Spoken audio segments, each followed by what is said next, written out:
Hello and welcome to round 4 coverage of the 2016 Oates Victorian Open from the Bellarine Peninsula and from the magnificent 13th Beach Golf Club, where this afternoon we will crown both a men's and a women's champion in this time-honoured tournament. I'm Grant Dodd, and joining me in commentary this afternoon are these two gentlemen, Ian Cohen, Andy Marr, and guys, you were out on course yesterday. You got a really good look at the protagonists in this event. Firstly, what did you learn? Well, good morning, Dottie, and good morning, Murray. I tell you what I learnt yesterday is that you never say never in a golf tournament, because the ones that have moved into contention weren't necessarily there at the start of the day. So now we're heading into day 4. This is going to be the time, obviously, for them to shine. But you have a look, there's a couple of part-timers in the men's. You know, Michael Long, he's now running a club in WA. You've got Matt Miller as well, who was a part-timer, you know, training pro. And then you've got the man out in front, Adam Blythe, who carded a 6 under 66, started off on fire with 4 of his first 6 holes being birdies. But the big question for me, Dottie, is can he win? He's been a pro since 2004, yet to notch up his first tour win. Can he get it done here today? Well, Andy, we talk about experience in the men's field, but it's a complete opposite equation in the women's. A lot of youth and inexperience. And are you any closer to working out who's going to win this championship? Well, I think we are. I think what we saw yesterday was 3 young girls in the final group, Drea Madsen and, of course, Georgia Hall, and they all struggled at times with elements in their games, but they all hung pretty tough, and they're gamers, and they know how to get their ball around, and they know how to limit potential sort of poor scoring. So I think the 3 of them could probably have walked off the course yesterday claiming that they had learnt a fair bit in the early stages of their professional careers. We saw some fantastic golf yesterday. There were 2 standout shots of the day, though, and Ian, you happened to be out there for one of them. But firstly, the veteran Michael Long. Yeah, look, Michael Long's fantastic, and what a great story, 47 years of age, and nothing quite like doing it on the big stage as well. When we have a look at this is on the 18th in front of a big crowd, and for him it was an eagle, and look at the acclamation there. Happy to accept it, and what a great result for the New Zealander, and we know that he can certainly win. He's got a New Zealand title, and obviously Holden Greg Norman as well.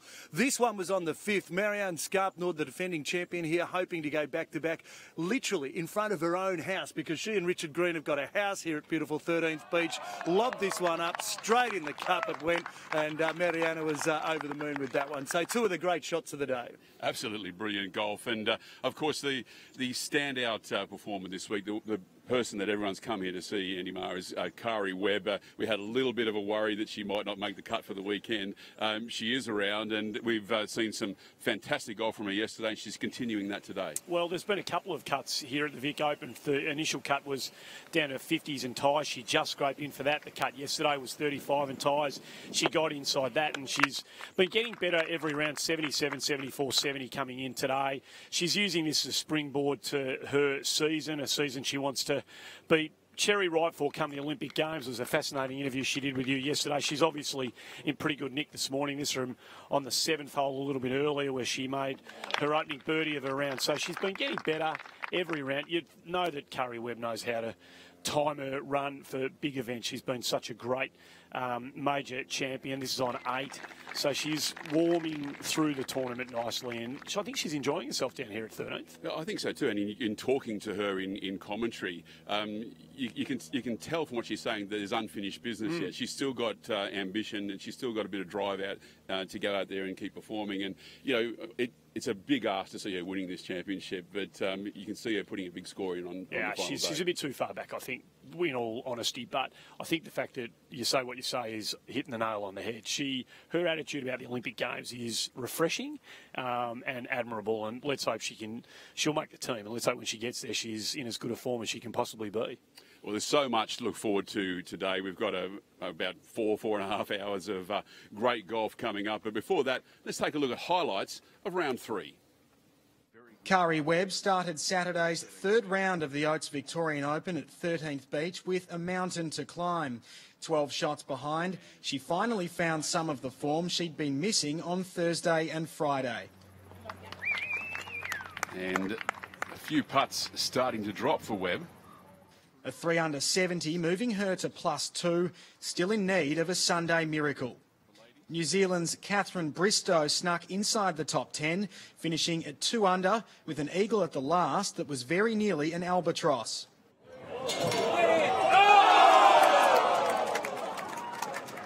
Victorian teenager Sue O is the best placed Australian at 3 under, agonisingly close to a closing eagle of her own.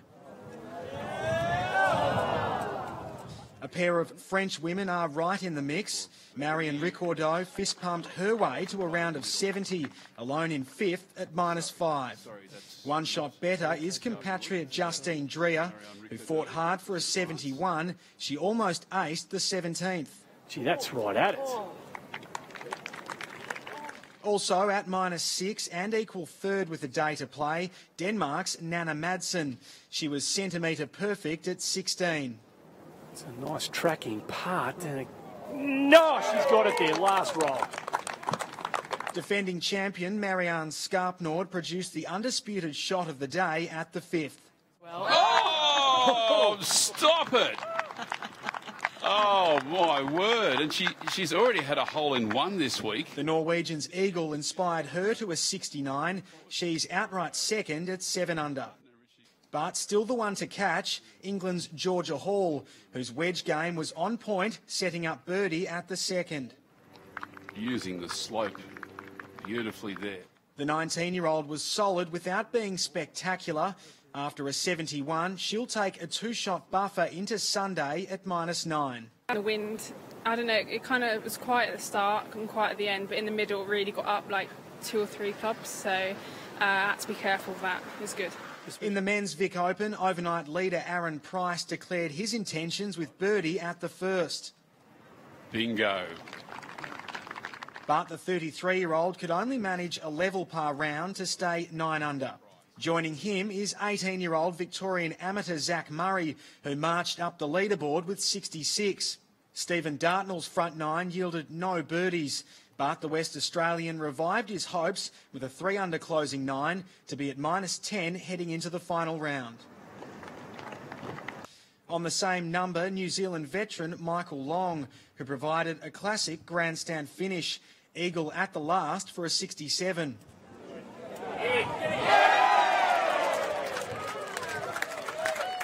But it's Queenslander Adam Blythe who distanced himself from the field. He made 4 birdies in his first 6 holes. He appeared to falter midway through his round, but stormed home. 5 back 9 birdies and he's 3 clear of the field at 13 under. So with 18 holes to play, the men's field could be at the mercy of Blythe, still searching for his first victory since he turned pro way back in 2004. Victorian Zach Murray looking to become the first amateur to win the title since Brad Lamb in 2000. While Hall is poised for her breakout moment leading into her second year as a touring professional, atop the leaderboard with a distinct international flavour. Well, a lot to look forward to here on day 4 of the Oates Victorian Open for 2016. Just another magnificent day. Light breezes blowing in the flags out the front of the commentary box, and nearly all of the field away and out onto the course on this beach course here. Of course, a 36-hole complex here at 13th Beach. And some very fine golf being played already here in round 4, particularly in the men's field, where the American Ryan Carter has got way to a fly. He's 4 under par through 4 holes. And Tim Hart as well, the big hitting Australian, 5 under through 14. So a lot of red figures. The course is set up to score. There have been some interesting adjustments to the golf course this afternoon. On the 15th, the tee has been brought forward, so that par 4 playing at only 260 metres within range of most of the field, and we could well see some heroics taking place late in the round here this afternoon. Well, we've got 2 championships to be decided, of course, the men's and the women's tournaments being run concurrently. It's a unique event in Australian golf and world golf for that matter. $300,000 up for grabs on both sides of the field, and so a lot to play for. Exemptions, and also an opportunity for the ladies to make it into the big tournaments coming up on the LPGA Tour, the Australian Open in particular. Well, we've yet to hear from some of the players going out, but we've had a chance to catch up with a couple on the range. And firstly, Andy Marr caught up with Justine Dreher. Yeah, thanks, Dotty. Down here with Justine Dreher, who goes in a real chance. How are you feeling? Pretty good, yeah. You hung in there yesterday. How did you assess your third round? Yeah, I was pretty nervous at first. Just turned pro. I'm a rookie. This is my first real, big event as a pro. So it was good for me to play with good players and in the last round, and I really enjoyed it. But I was a bit nervous and didn't play really good at the beginning. But I tried to not panic and just hang in there, and did end up pretty good at the end. So I thought you did a fantastic job of that. All at various stages yesterday, the three of you looked like you were kind of grappling with parts of your games. What do you take out from that performance personally yesterday? Just mainly I was just proud that I could hang in there and just even though sometimes things weren't really going well, and I just hung in there. I made a few really good putts, and I played better in the end and had, I think, 3 birdies on the last 6. So I just stayed patient and kind of kept it shot by shot, and just kept playing my game and tried to do my best. Enjoying the golf course? Yeah, I really like it much. Both golf courses were nice. We obviously played the creek only once, but I like both. It's really beautiful. The greens are perfect. The course is in perfect condition. So yeah. You've been away from France, Roy. You've been out in Australia for quite a while now. You enjoying your stretch of golf out here? Yeah, I really like it. At home I wouldn't be able to practice. It's too cold right now. So it's been good for me to be able to play the Pro-Ams. And also I really wanted to play the Pro-Ams to try and get into some bigger events where I wasn't going to get into next month. This month now. So I'm going to play New Zealand next week, and then hopefully the Open and hopefully the Masters. So a lot to look forward to today. Good luck. Thank you. Justine Dre there, Dottie. Yeah, certainly, Andy, a lot to look forward to, and some real unknown quantities in the final couple of groups, but some magnificent talent and certainly names that we'll be seeing a lot of in women's professional golf for many years to come. And in particular of interest, of course, Georgia Hall, a very, very talented young English woman who's holding sway by 2 strokes in this championship at the moment. But she's being chased by the defending champion, Marianne Scarpnord, who's looked very, very determined this week, has had a game face on, and you can tell that it really means something to her to have the opportunity to go back-to-back here at this Victorian Open Championship. And has been mentioned that her and her partner, Richard Green, the 2015 men's champion, have bought a house on the 5th hole here. So they love it, and they know the course very, very well. Well, we've also had an opportunity to catch up with the leader in the men's championship, the surprise packer perhaps this week, Adam Blythe, a guy who had some fantastic form going back 5 or 6 years, particularly on the Asian Tour. Found a bit of a flat spot, but he's showed his best form this week, and Ian Cohen's catching up with him right now. Yeah, thanks very much, Dottie. Here with our overnight leader in the men's, Adam Blythe. And Adam, good luck today. And how was the sleep pattern last night? It was pretty good, surprisingly. I slept really well. I guess, it takes a little out of you out in the course, so I really enjoyed my sleep last night. Take us through the third round from your point of view. You started off on fire. You had 4 out of the first 6 in the birdies. Yeah. How did you finish up? Yeah, well, I had a little hiccup there on 7 and then a bogey on 9, but I felt I was playing well, so, I just kept it rolling and had a great finish, and hold a couple of putts to finish off that back 9, 5 under, so it was a nice way to finish. So what did you learn out of yesterday then? What did you take home, and what have you been working on this morning? Yeah, nothing really. It's going well, so I just want to keep the same flow going and not try too hard today. Just let it go instead of getting too wrapped up in it and trying harder. It's just play golf the way I've been doing it. Leadership on the final day, comfortable with that role? Yeah, well, it's better than being behind, I guess. Having a 3-shot lead, it's I'm playing good and looking forward to getting amongst it today. We'll make sure those flies leave you alone. Good luck today. They're everywhere. Cheers, thank you. Adam Blythe, our leader in the men's. Yeah, we had the chance to catch up with Adam Blythe in the commentary box yesterday, and he was in a very relaxed state of mind, and as he said, leading by 3 strokes into Sunday. He's got some good players chasing him, of course, particularly in that final group. Michael Long, a multiple winner around the world, a guy who's had a lot of experience on the US PGA Tour, who's a 2-time winner on the Nationwide Tour, and a guy who's won in Australia and New Zealand, and even though he is in his late 40s, he's still very, very competitive and in great physical shape as well. Most importantly, Michael Long still has a great short game, and it will be very interesting to see how the big Kiwi handles himself out there today. And in the same group is perhaps the guy who's in the form of his life, Matty Miller from Canberra, who gave the game away more or less just over 12 months ago to become a teaching pro in Canberra. And ever since then, he's been injected with a new sense of life. He can hardly finish outside the top 10 in any championship that he tees up in at the moment. And he has a real sense of confidence about him, Matty Miller. And, look out for him today. He doesn't win a lot, though. That's probably the one thing that we might say.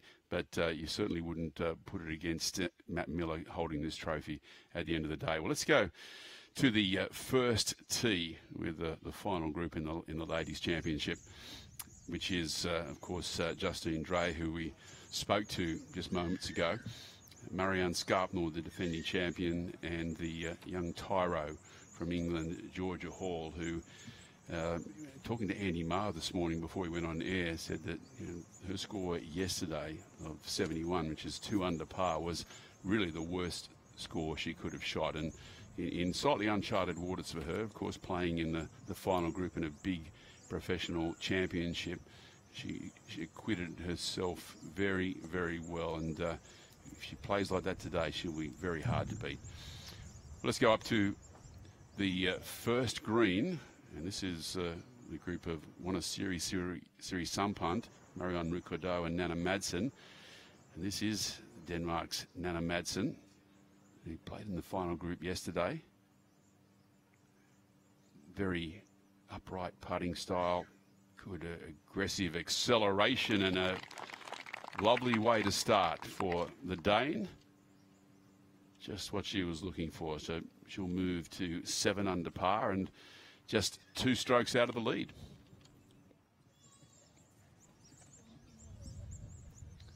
Very relaxed looking defending champion there in the pink, Marianne Scarpnor.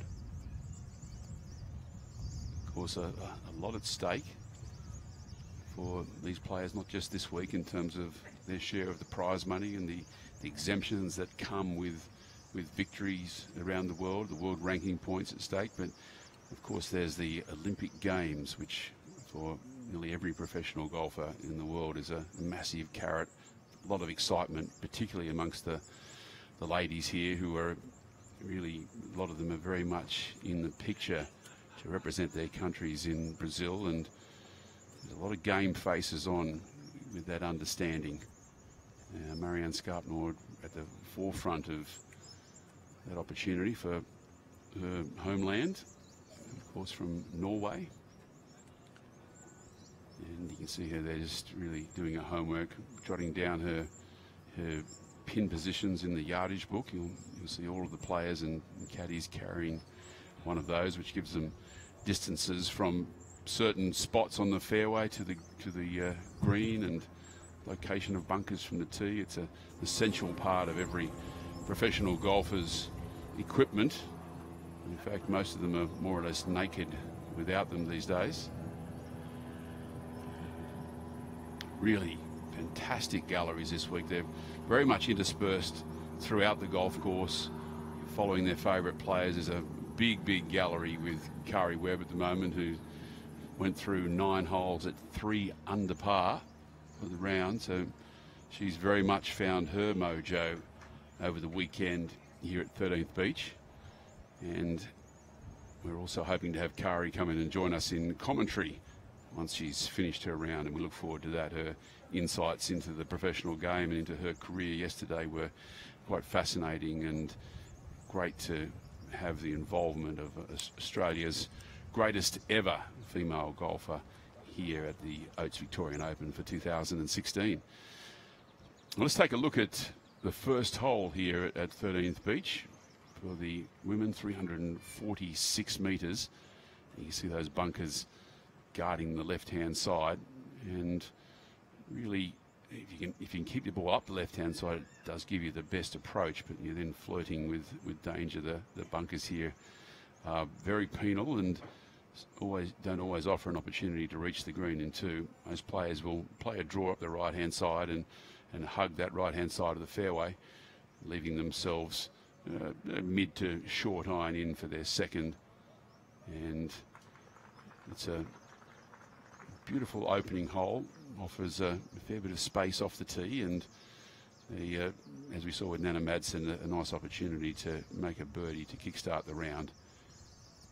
Very little breeze, and our final group in the Women's Championship ready to go. This is France's Justine Dreyer.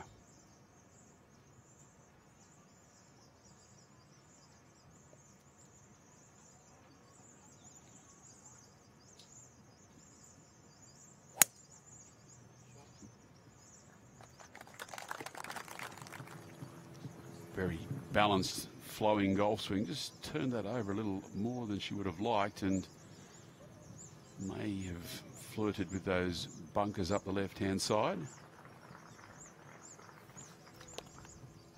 She just played the fairway wood, or the three wood as we often call it, from the tee.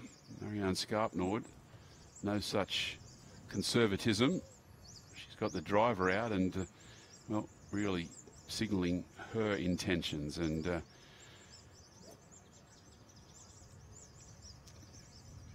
intending to take a very aggressive approach to this round.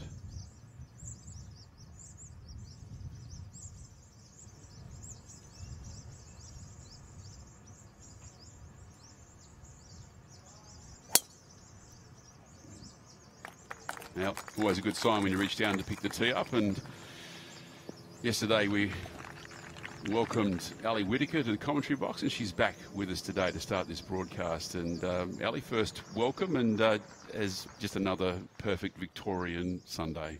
Yeah, it's absolutely beautiful out there today. Just a light breeze so far, but there are fantastic scoring conditions this afternoon, and like yesterday, I think we're going to see a lot of birdies. Interesting, we've got a very similar final group today with the addition of Marianne Scarpnord as we just watch Georgia Hall. It's such a solid golf swing, Georgia Hall, isn't it? Like she repeats that move over and over again, and really, I can't recall her hitting very many bad shots at all this week. No, and she's got a very tidy golf game, and it's actually almost reminiscent of her personality as well, because she's quite reserved and keeps to herself a lot on tour, and just goes about her business. And I think that's reflected in the way that she plays the game as well. It's hard to have a big personality as a 17 or an 18-year-old when you're walking out on tour and you're watching all these legends and heroes that you've worshipped as a kid growing up, and it's unusual to see someone really brash and trying to push their personality out there that much. And I mean she'll learn over time where she fits in the order of things, but she's look, I like the way she goes about her work, and I'm just really impressed at how even she is in temperament as well at such a youthful age. Yeah, it's going to be interesting to see how she responds to someone going out and shooting maybe a 67 out there today, which I think is what's going to be needed to win. Well, Andy Marr is walking with Marianne Scarpnord, and we're interested to hear from her. Thanks, Dottie. Always nice to pull the big dog out on the first and give it a lash. Yeah, absolutely. Flushed it too. How you feeling? No, pretty good. Relaxed.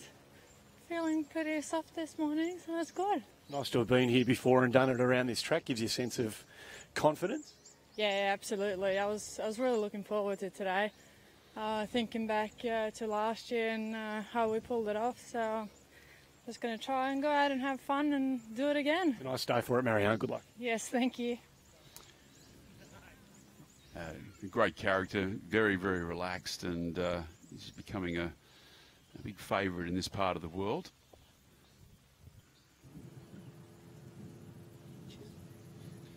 How do you see this evolving today, Ali? I mean, you've got Marianne, who's obviously signalled her intentions to play aggressively, and she's a couple back. And do you see anyone else back in the field, perhaps playing a part in this? So you look back to players like Trish Johnson and Sue O and Marion Ricordeau. Like, you got any insight into them?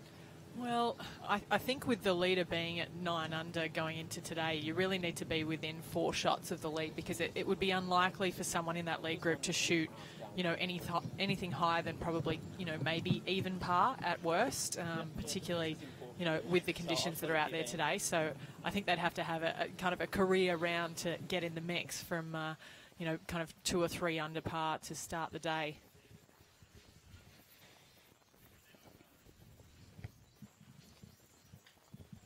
We've got a very quality final group here on the ladies' side. Justine Dreyer has almost every title to her name in the SEC conference, played over in the USA, South Carolina. Was a first-team All-American, so she is a very accomplished amateur golfer.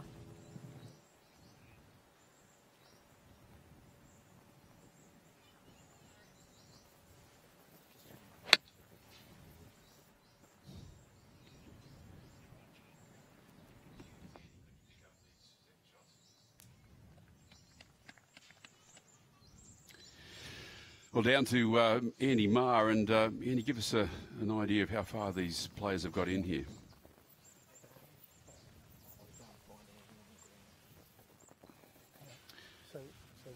Actually, Andy, currently just slightly out of range.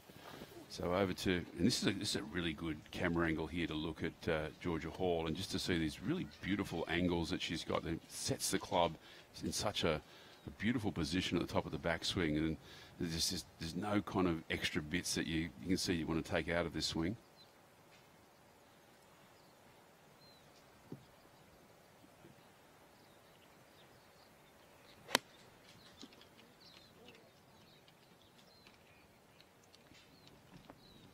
Yeah, and a beautiful shot. It's just a very repeatable action.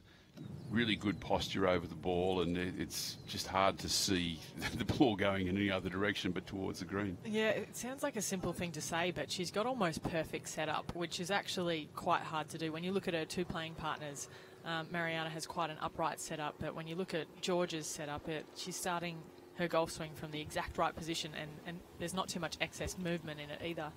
It's a really good point, because you can see just how vertical Marianne Scarpnord is. It's very much a style all of her own. Yeah, and it is repeatable for her, but obviously not a textbook setup. But she moves her body in a way that allows for it, and that's paid off there with a nice approach shot. She'll have a good look at birdie on the first hole. And of course, she's also blessed with great athleticism. She's very strong, and has the ability to compensate for those things because of that. And look, as you say in golf, there's more than one way to skin a cat. And if you look around the tours of the world, you'll find plenty of examples of people who've got slight idiosyncrasies in their swing and their setup, but their swings just work just fine as a result. Yeah, and let's not forget, she's a 3-time winner on the LET as well, 2 times back in 2009 at the Swiss Open and the Italian Open. And when a swing like that with, like you said, a few idiosyncrasies in it holds up under pressure, then there's absolutely nothing wrong with that. I think we see perhaps a little bit more of that on the LPGA than we do in Australia or the LET, just because I think, once you practice something that is repeatable, then as long as it holds up under pressure, then it's absolutely fine. It's interesting too, Ali, that the way that I guess the junior golf programs have evolved in Australia over the last 10 to 15 years. I mean, and we'll get back to that discussion in a minute, because we've got Matty Miller just about to tee off in the final group here, and he also came into commentary for 10 or 15 minutes yesterday, and a man who appears very comfortable with his lot in life at the moment. Welcome to the final round of the Oates Victorian Open, the 12 o'clock group, with rounds of 71, 68, 67 to the 10 under the card. From the OCT, Matthew Miller.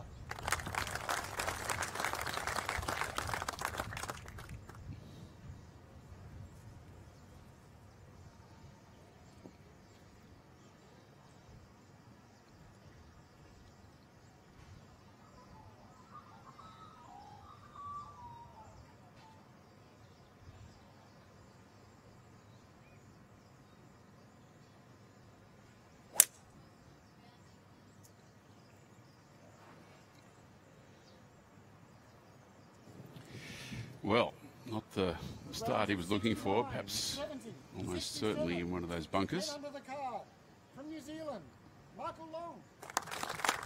Interesting to see Michael Long just taking the iron here. We've mentioned his vast experience, but he's extremely long with his irons, Michael. He can really carry we used to carry a 2 iron all the time, only be a 3 now, but he can hit that prodigious distances. Really has a really late hand action and really whips the club through that impact zone.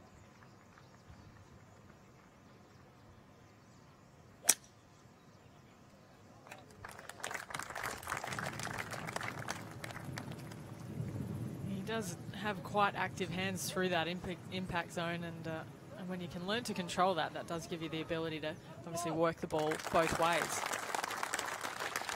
Well, big day for this man, Adam Blythe. The Queenslander hasn't been in this position for a long time. Has a very individualistic style. It's a beautiful athletic move. It's a lovely balance. Very stylish. And a guy you'll see very much stick to his routines all day. 3-stroke leader in the men's championship.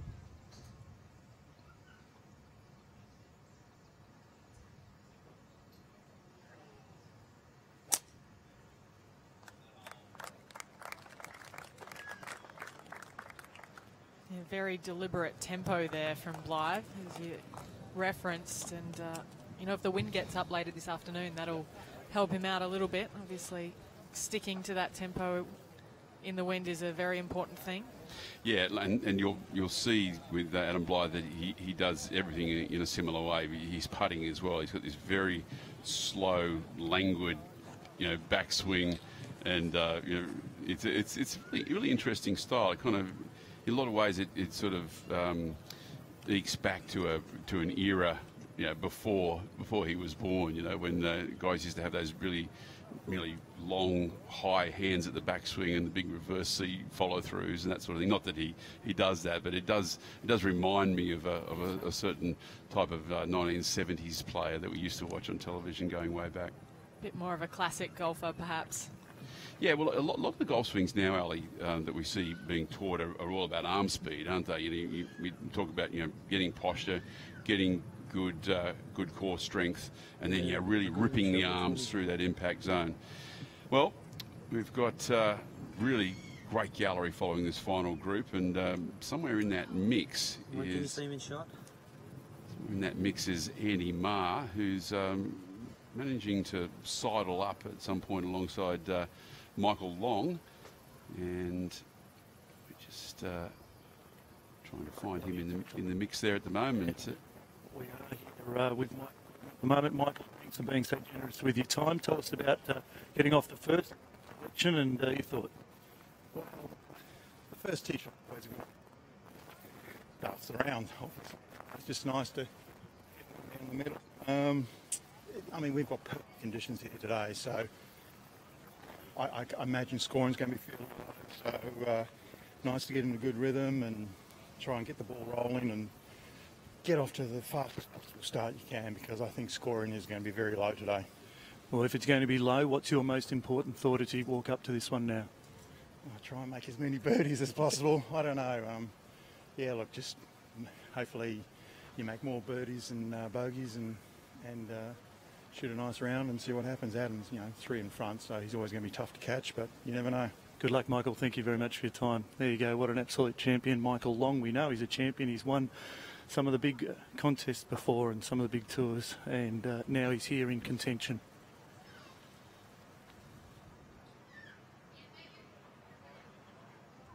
Let's look here at birdie for Justine Dreyer.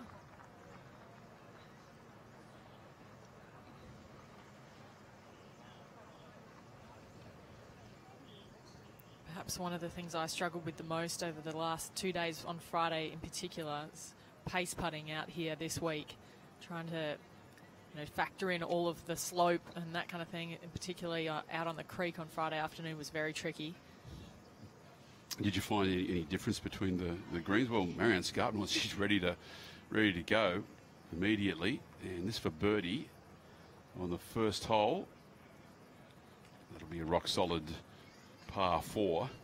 But did you find any difference between the green speeds or the green, I guess, the grass types on both courses? Yeah, the greens on the beach were actually running a little bit smoother on Friday. Obviously having, how many people through the last 6 days, I think probably about 800 players since the Tuesday.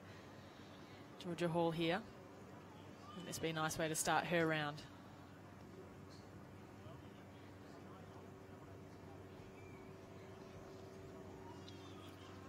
Yeah, as I was saying, it got a little bit bumpy out on Friday afternoon on the creek. I think perhaps playing the beach on Friday would have been the better of the two options, just because the greens held up a little bit better after all of the foot traffic. Well, a nervous start there for Justine Dreyer. A 25-foot birdie putt left 3.5 feet short, and that's a disappointing bogey 5. And not the start that she was looking for.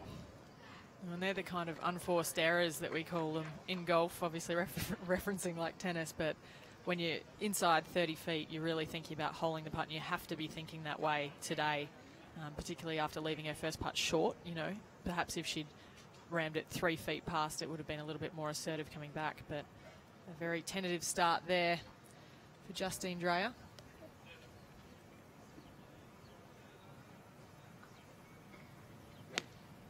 Second shot for Michael Long. And, well, a little tug on the left side of the green, but very much a long-range birdie putt. Matthew Miller, we can confirm that he did find the bunker and has played. We have to have confirmation of where his ball is finished. So over to Adam Blythe. Big man, good 6'3" in the old imperial language.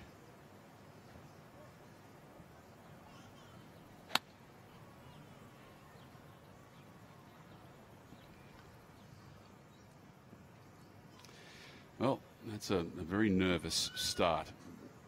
Just got in front of it, a big block to the right, and there's one thing, Ali, that you can never really learn properly, and that is just how you're supposed to approach playing on a Sunday when you're in contention to win. It's such a difficult thing to get your mind in the right space and to be able to, I guess, find the balance between playing smart and the sort of aggressive mindset that you need in order not to get caught inside your own brain. Yeah, and it's interesting because you see players come at it from such different angles. Players like Suo, who just burst out of the gates last year. And I remember growing up with Jared Lyle, and he came second 100 times before he broke through and won. And once he did win, then it was like a landslide for the rest of his wins. But, it's a very personal thing as well, that you finally get comfortable out there, find some kind of formula that makes you stay in the moment. I guess the thing is, it's I often, determined it is about, you needed to care, but you needed not to care too much. It needed not to be too important to you. And at certain stages of your career, like you think about guys like Matty Miller, who's who's in his 40s, and it matters to him to win because he's at a stage of his career where he doesn't necessarily know for how many years he's going to have this sort of form for. So the opportunities to win championships, they don't come around all the time. Yeah, and that's the thing. Golf's kind of the only counterintuitive sport where if you try harder, sometimes you play worse. So it's very hard to kind of manage those expectations and your will to win in a way that is manageable for a final round. Matt Miller, who's pitched out of the pot bunker on the left of the fairway, has this wedge shot left for his third.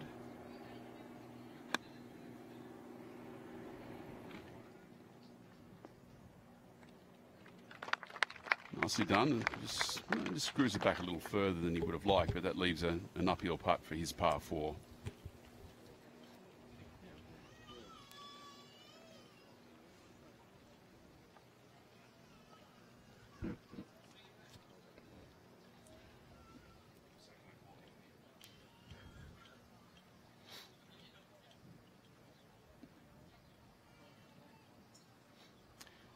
great galleries all week. Wonderful to see the car parks full of cars, and this is a unique thing too, that the spectators can walk with the players and get up close, and the amount of support that the local community here have thrown behind this event is just amazing. Yeah, it's absolutely incredible. And, I drove in about an hour ago, and you almost had to park out on the highway. There were that many cars here. And for those of you that know the entryway to 13th Beach, it's about 1.5 km from the actual clubhouse. So such brilliant support, as you said. And it's nice that the crowd can kind of get inside the ropes and get a little bit closer to the action. I think it's something that's really unique to this part of the world. If there's any nerves here with Adam Bligh, Ali and Dottie, they'll be on display here. He had no green to work with whatsoever, and that's a bit jabby, so making a bit of a mess of this opening hole here, the tournament leader. Yeah, it'll give his playing partners a sighter as well. After that second shot, they'll realise that there's a fair bit of nerves running through his body at the moment. And you'd have to think, Andy, that if Adam Blythe could come out and shoot a round of 69 and get to 16 under, then the championship is his. But at the moment, it's probably his to lose as well.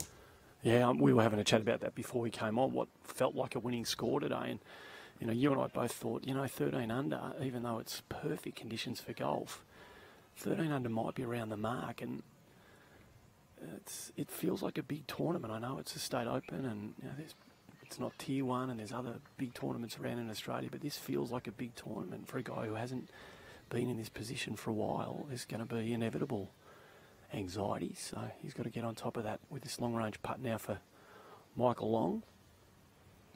That's a lovely speed. He's an amazing speed putter, Michael Long. He's always been renowned as a great putter, and he believes in himself as a putter as well. I mean, a lot of guys try to downplay the fact that they're good putters. There's that whole macho personality about being a great ball striker, and I never hole enough putts. But Michael Long, he's more than happy to tell you that the putter's one of the best clubs in his bag, and probably his second best club is his brain. He's a good thinker. He really thinks his way well around the course, and the experience that he has as a professional, that'll hold him in good stead today.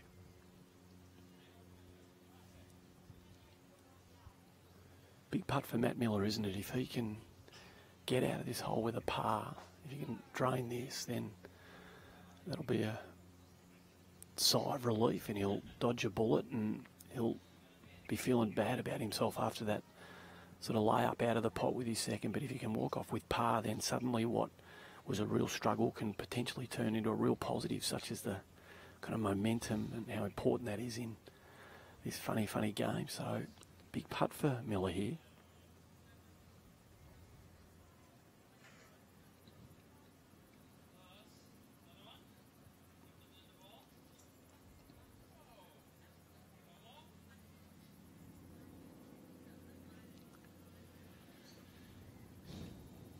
Well, that's a bogey 5 to start for Matthew Miller. I'll drop him back to 9 under par. There's a couple of very interesting moves out on course. The American Ryan Carter is 5 under par through 7. Tim Hart from Queensland, he's 5 under through 16. Making a big charge up the leaderboard over to Adam Blythe, looking to salvage his par.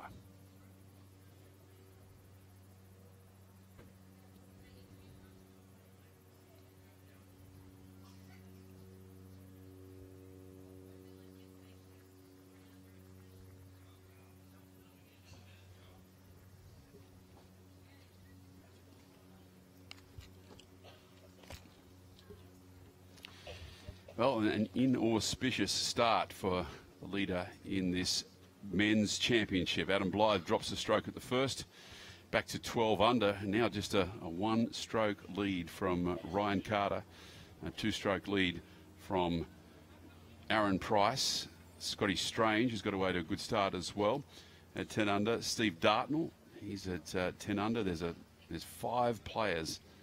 Actually 4 now, because Matt Miller's just made a bogey. His score hasn't been updated. And, well, you'd be a brave person, Ali, to try to pick a winner in the men's championship at the moment. There's a lot going on that leaderboard. Yeah, and I think given how condensed the top of the leaderboard is, particularly on the men's side, anything can happen this afternoon. There's definitely a 5, 6, 7, 8, maybe even a 9 under par out there today, looking at the conditions. And if there's a few attackable hole locations out there, particularly on the backside, who knows what's going to happen. Interesting that the officials have taken the tee forward on 15, and I think it's playing about 260 for the men. So there'll be a lot of players able to reach that green too. And we've seen already in the highlights many times this week of Richard Green's shot here last year in the Pro-Am, where he had an albatross, a hole-in-one on the par 4. So that is going to make for fascinating viewing later today. Yeah, and that's the great thing about the final 4 holes here at 13th Beach, because there's a little bit of everything in those last 4 holes, so I'm anticipating a lot of crowds picking up the final groups coming through that area of the golf course, and eagle opportunity on the 15th, and then a tricky par 4 16th, depending on the wind. Who knows what's going to happen on the par 3 17th, and then as always the 18th is never-ending excitement for everyone. So we'll see how it all pans out. Yeah, some good scoring being had in the women's field as well, including WA's Whitney Hillier, who's 5 under par through 15. You would have seen a little bit of Whitney on the European Tour over the last couple of years. And how's her career evolving? Well, Whit has a great golf swing. She has one of the most simple spine actions I've ever seen. She's really efficient with her core, and then her arms are almost just a pure byproduct of that. And we've been waiting for Whit to play well. I was talking to her caddy, Ben, the other day, and he's like, she's playing so good, I can't believe that she hasn't had a result yet. And maybe, a low round today, that'll be what they've been waiting for. Yeah, she's one of those players who's always looked like a really good golfer, and she's tall and, again, athletic and able to generate some speed. And, yeah, she's. I get the feeling that once she gets comfortable in the world of pro golf, then she might make some big strides. Yeah, and she's just such a simple player all round. The way that she looks at her golf, she works out where she wants to hit it, what yardage, and she does it. And she's got a nicely quiet mind on the golf course as well, which is something that a lot of people would pay good money for as a professional golfer.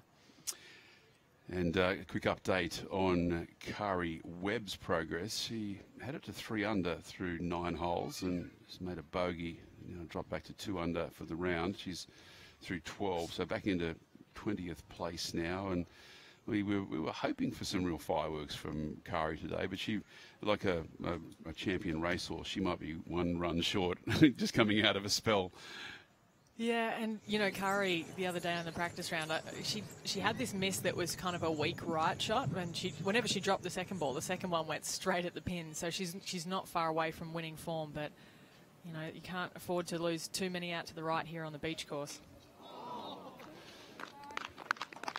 Nice pitch from the front of the green for what looked like might have been Marianne Ricciardo, or I think that's Georgia Hall. That is Georgia Hall, yeah. So it's actually, it wasn't the group of one of Siri Sampunt and Ricciardo Madsen. That's actually our final group in the Ladies' Championship.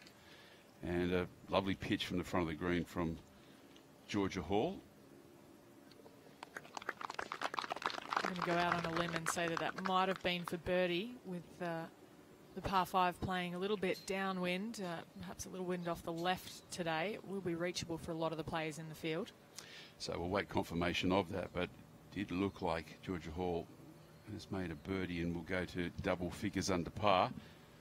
A perfect start for the young English woman. Blind shot there for Justine Dreyer, pitching to a pretty serious downslope. She's left herself a tricky 12-footer down and across the slope. Yeah, perhaps a little bit unlucky that didn't filter back towards the hole. The pin location today is in that bowl on the right-hand side of the green.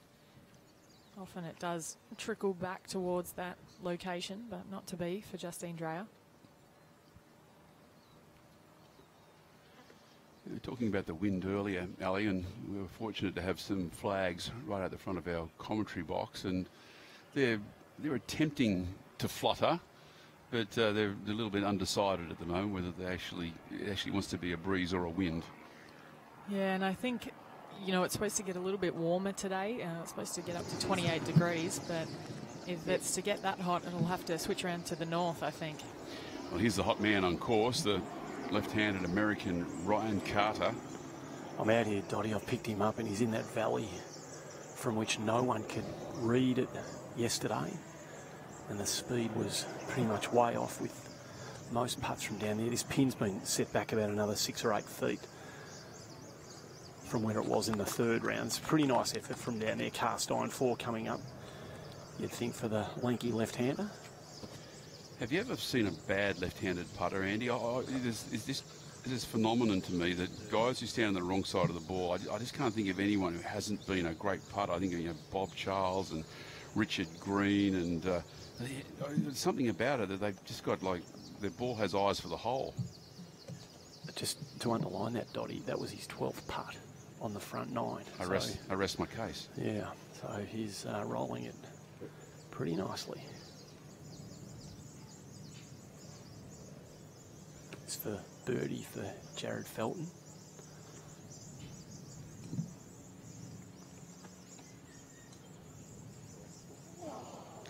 There's some big raps on this guy, Andy. Jared Felton, young guy, just in his first year as a pro. He's already had a win. And a lot of guys saying that this guy really hits it well, swings the club well, and expecting some good things from him.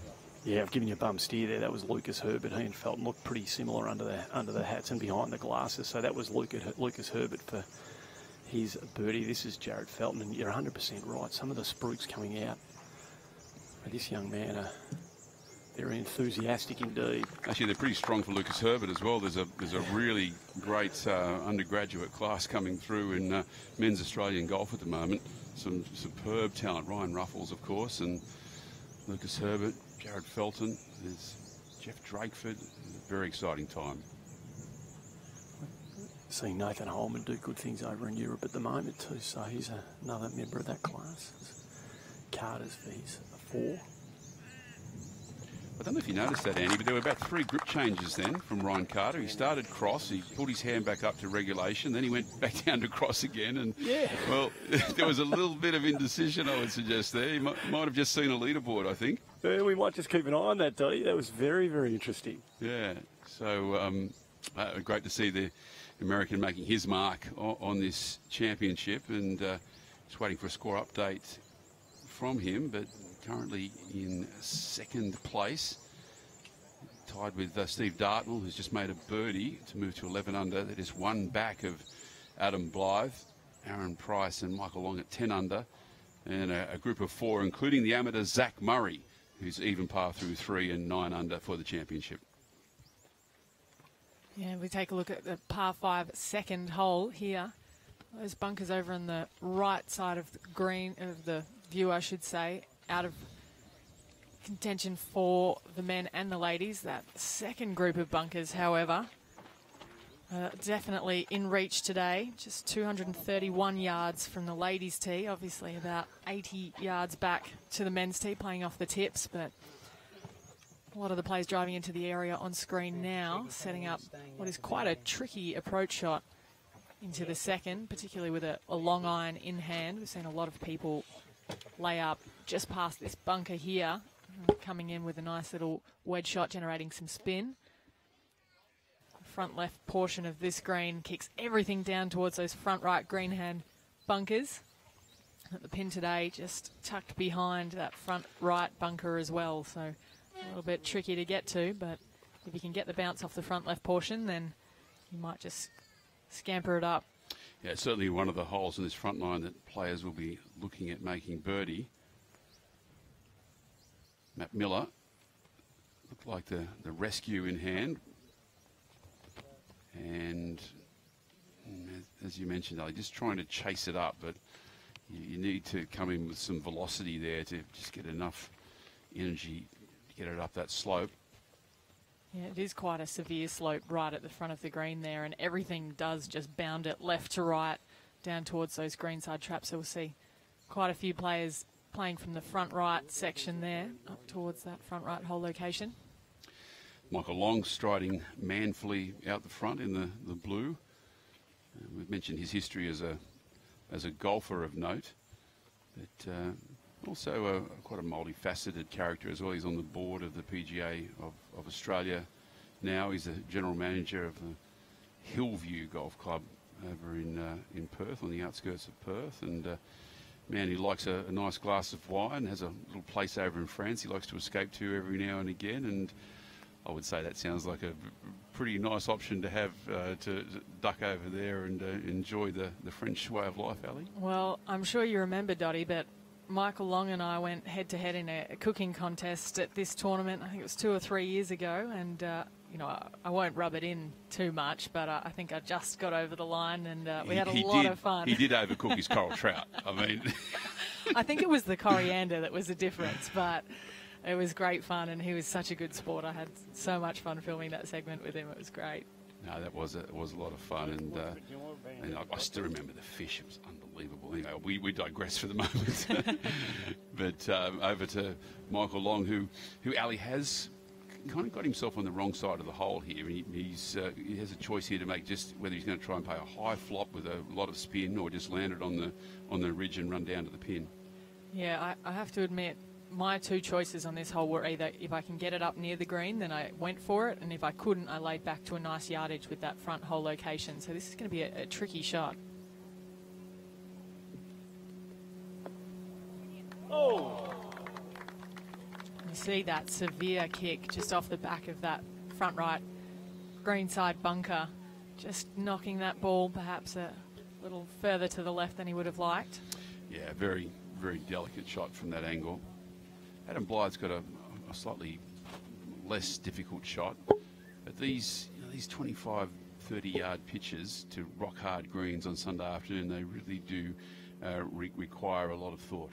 Yes, particularly when you've made bogey on the first hole. I can guarantee he'd rather a full shot right now than this kind of tricky little half-shot distance.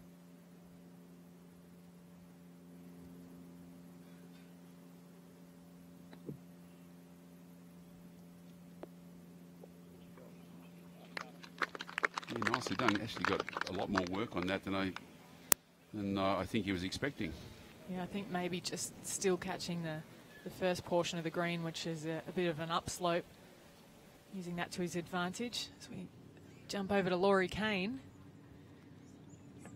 very accomplished golfer in her own right. Huge supporter of golf here in Australia, loves coming over to this part of the world. Her approach here on the ninth. Oh! Gave the crowd something to cheer for. Oh, it did everything but go in, didn't it? What a beautiful looking shot. Now Matt Miller is also short of the green. We saw him play his second, just trying to chase it up there, and haven't seen anyone from this angle yet get it quite right. You'd almost be tempted to take the putter, wouldn't you, if you were confident with that club? Yeah, and it depends if he is actually. It looks as though he is out of that bunker, but he's very close to the edge of it if he's not in it, and you actually have to throw it, well right of the flag, because all of that slope in between him and the pin kicks it well left, as we saw. So ideally, you'd land it, say, 2 or 3 paces on, but a good 8 to 10 feet right of the hole location.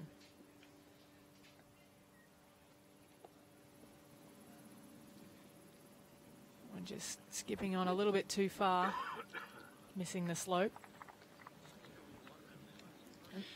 Yeah, I mean, I like the design of this green because it is a short par 5 for the men, and it does offer a birdie opportunity, but you're going to need to hit a couple of good shots to get it on the green there.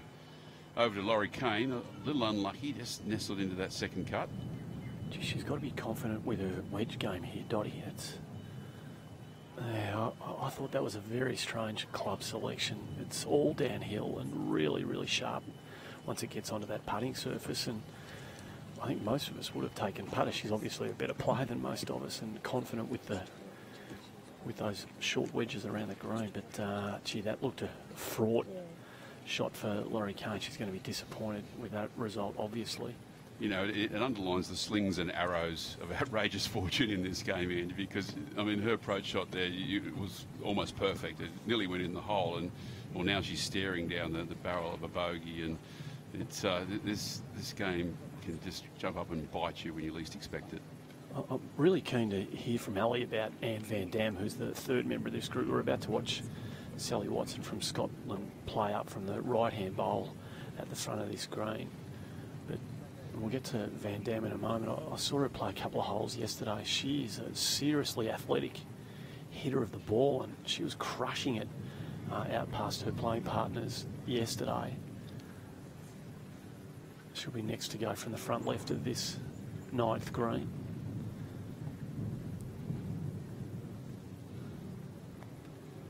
Tough putt from down there. It's up a huge slope, and then it looks like it's going to release down to the hole, but it just never quite seems to, the way the players are anticipating it. And that comes up way short. Yeah, I mean, it's a massive green, this 9th, and you know, it may go down as a green in regulation in your statistics, but yeah, sometimes you can be in another postcode on this green. Yeah, and I always tried to, if anything, err towards the left side of the green over by where Anne Van Dam's about to putt from, because the dip down there and the bowl is actually less severe than where Sally just was, and this is a much easier putt to judge the pace on.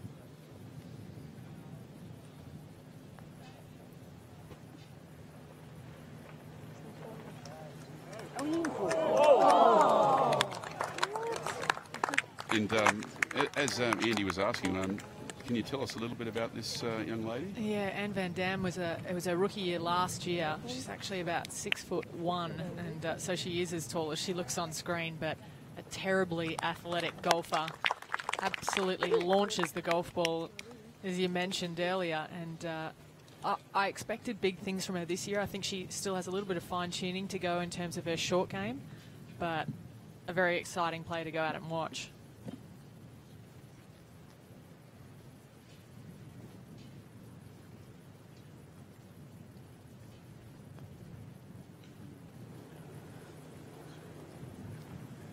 Well, that would really take the wind out of your sails, making a 5 after that second shot, but such is the nature of the game. Rory Kane, a bogey 5. And we spoke yesterday about who had the best short game on tour, and she would have been one of the names that came to mind. So that is a massive unforced error there for Rory Kane. She'd be expecting to make up and down there 9 times out of 10 and maybe even hole a couple. So that's a big miss there for Kane. Can you give us a bit of a brief on Sally Watson? Yeah, she was a rookie year, I think in 2014, and she looked like she was going to be the player to beat. Ended up going head-to-head with Amy Bolden in the end. I think she finished 3rd on the Rookie of the Year standings, and you know, quite a conservative player on the golf course, very deliberate in her setup and also in her timings on the golf course. Travelled a lot with her father the last 2 years. He came out and caddied for her, you know, as the far ends of the earth that we travel on the Ladies European Tour, and he was always there. Her sister as well has been out, so it's quite a family affair out for golf with the Watsons.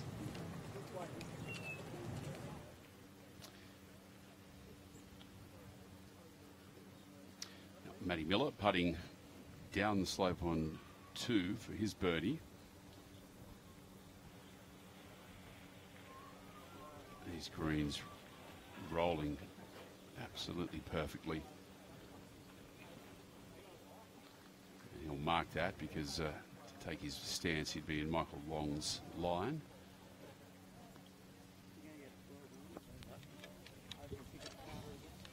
This is the kind of golf that I love watching, where, you know, we referenced the chess match, you know, of a final round yesterday, and course management is just, you know, at an absolute premium today. Working out when to be aggressive is the key to playing well on the beach course, because there are those, you know, 5, 6, 7, 8, 9 unders to be had. But if you push too hard on the wrong hole, that's where you come away with a double or a triple, and your round kind of goes down the drain.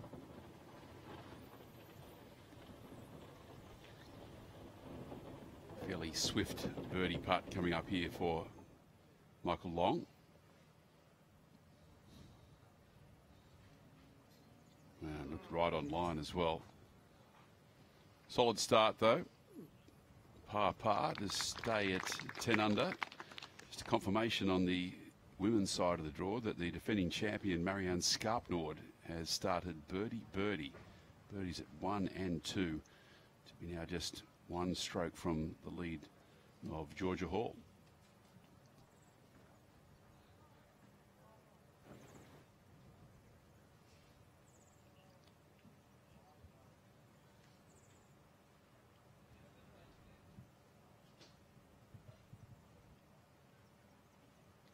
Actually, just a slight correction on that. She actually made an eagle on the second, so we had it down as a birdie on the first. Adam Blythe.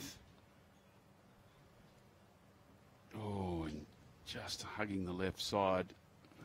Would have loved to have rolled that in to pull back that bogey on the first. So he'll stay at 1 over par. So just a confirmation that that is a par eagle start for Marianne Skarpnord. 2 under par through 2 holes. That's her third eagle of the week so far. Of course, a hole in one on the 12th hole in round 1 and an eagle 3 yesterday in hole number 5.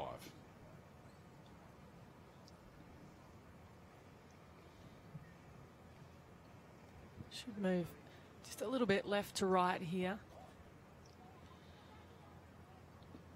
That slope on his left-hand side will come into account a little bit here for Miller.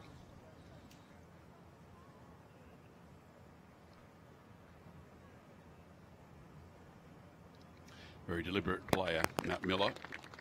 Sticks to his routines.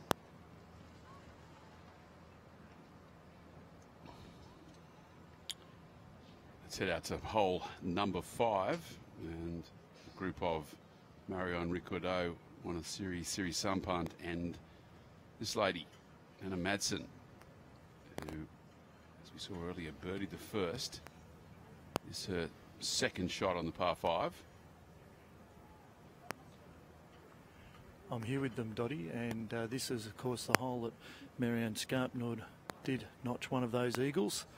And so these ladies will be coming in with no doubt that in their mind that it is certainly doable. So as they head towards us, and at the moment for Madsen, she's currently sitting at 7 under, and for Sarah Sampunt from Thailand at 6 under. So those two well and truly in contention.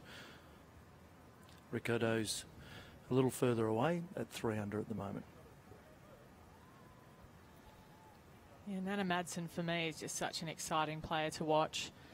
Her best finish so far in her pro career was a 3rd at New Zealand in 2015, and I'm expecting to see maybe, you know, 1 or 2 notches higher from her this year. It was quite a battle between she and Emily Christine Pedersen, another Dane, for Rookie of the Year last year, and you know, halfway through the year, Nana Madsen had lapped the 2nd place on the Rookie of the Year standings, which was Su Chia Cheng at that point in time, and she'd already made it to 100,000 euros, I think, by August. So just a lightning start for her, and then just fell off the ways a little bit towards the end of the season, and that was when Pedersen came through with a win in India and just pipped her at the post. But there's some really exciting golf coming out of Denmark at the moment. Interesting to see the LET making a journey down to India. I mean, there was always this perception that the European tour was based in Europe. Now we see the men's tour going pretty much all over the world, and I guess, you know, looking for opportunities to expand. And you know, how did the Indian experiment go? It's been going on for a few years, and I think that's something that, you know, it's a testament to the LET that they are flexible enough to be able to, you know, have a membership that will travel. A lot of the girls don't mind, you know, long flights, and they're quite used to it. You know, obviously all of us Australians out on the LET have a few, you know, 20-plus hour flights to get over, but it's just a part of, you know, the culture on tour that I think, you know, it's nice that the girls get involved in the culture of the place as well. A lot of girls go out exploring in India, and they go to, you know, the Taj Mahal on the Tuesday after an early morning practice round, that kind of thing, and they just absolutely embrace it. I went out to the Taj Mahal when I played an Indian Open many years ago, and I went on a Monday. It was shut. It was and there was no highway out there then either, and it was about a 5-hour drive to go about 120 kilometres. So we got there and it was shut, so I turned around and went back. Surely there's a website for that kind of thing somewhere. But mate, I was playing before websites, so so a little update on the Championship as things stand in the Oates Men's Victorian Open. It's Stephen Dartnell and Adam Blythe at 12 under par. Ryan Carter, the hot man on course. He's 5 under par for the round, 11 under for the championship. And then comes Aaron Price and Michael Long at 10 under. And WA's Scott Strange at 9 under par. But West Australia very well represented on that leaderboard. Stephen Dartnell holding sway at the moment. It's been an up and down week for him, but he's got a view of the finish line from there. And this is how things stand in the Women's Championship. It's Georgia Hall at 10 under by 1 stroke from Marianne Scarpnord, who has had an eagle on the second hole. Nana Madsen playing the par 5, an opportunity for a birdie coming up for her to draw another stroke closer. She's at 7 under. Won a Siri Sampant at 6 under. And then Anne Van Dam having a fine time of things here in round 4. 4 under for the day and 4 under for the championship. Tied with Victoria's Suo, also at 4 under par.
After hundreds of years, the mop bucket has finally had its day. Introducing the all-new Oates Easy Squeeze Ultra Bucket. One compartment for dirty water and one for clean means getting your floors really clean is really easy. So kick your old bucket and embrace the new way with Oates Easy Squeeze Ultra Bucket. Whatever you clean, it's easy. Oates.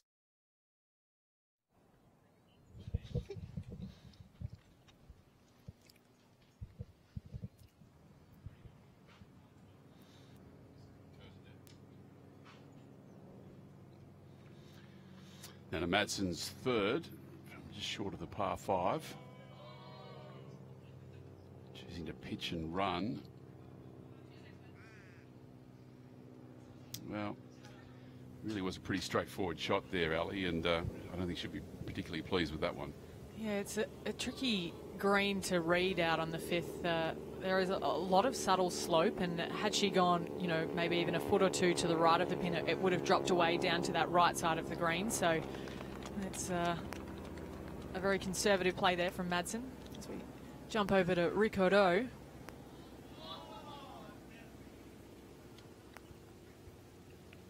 Her 5th year out on tour. Had a win on the ALPG at the Castle Hill Pro-Am last year. Finished 48th on the LET Order of Merit in 2015, and if she can find a little bit of form, I expect to see good things from Marion. She's got a very repeatable swing, generally hits a high draw, and I like her golf game a lot, particularly under pressure. She seems to hold up well. She had a tied for second in Jarmen, I think, in 2014 again, so she has been in contention before, and if she can find some late birdies, she could be creeping up into the mix a little bit more. Yeah, interesting time for women's golf in France as well. There's obviously Gladys and Sarah has been a great player for quite a long time, but we're seeing even this week some really good young talent coming through, and there's been it's an interesting question, because like we saw times where men's golf in France was very strong and then it's dropped off a little bit, and it's unusual that we haven't seen someone who's become like a really world-class player though on the LPGA as well. Siri Sampant putting for a birdie, leaving it short in the jaws. But any observations of what's happening in France over there? I haven't had much to do with that for quite a while. Yeah, I think the next generation of French players that are coming through is quite exciting. There's been a little bit of a generational gap even. We had Karine Isher and Gladys and Sarah on the Solheim Cup team this year, so strongly represented, the French, but they're not the flashy type of players. Well, beautifully holed birdie putt there. Nana Madsen, very confident. And that's what Nana's going to need to do in order to play her way into contention today. She needs to stay positive, and we saw that a little bit of her yesterday on the fifth again. Just that kind of turning point where if you're not making birdies on those, attackable par fives, it's a hard thing to get over when you know that low scores are going to be posted. I mean, mentally, is she a strong type of character? Like, do you see her, rising above adversity here? Yeah, she's a tenacious player, I'd put it that way, but she's also very hard on herself. And I think it's important to have that balance where you reward yourself for good play as well. Just so it balances out that negative side sometimes. She's quite vocal when things don't go her way. And, if something bad happens out on the golf course, the crowd will definitely know it today, which is similar to that of Skarpnord, actually. Quite a fiery personality, but has a bit more of a sense of humour about her game than Nana Madsen does. She takes herself quite seriously, and when she turns up to play golf, she expects to play good golf, and that can be a dangerous thing on a final round. Yeah, very much so. And yeah, we've talked about it for 2 days when you've been in the box, but finding that happy medium. I often describe weekends at a championship as like walking a tightrope. You're walking along and everything's nice and balanced, but then at the moment you just take a slight misstep, and then things can go awry very, very quickly. And it's just such a tricky thing to do, particularly when you don't have experience of winning these events and when it means so much to you.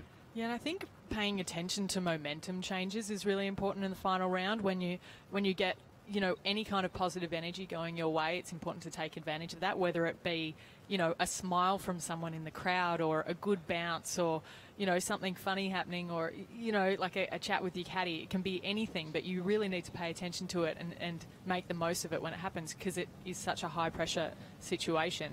Well, and drawing positivity from any particular moment, I think, is really important. And there's all those great stories about Gary Player, who I think everyone agrees was never a prodigiously talented player, but he got the most out of himself. And people always talk about his mental attitude to the game. When all the other players were sitting around in the clubhouse talking about how bad the greens were, he'd say, "I love bad greens. I always putt great on bad greens." And and then when the greens were really fast, players would go, "Oh well, the greens are really fast. They're too fast this week. They should slow them down." You go, "No, I love fast greens. Fast greens. I always play my best." So he was always able to switch his mind into gear to think only about the positives in any particular situation. And I mean, it's a great lesson for anybody, because I can't think of a moment in this game where negativity works in your favour. Yeah, and I think there's actually, I was having this discussion with a friend of mine the other day about, there's only 1% of golfers that can actually get angry and use it to their advantage. You look at someone like Tiger Woods, who does that. He gets really frustrated with himself on the golf course, but he limits it, until I think it's his 10 pace rule or something like that. He's allowed to be angry for 10 steps, and then he lets it go. And I've seen a few people, in my career at Duke, there was 2 girls there, Lindy Duncan, who's now playing on the LPGA, who could react really quickly and negatively, but get over it really quickly, and it's a skill to be learnt. Well, we've spoken to Whitney Hillier. This is an eagle putt for her on 18 to finish off a round. Well, that's wide. That's a big miss. Whitney Hillier, who's playing one of the rounds of the day. She's left herself a good 6 feet left, though, for a birdie. And just getting an update on Whitney Hillier now. She's 5 under for the day, 2 under for the championship, and a birdie here will push her up into the top 10, and that would be an excellent finish for the young West Australian. Yeah, we talked about Witt's golf earlier, and she's in such a good place with her golf right now. It's just a question of time before she strings, a few rounds in the mid to low 60s together, and might win a tournament by 3 or 4 shots. But this is definitely a step in the right direction, knocking that one in for birdie, and it's a round of 6 under par for Whitney Hillier. Yep, and a 3 under par total. Moves her up into a tie for 9th place, and just goes to show you that you can be as far back as you like, but a strong round on Sunday will do wonders for your confidence and your bank balance. Yeah, and that's the interesting thing about the format this week. Having 2 cuts going into the weekend, it went from down to the top 50 professionals and ties onto Saturday, and then I think it was down to top 35 going into Sunday, and those people that just missed that 35 cut by 1 or 2 strokes were perhaps a little bit shortchanged, just because if you go out and you have a 65, all of a sudden you can walk away with the top 10, and they didn't get the opportunity to do that, which is a little bit different from previous years. Obviously having that rain delay on the final day last year meant that there had to be a reassessment of the format, and that's what we've seen coming into this tournament. It's a hard enough game as it is to play for a living without making the cut and then being sent home on Sunday morning, isn't it? You think about the mental challenges you've got to overcome, and making the cut in every tournament is such a big thing in your mind as a player. It's sort of like the first step, and particularly you're not thinking at the start of the week, I just want to make the cut. You're thinking about winning or goals that are loftier than that. But Friday afternoon, when you're grinding your way to the finish, and you always know when you're around about that cut mark. And of course, you played this week and missed the cut by 1, so it's got a particularly bad taste for you. But just getting through to that weekend, it's like, okay, I can start again now, and I've got an opportunity to play my way through the field. And it's another one of those skills that you have to perfect as a professional. Yeah, and particularly for a lot of the rookies out here this year, this is kind of the tournament that will define whether they get into New Zealand next week, or the Masters in 2 weeks' time, maybe even the Australian Open if they're up towards the top 15 on the ALPG money list, just with the exemption categories the way they are this year. So it's important to keep tallying up that prize money. This is the young amateur, Zach Murray, on the par 5 5th, playing from the back of the green. He's come up well short. He has come up well short, but that was a pretty good effort considering he had so much green between him and the cup. He'd overshot his approach, but on this hole, a man to be watching out for is Dartnell, who has now got a share of the lead at 12 under. He birdied the last 2 holes, so through 3 and 4 he's done extraordinarily well, and now he's got an opportunity, a genuine birdie opportunity here at 5 as well, to go to the outright lead. Playing with Scott Strange and Zach Murray, of course, Steve Dartnell. And we've spent a lot of time discussing Steve Dartnell so far this week, and particularly in terms of that hoary old chestnut of a word, potential, and unrealised potential. And he's staring down the barrel of, certainly his biggest win in his professional career. Playing with his fellow West Australians, Scott Strange. And Ian, is this for birdie? Yes, this is birdie. They're all on the green for 3, so this is a birdie opportunity for Strange. he and Dartnell were having quite a laugh walking down the fairway. They're fairly jovial. They're enjoying each other's company. So this is a birdie chance for Strange. And he just leaves it to the left-hand side. Disappointing result for him there, because you can see that tap in. It was only just a couple of rolls more and it would have been his. So all eyes now will turn to Dartnell. And if Dartnell can drain this one, it looks like Murray the amateur is going to go first, but if Dartnell can get it through, he will have an outright lead of the tournament. What's the wind direction out there on this front nine?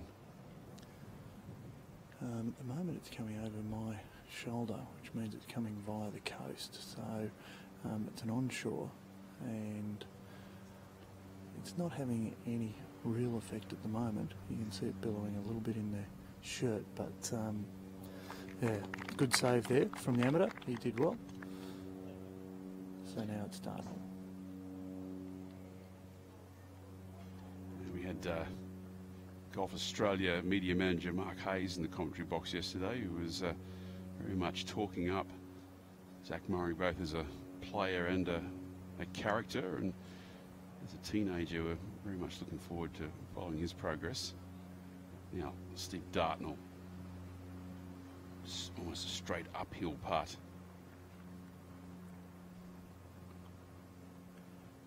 Nothing too complex about this, and he finished it off in great style. So he's white hot at the moment. That's third birdie in a row for Dartnell. Great effort. The galleries here are absolutely fantastic. Ben Eccles came through a little bit earlier, and he's obviously got a monster gallery following him, the local lad, but plenty of good cheer for this group as well. So Dartnell now to outright lead in this tournament. We'll go over to 18, and with some of the early groups coming through, this is the former Australian PGA champion, Daniel Popovich, who's really had a terrible time of things over the last 3 years in particular. And what a shot though for his second into 18, and at his best he's a very dynamic player. That sets up an eagle opportunity there, Ali. Yeah, and it's a good one to have coming into 18, because that section of the green doesn't have too much slope in it. It's actually quite a quiet section of the green, but it's important for Popovich to hit greens, because we know he's been having a little bit of trouble with his short game over the last few years that you mentioned, and as long as he's hitting greens, he's in the mix. Yeah, you mentioned that short game with Daniel, and we've seen him particularly having trouble with his chipping and putting from a long way off the green, and look, that's a bad headspace to be in, you know, and getting out of that headspace of, you know, having those kind of yippy feelings about putting and chipping, they're difficult problems to overcome. Yeah, and it's something that every pro seems to go through at some point in time in their career. You know, there's sometimes a level of anxiety with one part of your game that is hard to get over, and it's so easy to go and overthink that as well. And sometimes I always found that it was better to just step back and work out how to do it athletically, what my body was allowing for, rather than trying to get too technical. Because I think as soon as you start thinking technically out on the golf course, it's just taking away from, you know, your focus on the target and your involvement in the shot. Yeah, I mean, it's really a kind of a neurological thing after a while, because you see players that the yips have driven out of the game. You know, I mean, I always refer back to Brett Ogle as being one of the greatest ball strikers I've ever seen. I mean, and particularly going back to the days when technology really wasn't such a factor in the game, when you were playing with steel shafts and Bellata golf balls, and really his ball flight was just a thing of beauty. It was majestic, and to see Brett, you know, get driven out of the game through yips with the chipping, it was really quite sad. And you know, but yeah, we see that with a lot of players, and a lot of guys who just who end up sort of drifting out of the game, who we don't see again. Well, almost always the reason is that they get the yips that they just can't overcome. Yeah, well, we've seen Ernie Els is actually having a bit of trouble with his putting at the moment. I remember Hunter Mahan played a Ryder Cup, you know, having a 1-2 practice swing straight into a third hit. Andy Maher's out with this group. Yeah, down on the 11th here, Dottie, and a pretty big moment coming up for Ryan Carter, who will have a look at a birdie putt here on this par 5. He played it as a 3-shotter. He and Felton both laid up. Lucas Herbert had to take a drop. He found a grassy sort of shrub off the tee. Hit his third shot just short of the green. Had no backswing. Sort of munged it back to here. So this is for par for Herbert. Oh, that was a terrific run at that. So he'll drop a shot. The young Victorian who got it to 8 under the card, and coming up to this hole would probably have thought, I can get 1 or 2 here, and you never know, but that's probably ending any chance, remote as it might have been, that he had of putting himself in the frame. But this pin is set back on this sort of back ledge. It's a lot of sort of rolls and mounds and collection areas here on the 11th, and it's in that sort of back right-hand third of the second half of this green. It's a really tough pin to get at. Both Felton and Carter got their ball with their third shots up onto the tee, but then they spun back. So Felton for birdie, and it's, you can see, I don't know a clear picture of it on the monitor there, but it comes up a really steep slope which kills all the speed, and once the speed is taken off the putt, the ball dies pretty sharply to the right. So Felton marks, and if Carter's is going to win this tournament, then you suspect that 1 or 2 pretty special things are going to have to happen between now and the 18th, and a putt like this going in would certainly qualify as one of those special moments. So up the hill, bit of right to left at the end of this putt for Carter. Up she comes now, breaking back to the hole. Oh, it's hung on the lip. Oh, it looked like it hit a brick wall at the end. It took a peek into the bottom of the cup and was afraid of the dark. You can see the reflection from the bottom of the cup on the ball. It's literally hanging over the lip. So it was on the low side. If it was hanging on the other side, it would have dropped. But gee, that's an outstanding putt. Desperately unlucky. He's got some real birdie opportunities to come, particularly 15 and 18, and a chance to post a very challenging score in the clubhouse.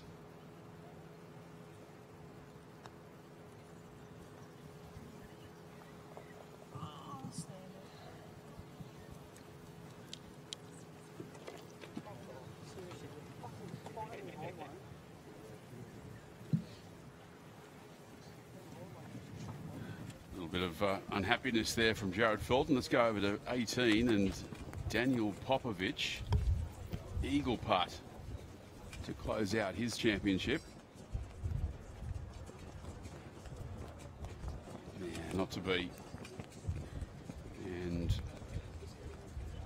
Daniel Popovic started the day at 4 under par. That birdie will take him to 5 and back in around about 30th place in the championship. But great to see him making a cut, and from little things, big things grow. And we mentioned how a tough time he's been having of things with his game since that very, very emotional PGA victory. And look, you have to start small sometimes. So hopefully this is the beginning of better things for him.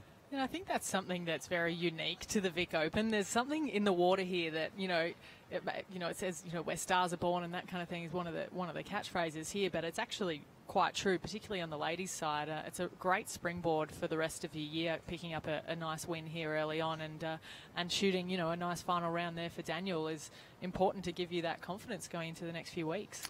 Yeah, absolutely. Great galleries building in the village here.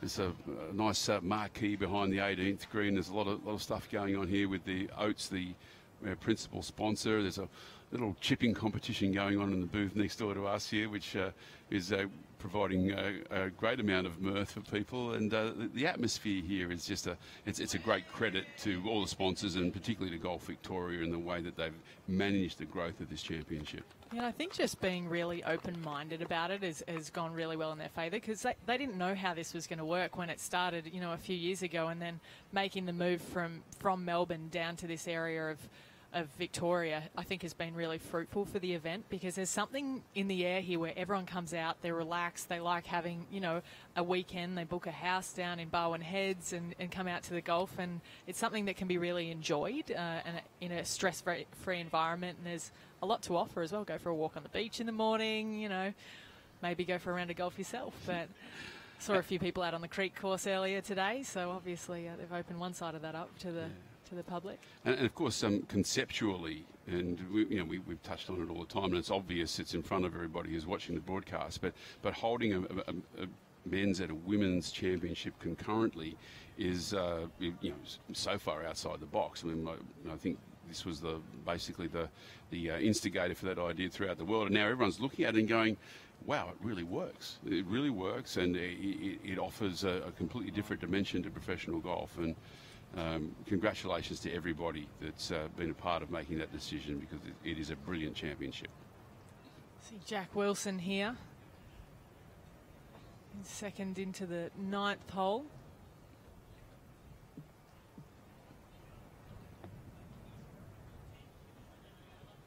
I'm just finding that low left collection area. Of course, Jack made a few waves a couple of years ago at the end of the season, played very well in the Australian PGA Championship up at Royal Pines. Has done a lot of travelling over the last 12 months in particular, and has found the going a bit tougher. He's learned a lot, and he's come back with a whole new hairstyle as well, which we'll have a chance to observe when he gets up onto the putting green. I barely recognised Jack at the start of the week, but he looks like he's in a really good headspace.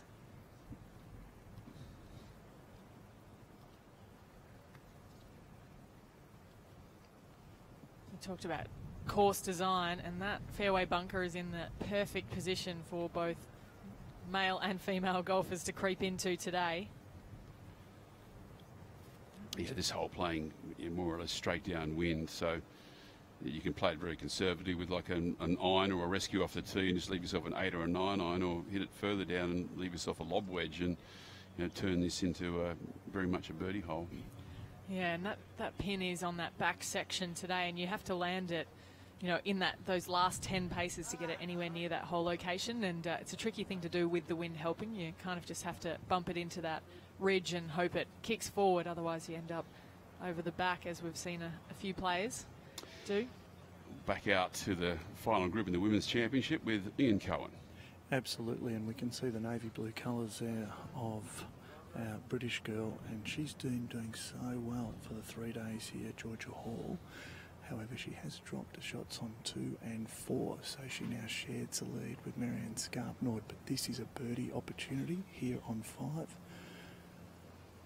So she'll be desperate to drain it, and it goes to the right-hand side. So she will finish with a par here, and Dreyer is in the red. She will also be finishing with a par if she can get it in, and Scarpnord also overshot as well. So I expect the 3 girls here to take the par out of this 5th hole, and you can see Scarpnord came in from a similar spot where she scored the eagle from yesterday, but overshot the hole on this occasion and couldn't get it done. So this is a par putt for the defending champion, Marianne Scarpnord.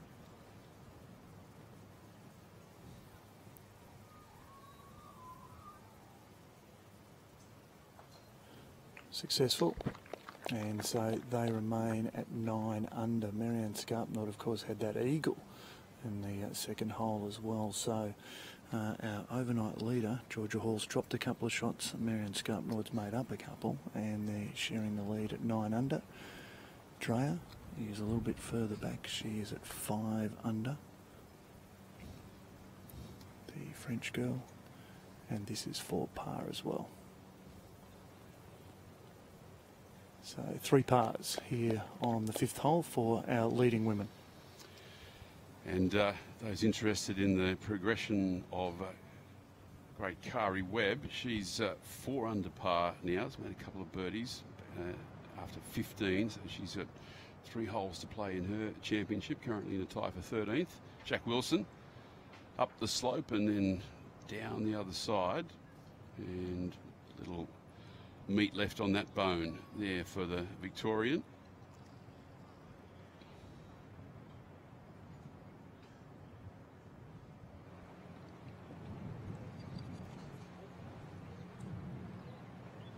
This is Carter on the par 3 12th. Going to be a little off their left.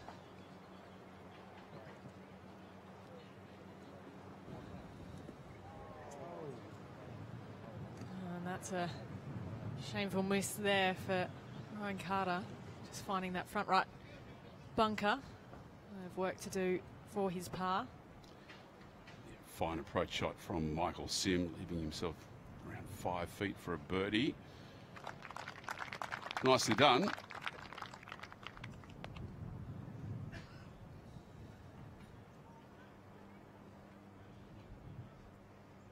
Jack Wilson to finish off. Michael Sim 1 under through 8. They'll take him to 2 under and up to 9 under for the championship. Hole out for Jack Wilson. Growing some lovely dreads there, and as I said to him yesterday, I'm not one to cast aspersions about hair. People in glass houses shouldn't throw stones, but an individual and quite a unique look, and I think the game can use more characters like that. Yeah, and Jack's such a nice guy. I've always enjoyed spending time with him when he was part of the VIS program, and I was down working with Ryan Lumsden and Marty Joyce there. And just a nice energy to be around. He has a little bit of that hippie vibe to him as well, which is something that we don't see too much of in golf, but good to see him in the mix. Let's head back out on course. This is the final group in the men's championship: Matthew Miller, Michael Long, and Adam Blythe. As Ian Cohen, the wind looks to have just freshened a fraction.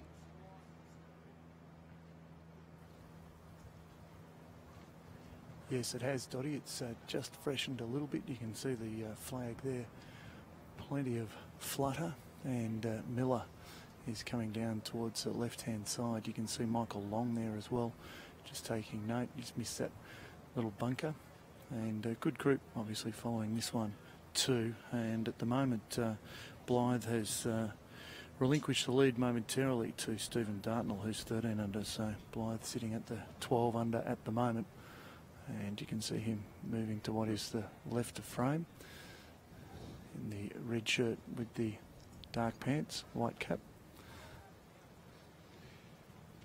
Looks like Michael Long has just blocked his layup a fraction into that very deep hot bunker on number 5. It's just 61 yards from the back edge of that bunker to the front of the green. And today, Ali, the pin's been set back 21 metres and 5 over, so it's really in that right-hand back quadrant of this green.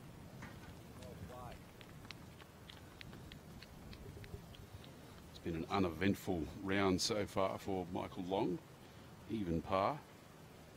Still at his overnight score of 10 under after his heroics of late yesterday with a magnificent eagle on the 18th.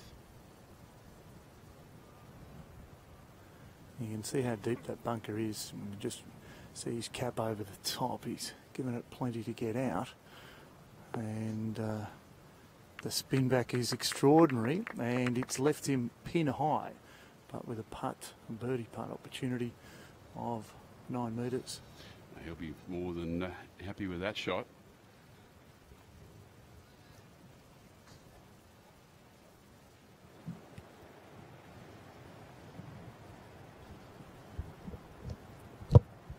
Interesting scenes out here at the 12th. Looks as though Carter has actually found the long rough between those bunkers and just nudged it out. That's the thing around the bunkers. There are some severe lies to be had out on the beach course in particular. Well, a big par putt coming up for Ryan Carter, who's made a serious move here on Sunday. But really needs to keep that momentum going. Over to Matthew Miller with a very good look at this, just short of the green. Ian, is he there for 2, or is that his 3rd? No, they're for 2.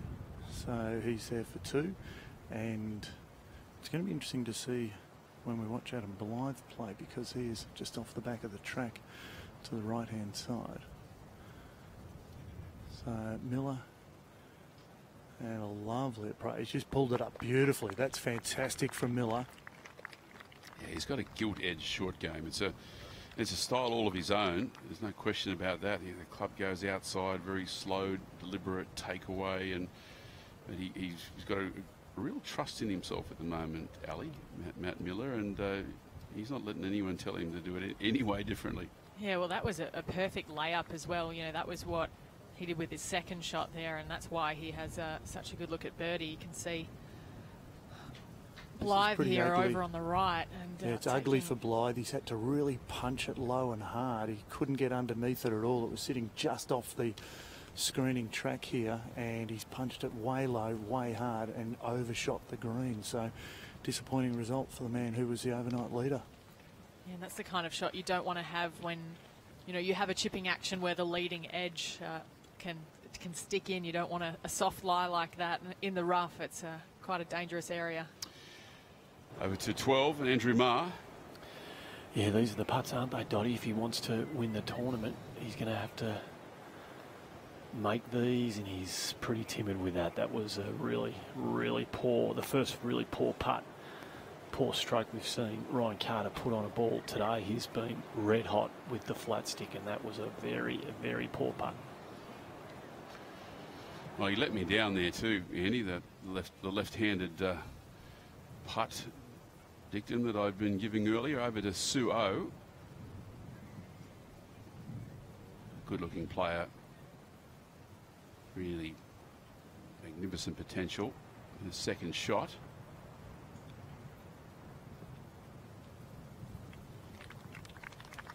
Second shot into 9, got it on the right level, putting up the hill, nicely done, and famous golfer in her own right. She's got a very famous caddy there, of course, Mike Clayton, former Australasian Tour Order of Merit winner, a tournament winner around the world, and now a highly respected golf course designer, and perhaps the only caddy in history, Ali, who refuses to wear shorts.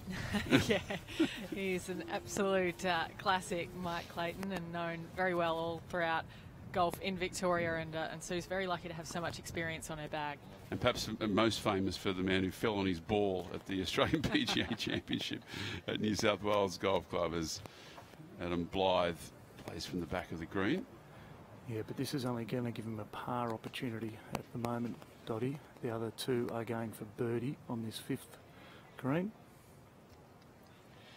Yeah, he just hasn't been in this position for a long time, Adam Blythe, and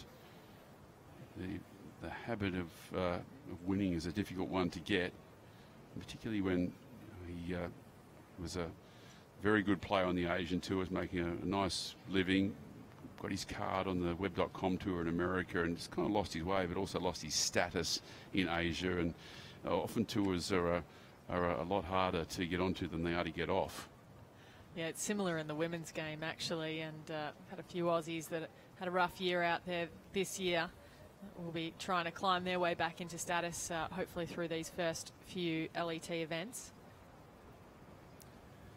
So this is Michael Long, birdie opportunity at 5. Plenty of experience.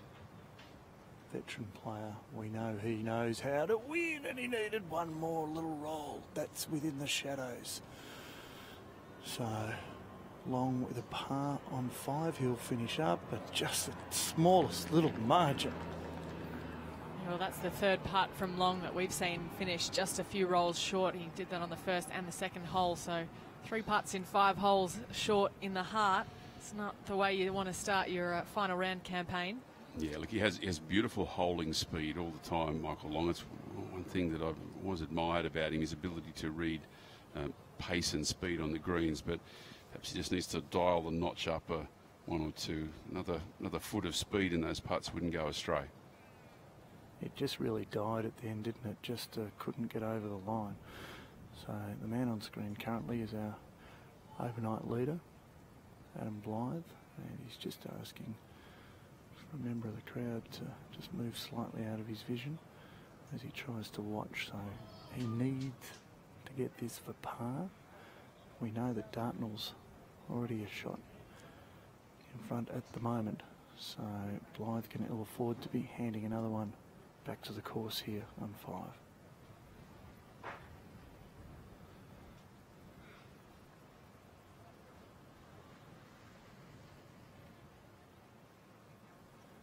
Adam Blythe. It was tentative, wasn't it? It was tentative, and it ran through to the left-hand side.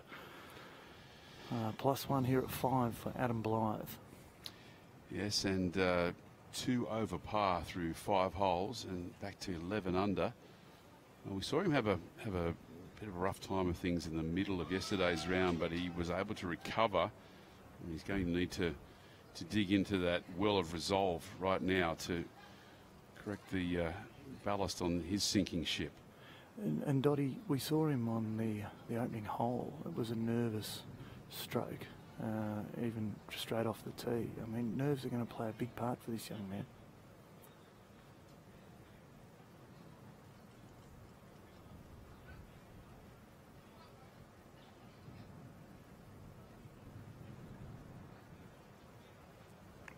Not so for Matt Miller. He finishes off. So that is our final group in the men's through the 5th hole. Yeah, and Matt Miller. And if we make the assumption that that was a birdie, then he'll move to 10 under and into tie for 4th place. And only 3 strokes out of the lead of Stephen Dartnell, who is now 2 strokes ahead. Yes, that's correct, Toddy. That was for birdie. Always very solid around the greens, Suo.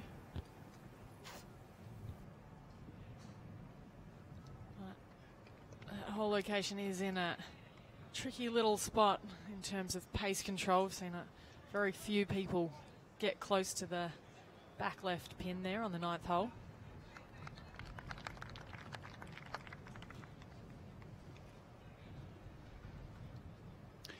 Yeah, exciting times for Australian golf. We spoke yesterday about Minjee Lee and her ascendancy in the women's game, particularly here in Australia. And we hope we see a lot more of her too, because I don't think Australian golfing public has had a proper time to acclimatise to the fact of just how good she is. And she's obviously in America a lot now. But the elder stateswoman, Kari Webb, leading the way, and a Suo and a Minjee Lee, and it's pretty impressive vanguard of women's golf at the moment. Yeah, absolutely, and it's a testament to the Golf Australia program. The pathway that they've created is so different, even to that what I went through in amateur stages. A lot of the girls like Suo and Hannah Green, another really promising amateur that I expect to see a lot more of in 2016, coming through the ranks, and they're doing it in a really supportive manner. They have a good team around them so that they're not actually trying to build a team once they turn pro, which is what a lot of players in my generation had to do. And it was kind of once you got there, then you worked it all out. But they're doing it much earlier these days, and they're hitting the ground running, and that's what we're seeing coming out of Australian golf. Yeah, have you seen much of Suo play? And how do you, there was a point there where Suo and Minjee Lee were kind of seen on almost a very similar pedestal. Minjee's taken that next step. How do you compare their games? Yeah, well, they were kind of tit for tat growing up. It was kind of which one of them was gonna win the next event. And I think when Sue turned pro, she went through a few changes in her game and in her support staff, and I think that might have set her back a little bit. But having said that, you can't keep a good player down, and I'm interested to see what she does with 2016. Yeah, it will be very interesting, and also interesting to see who steps up and makes that Olympic team in the end as well. Kari yesterday was expressing a great deal of determination that she's wanting to be there, and that you certainly wouldn't count her out. But there's other places up for grabs as well, and quite a few candidates.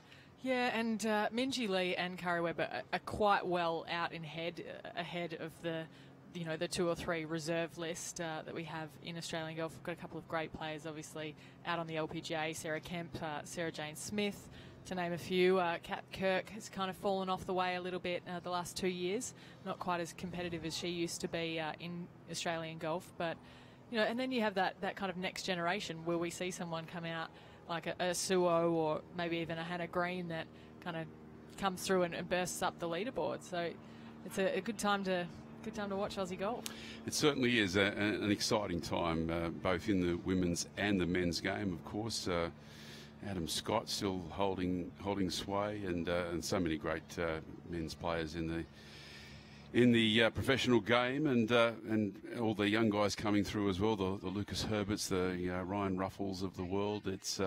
It's tremendous. Well, it's been fantastic having Ali Whittaker join us here and add her insights into both the men's and the women's game. And we'll thank her for her involvement. And we're going to have a look at the leaderboards, take a little break, and then bring in the legend Kari Webb to do some more commentary. Perfect. Thanks for having me. The leaderboard as things stand midway through this final round of both the men's and the women's championship. Stephen Dartnell, 2 under par for the day. He's at 12 under. Adam Blythe at 12 under par. Just looking for some updates on our leaderboard at the moment. And we do believe that Steve Dartnell is now back to 11 under par. But Ryan Carter playing nicely at 10 under. And Ben Eccles, the Victorian, making a big move along Scotty Strange at 1 under par. And Michael Long still at his overnight score of 10 under par.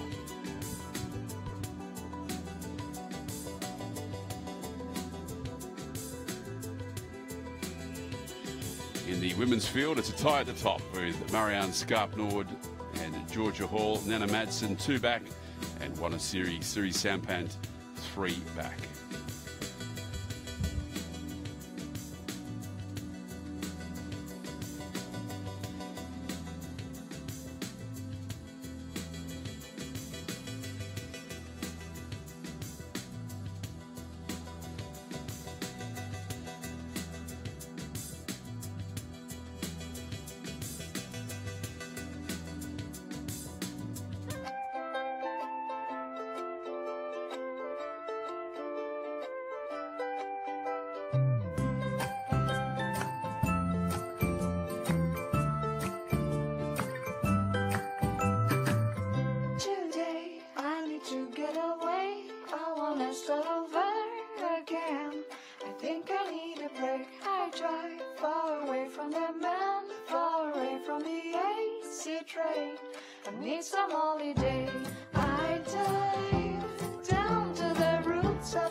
After hundreds of years, the mop bucket has finally had its day. Introducing the all-new Oates Easy Squeeze Ultra Bucket. 1 compartment for dirty water and 1 for clean means getting your floors really clean is really easy. So kick your old bucket and embrace the new way with Oates Easy Squeeze Ultra Bucket. Whatever you clean, it's easy on Oates.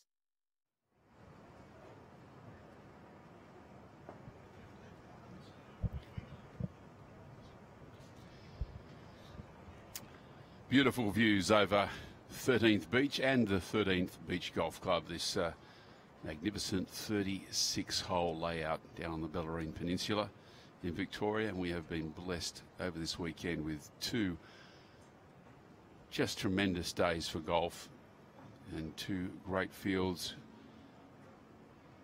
accompanied by wonderful galleries here at this well-supported event. Back out on course.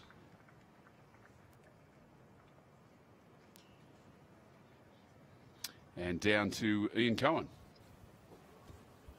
Yes, we're here on the 8th now, and the group coming through is a group that had a share of the lead momentarily, but Scott Strange, Zach Murray and Stephen Dartnell, and they're heading up here for the par 4. This is second shot for all of them on the way in, and if Dartnell can get involved in this one, he's handed a couple back in the latter stages of this front 9. He was up to as much as 13 under the card, This is the amateur Murray. Big, tall drink of water Murray, quite powerful in the hit. And he's left himself a fair rise to come up there and quite a distance to the flag. If he's going to be any chance for a birdie. But a lot of promise around this young man, Dottie, the leading amateur. Yeah, look, he's just one of the names that keeps popping up. And that board is heading towards the left-hand side of the green. Should hold on to the edge, but leave a very long-range birdie putt. Yeah, it does manage just to hold on to the edge. So, no, Zach Murray's a young guy who's described by Mark Hayes as being really streaky. So, a guy who, when he's on, he can really start shooting some very low scores, and he's just at the very beginning of his golfing career, and no doubt will turn professional at some point. Good tall athletic build though when you have a look at it. This is Strange. So Scott Strange with his second shot into the 8th.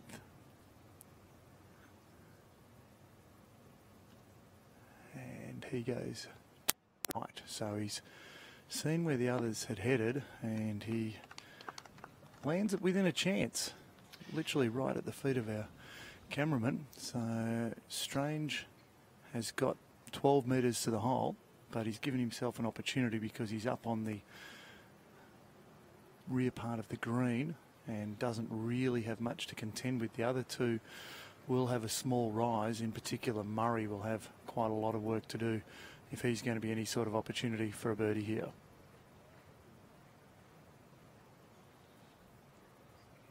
Very relaxed environment here at 13th Beach.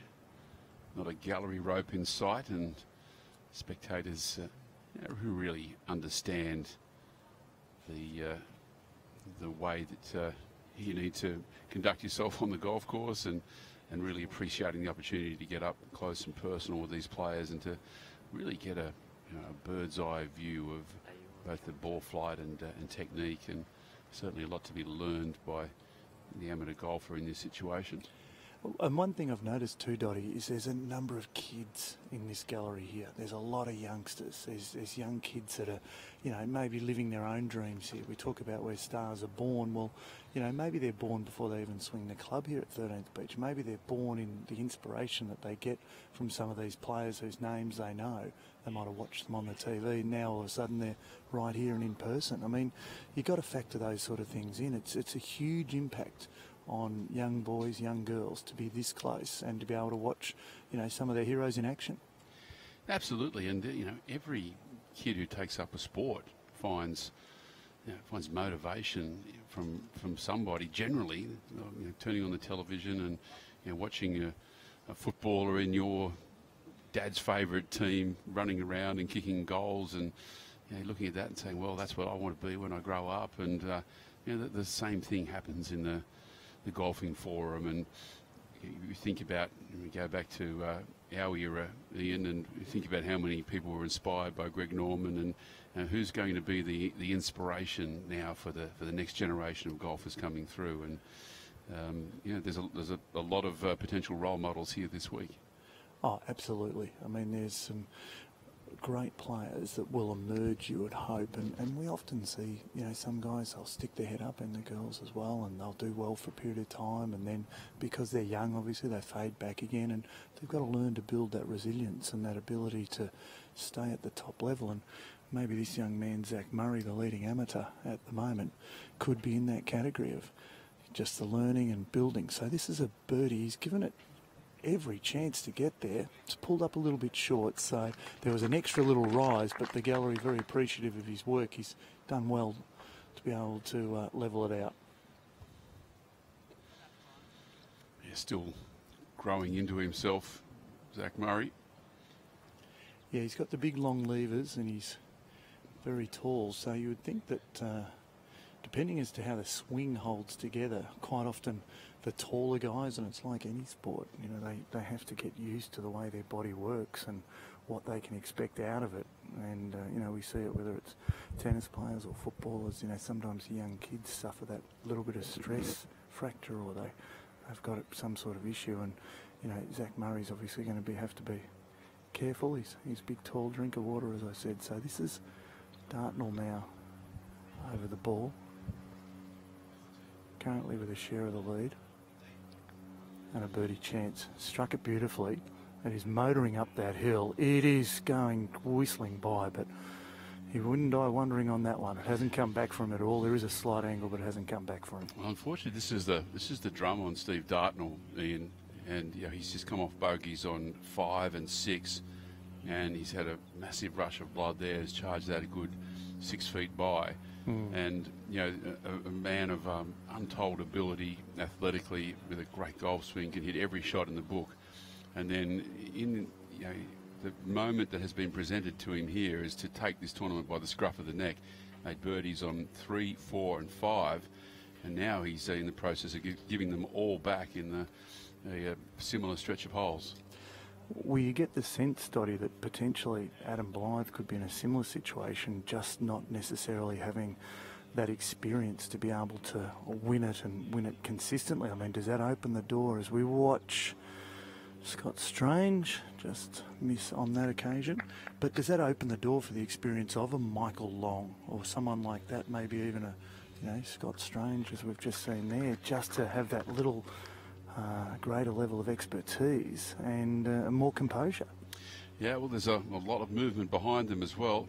They certainly don't want to stand still. Josh Geary, who's just signed in for a round of 66, and he's 10 under par. He's posted that score in the clubhouse. So some great golf being played. Max McCardle, a 67, Tim Hart, a 67. A lot of red figures on this leaderboard and a lot of opportunities on this back nine. So an absolutely massive putt here for our co-leader, Stephen Dartnell. These are the putts. They just simply need to be done. Dartnell, a little bit of downhill about it. Gee, it had a little think too, didn't it, Dottie? It went around and around and then decided to drop. Well, He definitely needed that. So Steve Dartnell just stemming the flow momentarily. He'll stay and that was going at such a pace too, Dottie, that if it hadn't actually dropped, it would have sailed probably equal distance back past with the angle of the green.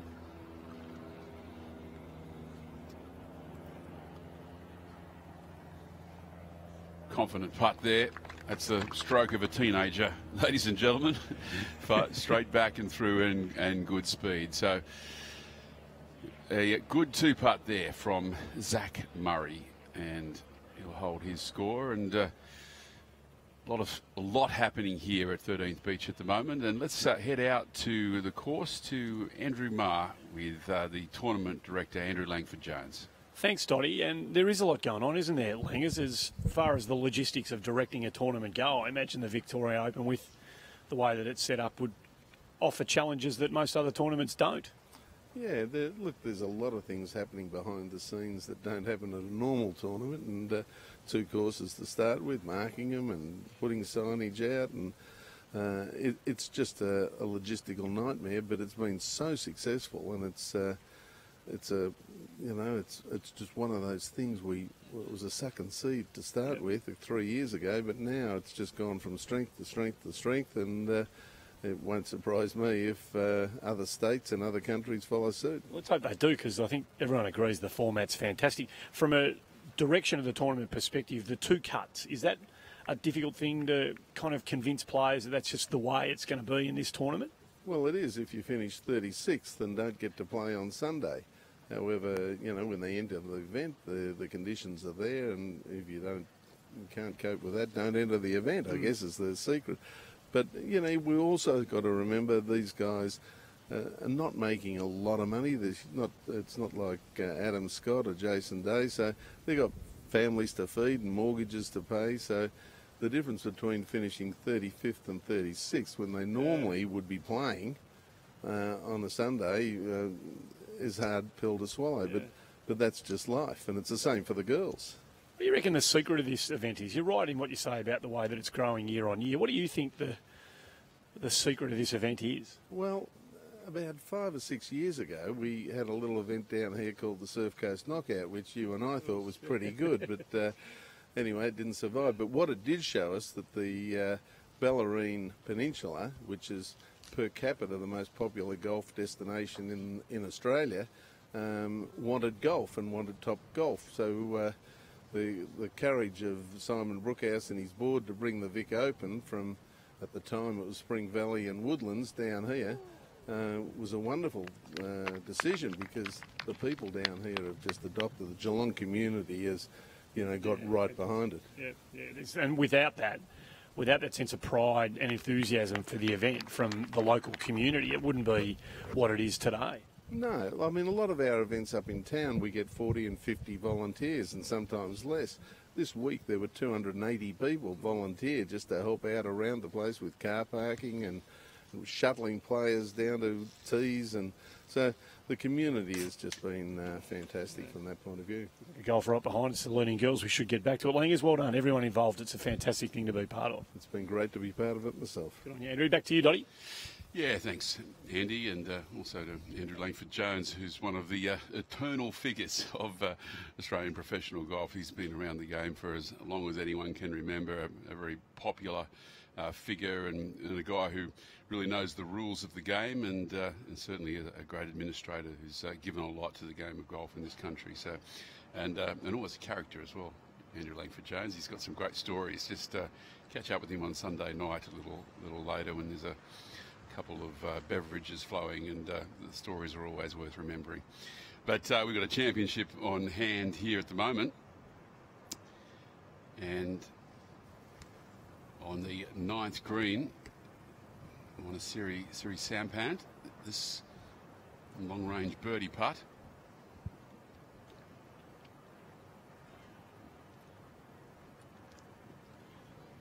Good speed.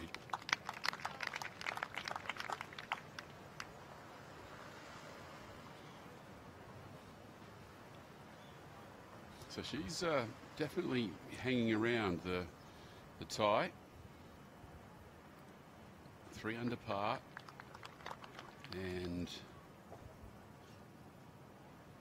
currently it's 7 under. 3 shots out of the lead of Georgia Hall.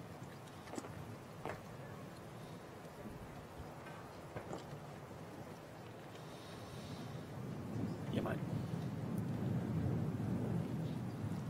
So Drea's got 114 here, Dotty, and she's hugging it down the right-hand half of this fairway, which is not the line that you want to come into this back right pin. She's got the wind hard off her right, and all of that wasteland area in between her and the pin. It's set up on one of these plateaus, one of these back plateaus on these 13th beach greens, which make it a really small target area. She's got almost no green to work with here at all. Called it exactly. She really needs to get this to sit down, and she's been successful in that. She's got it up onto the plateau where the flag is, and she'll have about 9 metres for a birdie chance. Well, that is a beautiful, beautiful shot. Scarpnord to play next. She's opened this green up perfectly. Great line to attack the pin down the left half of the fairway. She's got 98 metres in, straight back into the tee. She looks like she's pushed that a little bit to the right, trying to draw back now.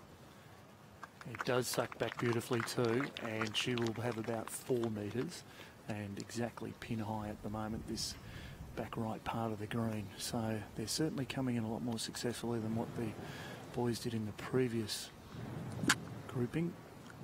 So Hall with 95, similar line to Drea, but 20 metres closer. The wind's going to try and knock that a little bit right to left. It's going to have to hang on to that top shelf if it can.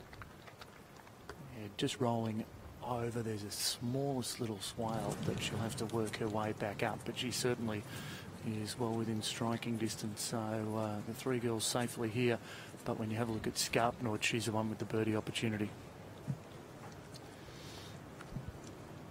And Andy, you know, a sight to warm the cockles of your heart would be looking down the 18th fairway at the moment. As and I was just about to mention that Curry Webb is coming up 18, and there is just a wonderful gallery following her. surrounding the greens at the back, and they've really shown huge support for the great Australian. This is her third shot on the par 5. And, well, just caught that a little thin, and she'll be disappointed with that because she's 4 under par for the round, 2 under for the championship, and a birdie here will push her into the top 10. And Dottie, as you're talking about Kari Webb, I mean, to be able to come down here, spend a couple of dollars and see such a champion as Kari Webb go around, it's exceptional. Let's not forget it's $5 too. You know, That's I right. mean, in this age where, you know, prices for sporting events are, you know, bordering on the ridiculous at times when it comes to, you know, taking a family to watch. The fact that you can turn up here and watch Australia's greatest ever female golfer for $5 is, well, you know, it's exactly the sort of thing that needs to happen in order to grow both spectator and player involvement in the game. Yeah, and congratulations to everyone involved, obviously, the Vic Open, but to Kari herself as well, to make herself available and make it a priority. So the great Kari Webb will be joining us in commentary in just a short time, and very much enjoyed her insights yesterday.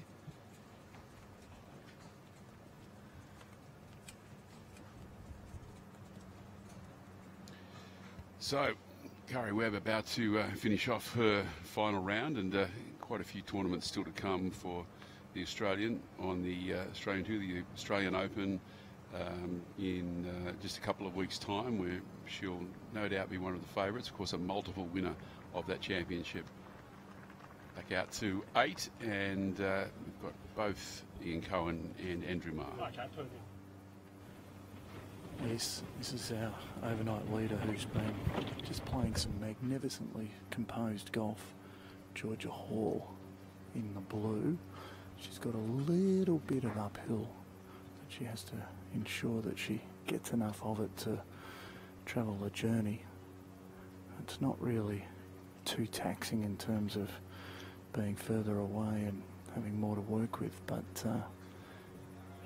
she knows Garpnord has got a genuine chance and she'd love to hold this one. She has punched it in nicely, good pace on it, but not the direction it slides through left-hand side. And she'll have to work back from a foot or two.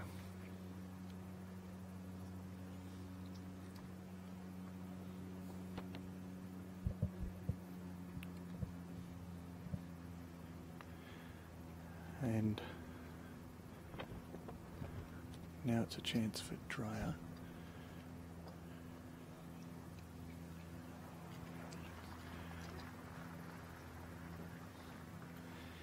Richard Green is following his fiancée here. Richard, talk to us about Marianne and the putt here. Well, it looks like she's hit a pretty good shot in, so you know she's given herself about 8-9 feet for birdie, so it's a good chance. Let's hope she makes it. It's an exciting grouping when there's so many internationals. Obviously, the English girl has been playing so well. What have you read from Marianne as this goes almost for Dreyer? Just didn't drop. What have you read from Marianne in the first 8 holes? Well, you know, she looks pretty good. You know, she's you know, I spoke to her a bit last night, and obviously, you know, she's had a little bit of luck this morning on the second, and made an eagle there, and you know, that's a good start to the day. You know, so it gets the ball rolling. So she's got to be in a good frame of mind, I think. Talk us through the setup for Marianne. How does this work? Her pre-shot routine, you mean? Yeah. Or, yeah. Look, you know, she lines the ball up, puts a line on the ball, and lines the ball up at where she's aiming at the hole. You know, whether it's outside right or inside right or whatever, she'll aim the ball there and then square the putter face up to that line, and then put as good a stroke on it as she can. It looks like it's a bit right. But you know, she's not been super confident with her putting. You know, leading in, I've been trying my best to build her confidence up and get her to relax and putt. But you know, let's hope they start hole and start going in on the back nine. Absolutely, we look forward to it. Thanks for spending some time with us. And how's the back? Just as we let you go. Oh, look, you know, it's, to be honest, it's enjoyed the rest. You know, I've not done a whole lot and no rotation movement or anything like that. So, I feel okay, progressing along. Hopefully, by the end of next week I'll be okay. Thanks, Richard. Defending champion there, Dottie. Richard Green joining us and just analysing the stroke and the match play of his fiancée, as well as the other internationals that are in this lineup. And when Dreyer from France, Skarpnord Norway and Hall from England, our leading women. Yeah, disappointing for Richard Green that he couldn't bring his A game this week. He'll be back in full effect before too long. Kari Webb, a birdie putt to finish off her 72 holes of this 2016 Oates Victorian Open. Magnificent. Well, what a great way to finish for Kari Webb. A real crowd-pleasing effort. And a 5 under par round of 68 for the Australian. And what a thrill for her playing partners. Playing with Steph Nair and Jenny Lee.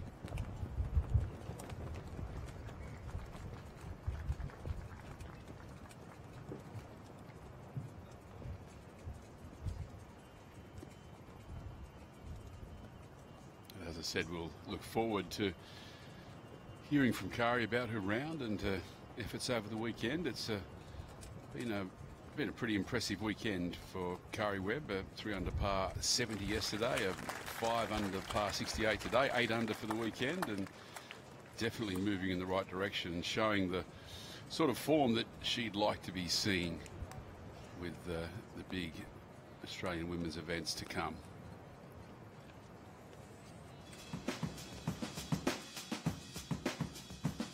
In the men's championship, Steve Dartnell, 11 under par, leads by 1 from Josh Geary, who's in the clubhouse after a 66 at 10 under.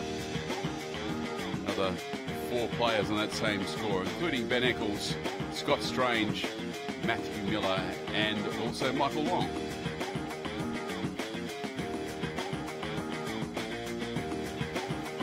In the women's championship, it's Georgia Hall by 2 from Marianne Skarpnord, and by 3 from Wanasiri Sampant and Nana Madsen.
Introducing the Tour X.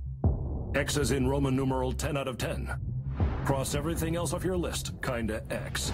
X doesn't mark the spot. It hands you a check and lets you hold the trophy. X understands. You want what you want, and you need what you need. Exchange technology. You want slope? Go red. You want tournament legal? Black. Go time. How about dual display technology? Done? and done. Didn't catch that? Want the technology trusted by 97% of the PGA Tour? X has got it. Pin Seeker with Jolt. Bing, bang, boom. Ricky! You want Ricky? X has got Ricky. It's even got Caddy Joe. Everyone loves Caddy Joe. Hey, Joe. Enough? Agreed. The most advanced laser rangefinder in the world.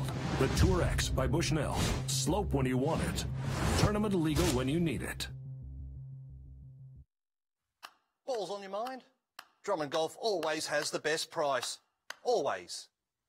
They're Australia's biggest, so they always buy better. And they guarantee they won't be beaten ever. Balls. That's what I say when people tell me they got cheap balls. Drummond Golf is Australia's biggest, and they guarantee they won't be beaten. So don't argue. Get out of Drummond Golf for balls.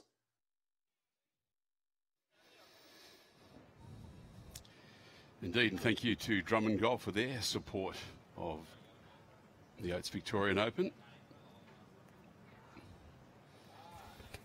And back out to the final group in the Men's Championship.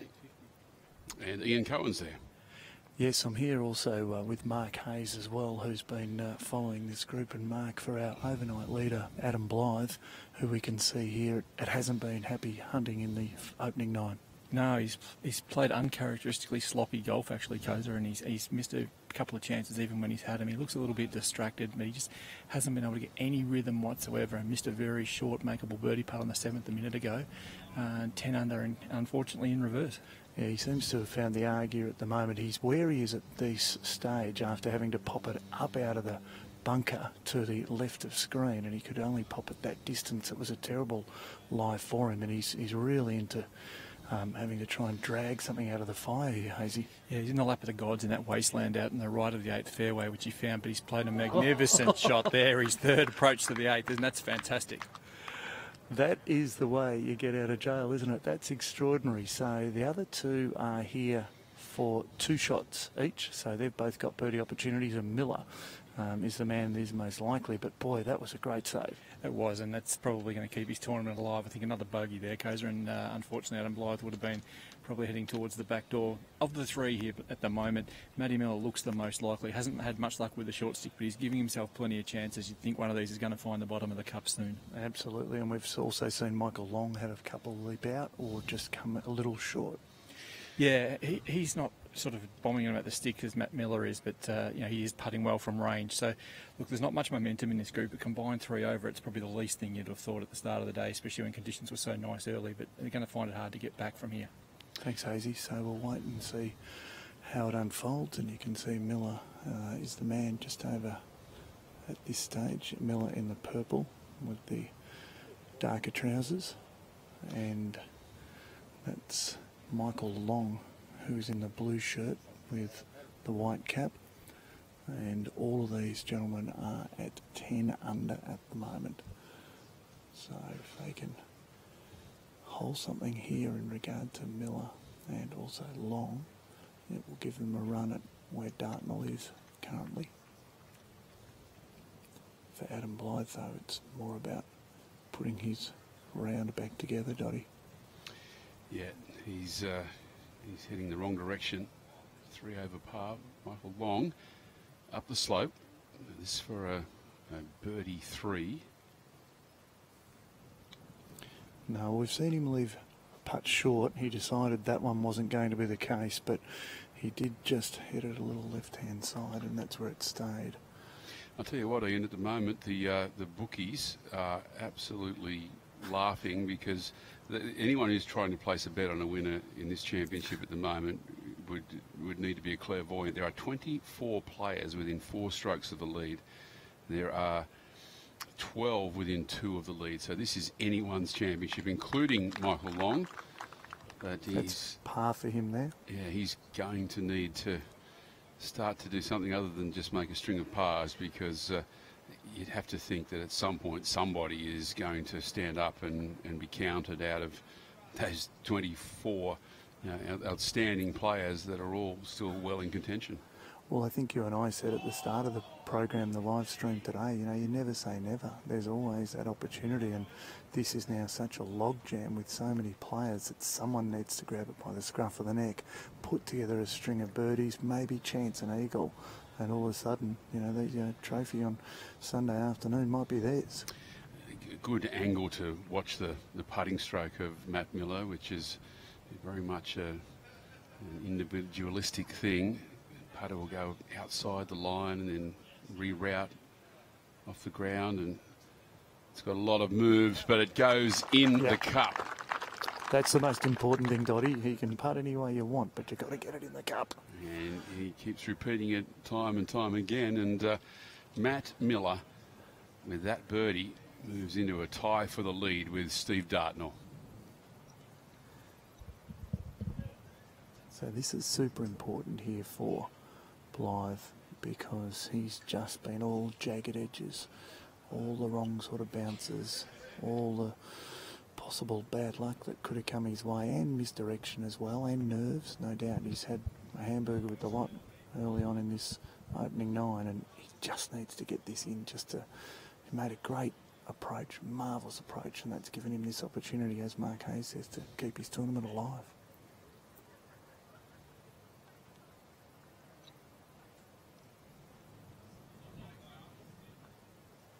Right behind this one, and great to see.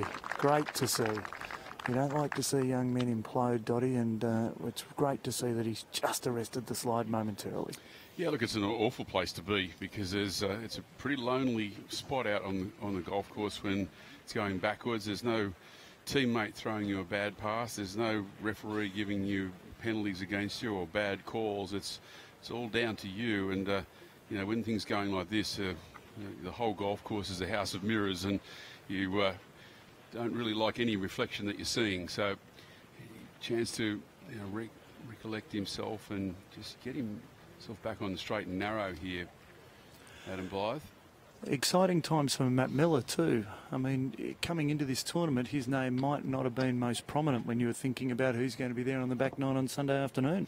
Well, I mean, you're right, because he does have that certain unfashionability about him, Matt Miller. But if you were running a form guide and you look through it, it's like black caviar. At the moment, Matty Miller, I mean, every time he tees it up, he's in contention. Over the last year, he's had an incredible record. I think it's around about 10 or maybe even 11 top 10s, and he just keeps on keeping on. He's the Energizer Bunny, Matt Miller, and once again in with a chance of winning a big 4-round championship. Absolutely, and he's just finding that little purple patch to replicate his purple top at exactly the right time. Just spoke quickly then with our overnight leader, who said that in that bunker he was right under a very reedy, grassy, patchy part, and he was very happy to get out of the bunker in the shape he did, and maybe that's given him the buoyancy to then play that approach shot, which was a ripper, and who knows, this could be a turning point for him, even though it seemed ugly.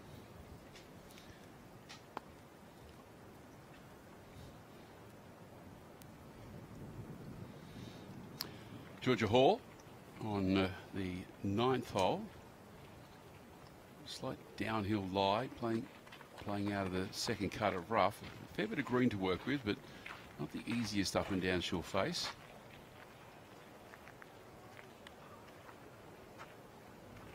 Yeah, nicely done, but came out a little softer than she anticipated, and that's a real tester left for her par 4.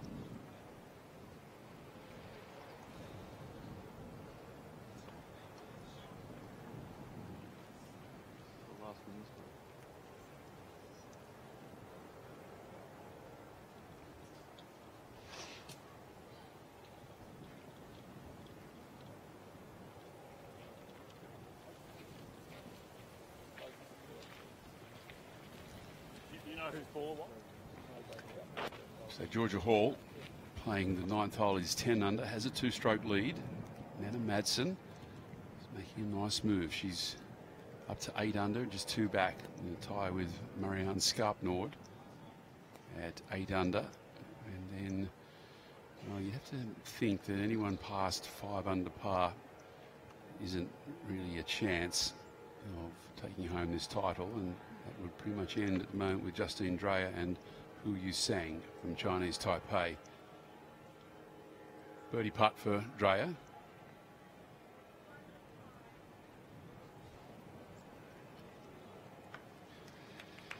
A little optical illusion there because you can see that slope that she was putting down, but once it gets to the bottom of the slope, it's been pulling up very quickly.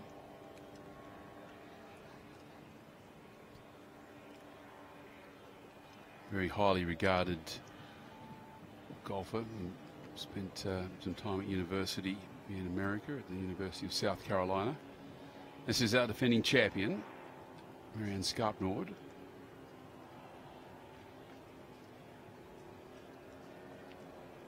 And also very tentative. Richard Green earlier in his interview with Ian Cohen mentioning that perhaps not the strongest part of her game, particularly in terms of confidence, and that was a very tentative approach putt.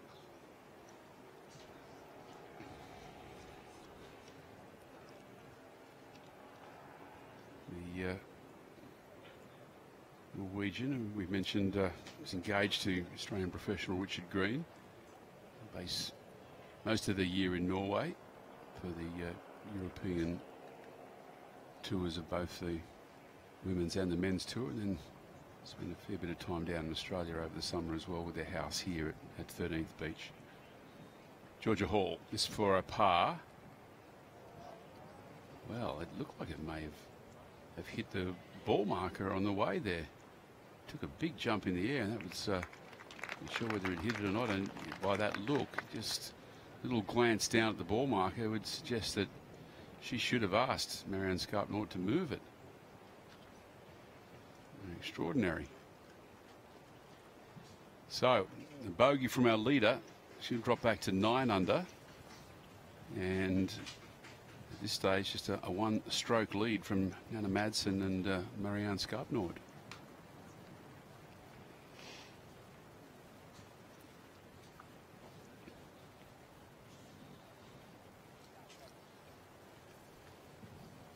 Hardly a cloud in the sky here at 13th Beach today, as was the case yesterday.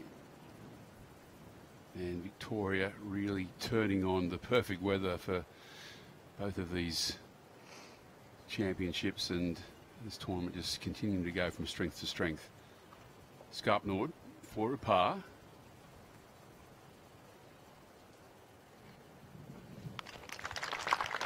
Nicely done. And that leaves one, which is Justine Dreyer. Just to close out.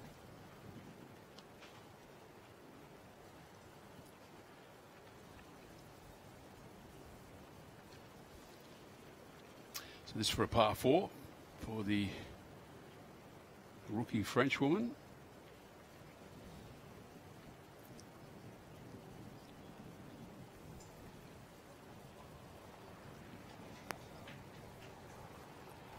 Big week for the young lady, just finding her way in the world of professional golf, and once again our great pleasure to welcome to the commentary box the favourite daughter of Australian golf, Kari Webb.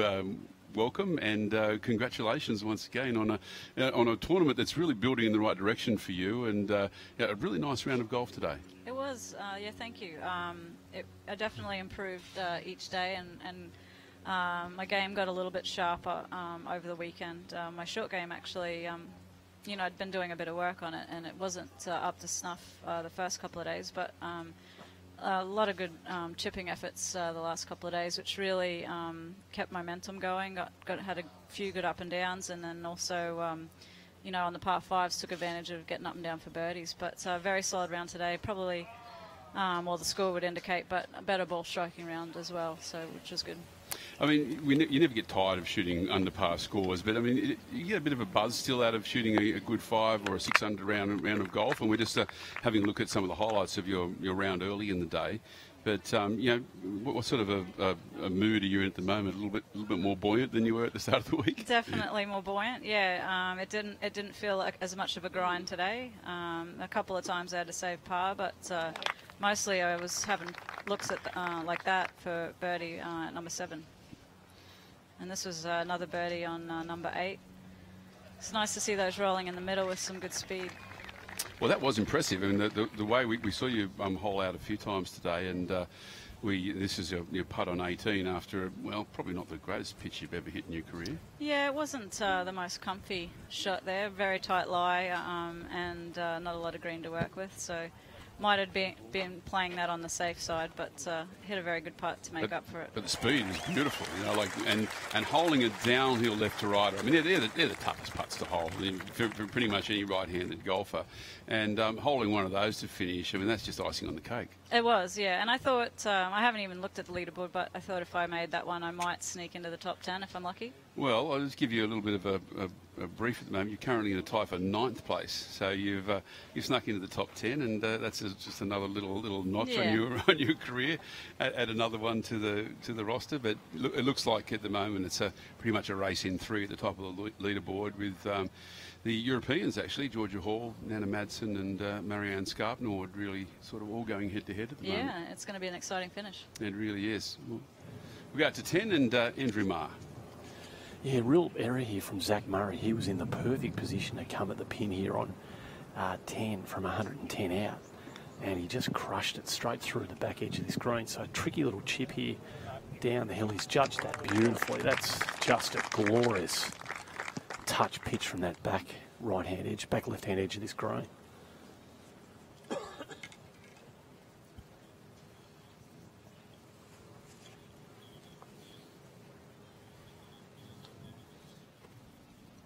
Over to 9, and this is Matt Miller, centre of the fairway, and just a wedge left for his second.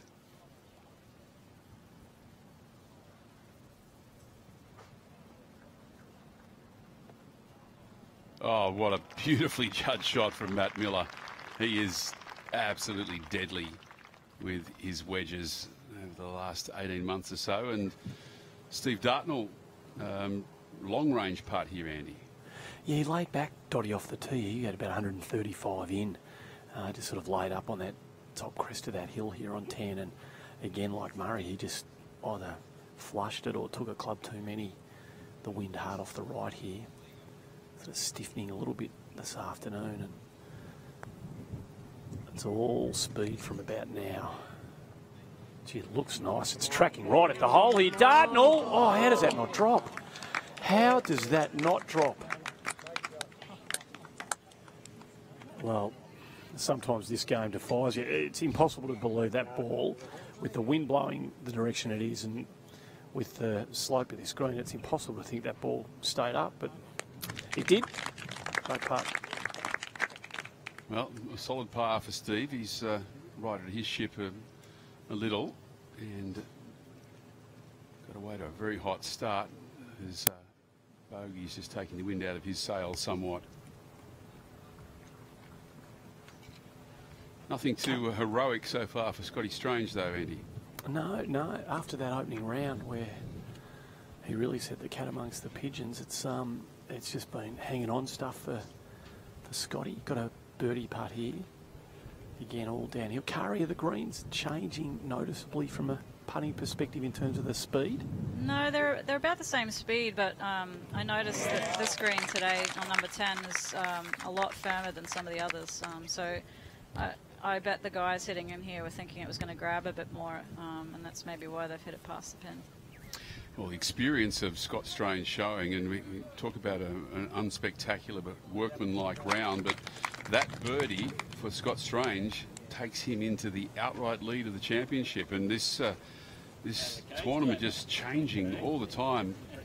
5 minutes ago there were 4 players 11 under par. Now Scott Strange outright leader at 12 under, and an intriguing day continuing to evolve. 12 players within 3 strokes of the lead.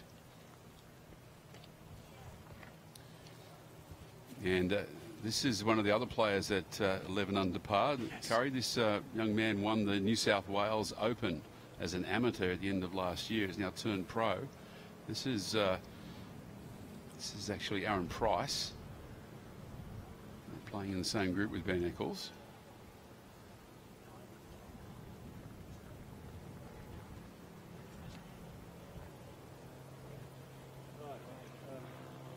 We've spoken a lot this week about the relative inexperience on the women's side of the draw, Kari, and just what they'll be going through in their minds. I mean, do you remember like the first time you contended in a professional championship and how you felt going into the weekend in that event? I do. I think I was a little naive about the whole thing. I definitely was nervous, but for some reason I was able to handle the nerves well and rise to the occasion. It wasn't until later in my life that I realised how naturally that came to me. When I had a few struggles and how mentally I did such a great job without really having any mental training, and then it was about learning it all so I could continue doing it. And you talk about that mental training. I mean, you've really only had two coaches in your whole life, but the last portion of your career, almost exclusively with Ian Triggs, and Ian is very, very much a guy that works upon the mental side of the game. And how influential has he been on the way your career's evolved? Yeah, Triggsy has definitely did a great job with me mentally, and he did a lot of work with Noel Blundell, who I've worked with quite a bit over the last, maybe 10 years, and I think Triggsy subscribes to a lot of the stuff that Noel believes in. So it really, although sometimes I think when you learn the mental side, you realise that 9 times out of 10 a bad shot's mental and not technical. I used to think I could go to the range and fix it and just beat balls and fix it, but in the end I learned it was just mental mistakes. Big putt for Matt Miller after that superb approach, just around 4 feet up the slope for a birdie, this to join the lead. He is just rock solid. Matt Miller moves to 12 under. What an exciting championship we have evolving in front of us right now. Scott Strange and Matt Miller at 12 under, and then Ryan Carter, Ben Eccles at 11 under, and a group of 4 back to 10. Still anyone's championship. Yeah, getting back to that point you made, Kari, about early in your career, just I guess just freewheeling and doing what came naturally to you. As you watch Adam Blythe look to hole out for his par. Around 21 years of age, you had phenomenal success in the game, and the freedom that you had then as a player, you must look back upon that very fondly. Just the way that the flow that you had in your game and the way that you approached the game, and just how naturally it all came. Yeah, definitely. You can watch some old footage, and there wasn't any thoughts about anything but hitting the shot that I was picturing. And it's fun for me to watch young kids playing, because that's exactly how I used to be, but after years of playing, sometimes you don't play as freely as you used to when you were a kid. Nathan Green, former Canadian Open champion on the PGA Tour. This for an eagle to finish off his championship. He's moved back full-time from America now, Nathan.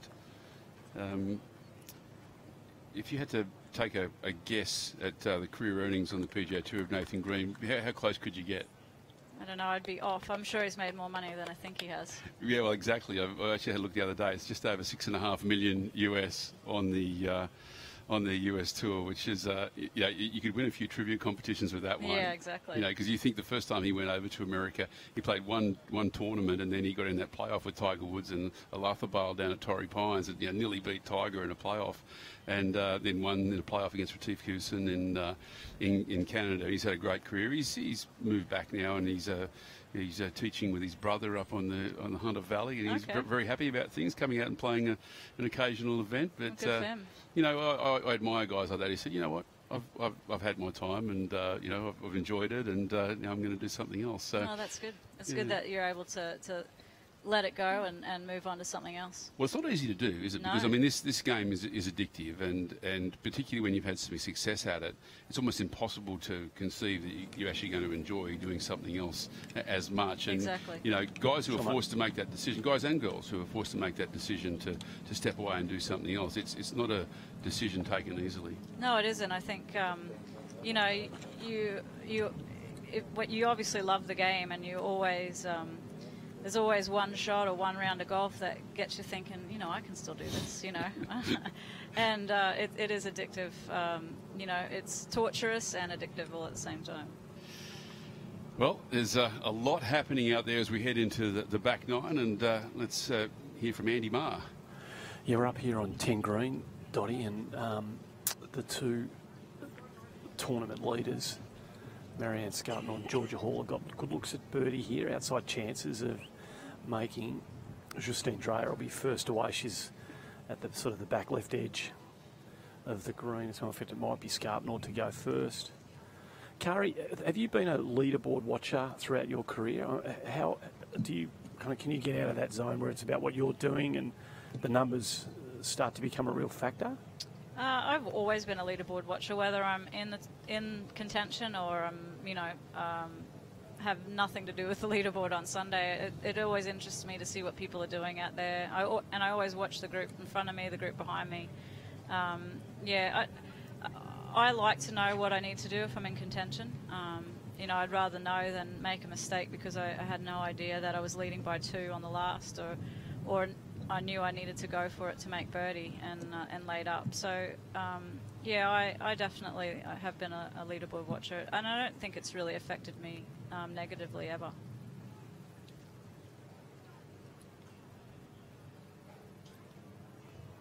So that strange little idiosyncrasy of Dreyer, she puts the putter down behind the ball and then backs off over every single putt. This is quick. It's going to go a little bit right to left to begin with, and then straighten out in the second half of the journey. Quick down that hill. Now she's 2 over par for the day, and really going the wrong direction. The rookie professional there's always a subtext to these events as well, Kari, isn't it? The importance of making enough money to keep your card, the importance of what a win can do for you, and in particularly at the moment, the winner of this event will get a spot in the Australian Open. There's always something at stake. Yeah, there is, and that's the great thing about professional golf, is that there's always something to play for, whether it's to move yourself up from 40th to 30th to make a little bit extra cash, or like you said, if you win today and you're not in the Australian Open, it gets you in. But sometimes that adds that little bit of extra pressure that you might not need to think about coming down the stretch. What do the girls on the LPGA Tour think about coming down to Australia to play events? I mean, it's a long way to go. A lot of them aren't used to travelling that much, although there are some events obviously in Asia these days. But was that greeted with excitement when the Australian Open joined the tour? Yeah, definitely. We played so many of the great courses in Melbourne, and I think, and that let the got the Americans to come down, because a lot of the Australians would explain to them that was you can't play on good courses like that. We don't get courses like that very often in the States to play on, and I think that's what excited the girls to come down. And then we go to Asia straight after that, so it's a nice 3-week stretch where you're on pretty much the same time zone and playing some good golf courses. Yeah, I mean, traditionally the tournaments that the Women's Australian Open's been played on have been, outstanding. The Kingston Heaths of the world, and if you're a professional, I think you understand where the great courses sit in the hierarchy, and you have to be inquisitive to know, what a great designer like Mackenzie had done with that, and you can only really understand that if you've experienced it firsthand. Yeah, definitely, and I think.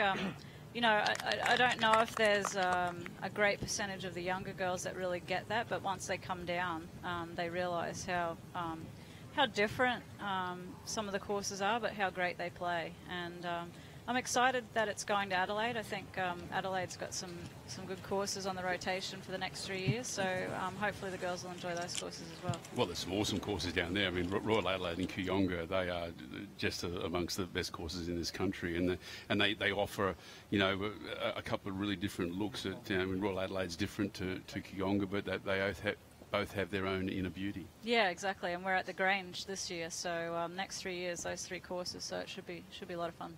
Yeah, well, Kari, it's been so wonderful having you here this week, both in the tournament and in commentary, and we look forward to following your progression this year, with it being an Olympic year, and we expect to see you in Rio de Janeiro and waving at us from the march into the stadium. And let's hope so. What a fantastic year. Congratulations on your fine play. Cheers, and mate. good luck for the year. Yeah, no, I've really enjoyed the whole week.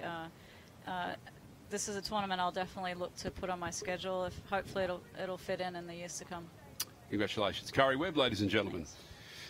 So, 9 holes to play in this championship, the men's and women's championships of Victoria for 2016, and just more of these wonderful views of this great 13th beach layout.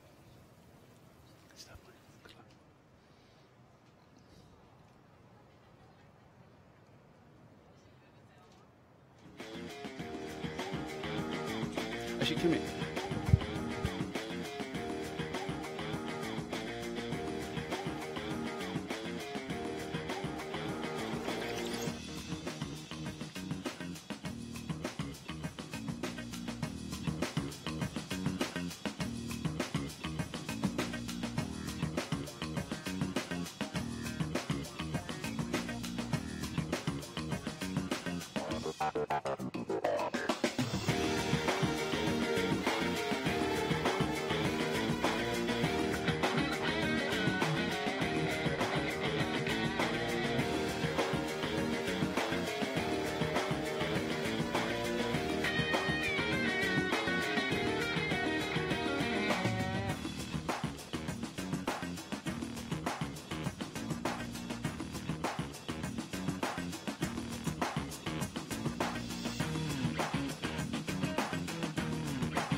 Out to number 12 and Ian Cohen.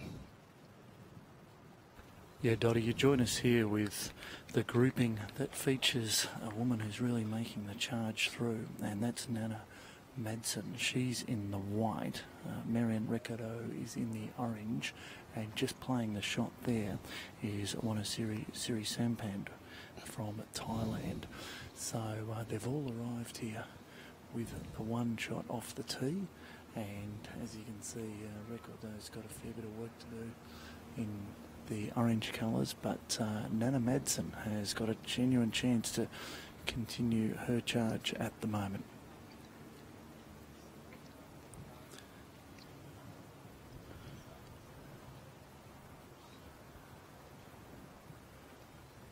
So Recordo from France, about to play her second shot here at the par 3. She poured it up short, didn't really get her onto the green. A lot of work to do. The pin at the moment is 17 metres back from the front edge, so she's trundled it over the top of that bump beautifully, but hasn't quite given it enough of the petrol tickets to get there in the end. The line was right, and she didn't want to overcommit to it, so she did quite well there, Dottie, just to get it even that close. Yeah, she'll have a little knee trembler coming up, though. Recado. Well, there's certainly nothing easy out here at the moment, and I can tell you the wind is blowing from the right of frame right over the top of the surf club, and the ball in the air had plenty of movement about it, so Madsen did really well to land it where she did. She's currently at 8 under, still chasing the English girl in Georgia Hall, who's hanging tough at 9 under. Siri Sampan's at 6 under, with Marianne Scarpnord, who's not part of this group, obviously, at 8 under. So this is, oh, look at a birdie. Tough one, but genuine look at it for Nana Madsen.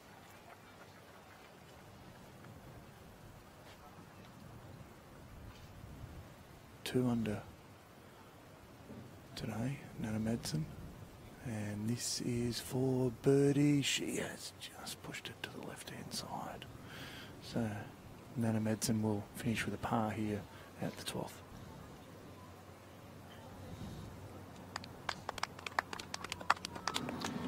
Out to number 10. Yeah, really pretty weak second shot in here to 10 green. Dotty from Miller finds that front right trap. Looks like he's played a pretty good one out, but it's going to leave himself about 6 feet up the hill for par here on 10. He was a fair way back on the right-hand half of the fairway, so probably had about 145, 150 metres to the pin and bounced it into that front right pot, so it was a pretty poor second coming in here from Miller. A couple of birdie looks coming up for the other two.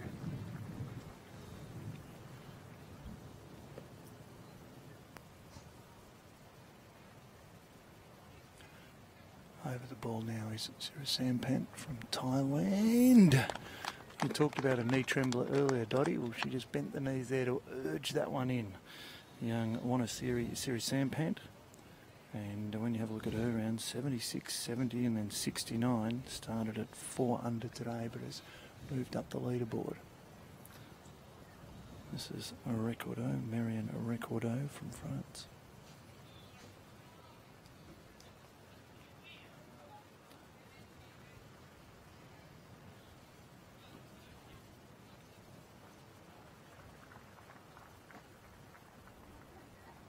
Yeah, well hold, although he's 3 over for the day.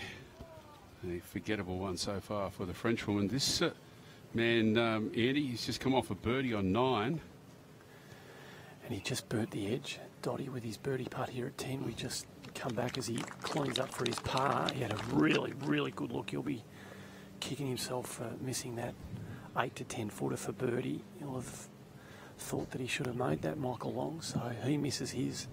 Look at that putt now. Blythe, who gets a chance to put himself right back in the frame here. Again, he's got about 8, 9 feet up the hill. Just a hint of... In fact, I reckon this is a pretty straight putt. If anything, it might just be a little bit right edge, but it looks like a pretty straight putt to me.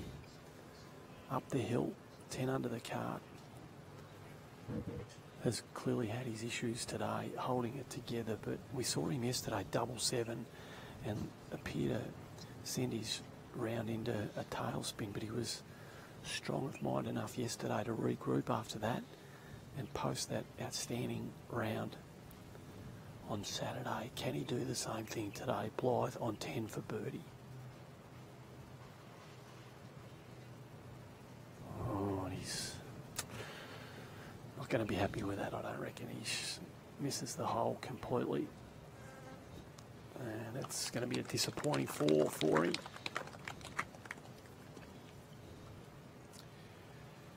Yeah, Adam Blythe, 3 over par through 10. And well, he's still only 2 back, and a lot can happen on the back 9 on Sunday afternoon, but momentum's certainly not in his favour. And some players at the top of the leaderboard just starting to find their feet, including Scott Strange. Real tester here for Matt Miller, though, Andy. Yeah, well, you've been talking about his ability to make these, Dotty. He makes these putts falling out of bed, and that's about a 6-footer on exactly the same line as Blythe for par. Pushed it.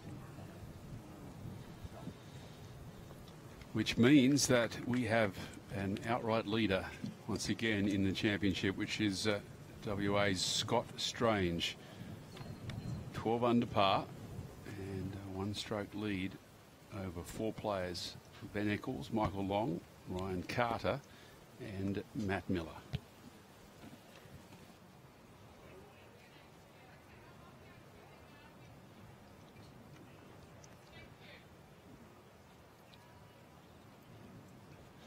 up to the elevated tee on number 12. This just one of three very good par threes, short par threes on this golf course. And Ian Cohen, what's happening with the breeze out there at the moment? Yeah, still very blustery. As you're looking at it, it's going from camera right to left, so it's coming right off the shore over the top of the surf club, and it is blustery. So this is the young amateur in Zach Murray, who's up there at the moment, and he set sail. There's plenty of green to work with at the front, but you don't necessarily want to be heading it over the top of the pin, and you can see where he's laid it up to there, so probably 15 to 18 metres to work with for him. Murray's been impressive today. He's played with a group, obviously, that's had some mixed fortunes. You know, Strange is now up there. Dartnell's been up there as well, so no doubt a continual learning curve for him.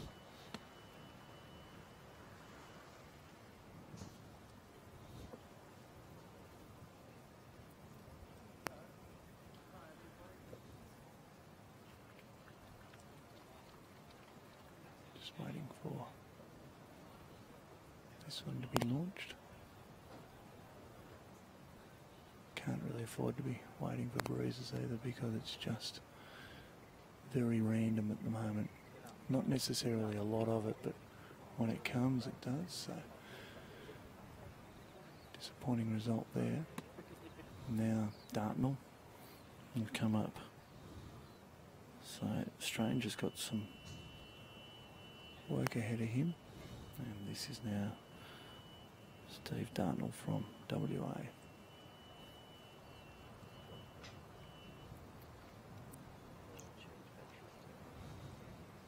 Just assessing the situation. And Dartnell will be wanting to keep his momentum and chances alive, and this is one of those opportunities right now for him. It's looking very good in the air, comes down, and if anything, just maybe a touch short. Needed to get just over the top of that little rise, and it would have tumbled down beautifully towards probably 3 or 4 metres. As it turns out, he's probably got the same amount of distance as what the amateur Murray has as well. So potentially a missed opportunity, unless there's a possibility of rolling a lovely long birdie in Dodds. Slightly schizophrenic round so far for Steve Dartnell. Started off like a locomotive, birdies on 3, 4 and 5, and then backed that up with bogeys on 5, 6. Sorry, that'd be 6, 7 and 9. So back to even par for the day where he started, and back in the scrum of players just jockeying for position at the moment, trying to win this tournament. And Dottie, when you have a look at Strange, I mean, he started with an equal record on the Creek course on day one, fired in a 63, which was extraordinary, and then day two was a 74, so he's had his share of up and down as well. Yeah, but his pedigree speaks for itself as we watch the flyover of this 158-metre par 3, tucked into the dunes and on the ocean side of the golf course. Heart-shaped green, the pin cut on the right-hand side today. Scotty Strange's pedigree, a China Open winner, a Wales Open winner, 2 very, very big tournaments on the European Tour, and a guy who would feel very comfortable out in front of this tournament. And interestingly, when he gets to the lead, he rarely relinquishes it. Scott Strange, one of those guys who keeps looking forward rather than behind.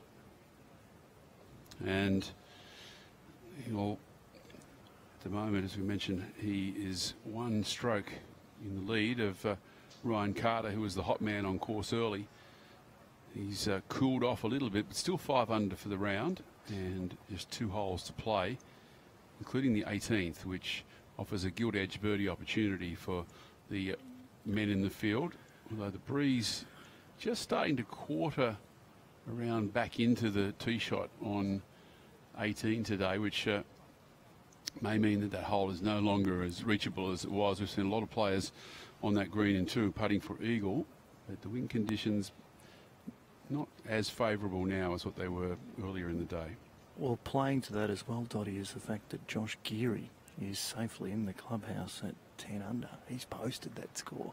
You know, the others have to make sure that the wind and the conditions don't affect them so that they're getting down around there. So that's going to be a long wait, you would suggest, for Josh Geary.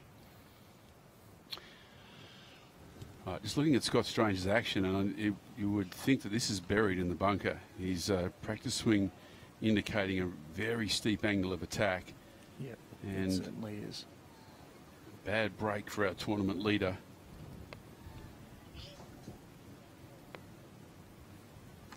Gee, good out though, ripping out. Have a look at this. Oh, just cupped around the edge.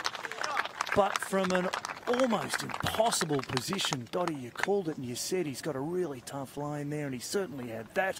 And he caught a piece of the cup on the way through, so maybe that streak hasn't quite deserted him yet. No, beautifully played, and just a little advantage there being on the upslope of the bunker so that he could just pop that up in the air reasonably quickly, and really as good as he could have done, just down to around 2.5 feet for his par 3. Well, the pressure now certainly on Dartnell, who is currently at 10 under, so a couple of shots in arrear of Strange, but now that Strange has made such a dire situation into what could have potentially been an amazing situation and now is likely to save par, Dartnell has to absolutely make the most of this. Well, the question is at this stage whether Steve Dartnell is still trying to win this championship or whether he's just trying to hang on to that position at the top of the leaderboard. And sometimes when things start going backwards, it's a difficult decision to make. When does that tipping balance happen? Well, when do you make that decision to think, okay, I want to finish top 10, I'm going to play a little bit more conservatively as against chasing it? I think it depends on how much money you've got in the bank account there. And quite frankly, it can come down to that very much in this game. And a lot of these guys on the Australian tour don't have an overseas tour to play on, so they're trying to survive on domestic earnings, and there's not a whole lot of money to play for in Australia these days. And certainly, you know, there's only 3 events on the main tour at the Tier 1 level. There's a bunch of tournaments at this Tier 2 level, but a lot of those are only $100,000 in total purse. And then there's the Pro-Am Tour, and so there's a lot of guys would be looking at the moths flying out of their wallet thinking top 10's pretty good. Zach Murray, 5 over par for the day. A real learning experience for the teenager.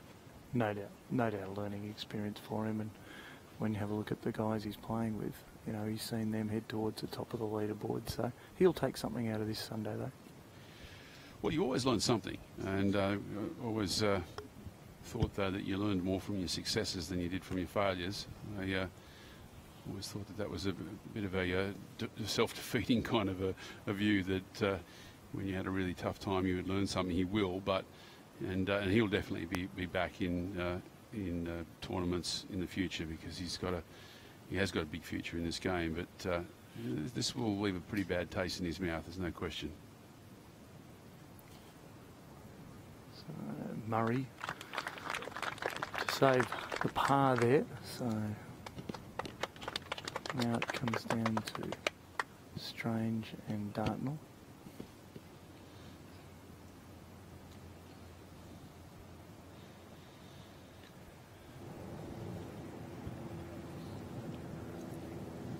Well, Andy, we've kind of left this guy out of the conversation so far, but he's got a massive game, Ben Eccles. It's a big shot here too, Dottie. He's crushed his drive down here. Really tough to get at this pin on 14. One hop and stops. That is an outstanding shot from the young fella, who gives himself another look at a birdie, and if he can make that, he's into a share. So maybe we need to start figuring Ben Eccles absolutely into the equation here this afternoon. Well, he won the New South Wales Open as an amateur at the end of last year, and on Sunday he went head-to-head with Peter Lonard in the final group, and really never blinked. He was very, very comfortable. The last couple of holes got a bit nervous, but he had a 4 or 5 stroke lead and could basically limp into the clubhouse. But you know, there aren't. I think in the last 25 years, there's only been 2 amateurs that have won the New South Wales Open, and those of us that have been around long enough know that it was once a very, very big championship on the Australian tour. There's some massive names on it, including Greg Norman, Kel Nagle, Peter Thompson, and you know, his name would look very good to him in that sort of company. But he's got a look about him, and he certainly is a guy that is going to come in calculations as a big name in Australian golf over the next few years. You know, all of that's 100% right. And great local support. Like, you know, this is his part of the world, and there's a fantastic gallery out here following this young fella, and he'll be feeling a lot of positive vibes coming from them. So right in the mix right now, and a very, very big putt coming up. Yeah, and we've got a drone view of the green from up high, Andy, and oh wow, this golf course looks great from up there, and you can see just what a pure representation of golf it is. I mean, the old links word is often overused as we watch Aaron Price play from the front of the green and play beautifully. But look, it must be getting down to the last few holes of the championship, Andy. There must be a tremendous feeling out there. Oh, Dottie, it's fantastic. I mean, you come down here and it gets better every year, and the buzz around it this year is phenomenal. Like, this looks like an Australian Open type crowd, and for a state open like we were talking about yesterday that was teetering 5 years ago, the renaissance is remarkable, and it's a fantastic look all around the place. It's wherever you turn at the moment, there's clusters of people all over the golf course. It's a fantastic atmosphere out here right now. Yeah, look, you know, to be absolutely 100% honest, in an ordered hierarchy of Australian state opens at the moment, it's the Vic Open first and Daylight second. I mean, the amount of effort and energy that's been invested into this championship has been phenomenal, and it's bearing fruit. This is a great place to come and play golf. As we watch Steve Leaney putting down the slope, the veteran West Australian who's now based in Adelaide. Well, the other thing too, Dottie, is that Ben Eccles, being a local, he's going to have a huge gallery along with him, the boy from Torquay. So we know he was in contention last year. He's going to have a massive crowds following him around. Yeah, the other thing, Dottie, that shouldn't be underestimated here is just the capacity that, you know, Golf Victoria has instituted to allow people to walk the fairways. I'd love to know what the players think about this, because it brings the supporter so much closer, and you know, you're trying to think of ways to keep this game alive from a supporter perspective. It's a very simple but a very effective one, as Eccles rolls his birdie putt now. He was up and out of that pretty quickly. But I think what's interesting as well, though, is that, you know, the spectators, even if they're not, you know, experienced golfers, they can kind of work out what's right and what's wrong, and where to stand and where not to stand, and everyone's gone about their business very comfortably. The players are, you know, are perfectly comfortable with it, and it's just it's an element of this event that everyone understands is here and it's staying. And I think it'd be sad to see gallery ropes up, actually, because I love the accessibility that the players have to the spectators. 100%. If that ever changes here, then you're going to lose a part of the personality of this tournament. I can't imagine anybody involved in the Victorian Open is going to even think about having that conversation. Well, there he is, Ben Eccles, reigning New South Wales Open champion. A little shake of the head, but he shouldn't be too disappointed, because he has 4 holes to play in this championship. He's just one back, and there's a gilt-edged birdie opportunity coming on 15 on this short par 4. It's been shortened today to 260 metres, so all the players will be going for the green.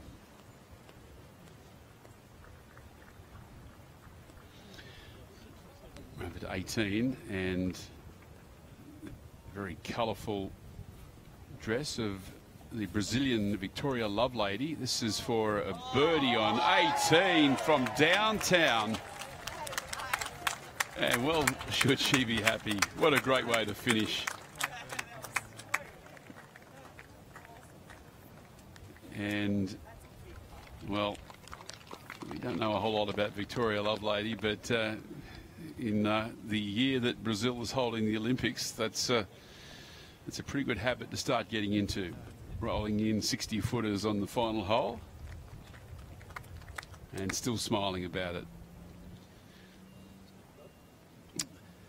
You can see the live drone over the golf course, just heading back up into the last 4 or 5 holes of this championship. You can see past that tree line and the spectators gathering around this 18th green.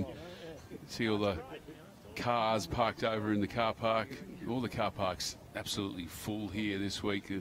People taking advantage of the fact that only have to pay $5 to get in and $5 for parking, and everyone milling around this final stretch. The par 4 15th that you can see just bordering the clubhouse in the distance. In the foreground there is the 18th, also a par 5 finishing hole, and then there's a par 4 16th and the par 3 17th still to come as we turn back and have a look at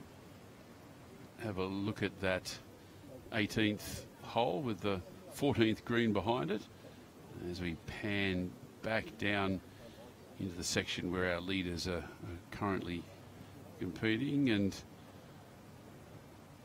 what a lovely thing to do on Sunday afternoon, catch some breezes over the beach.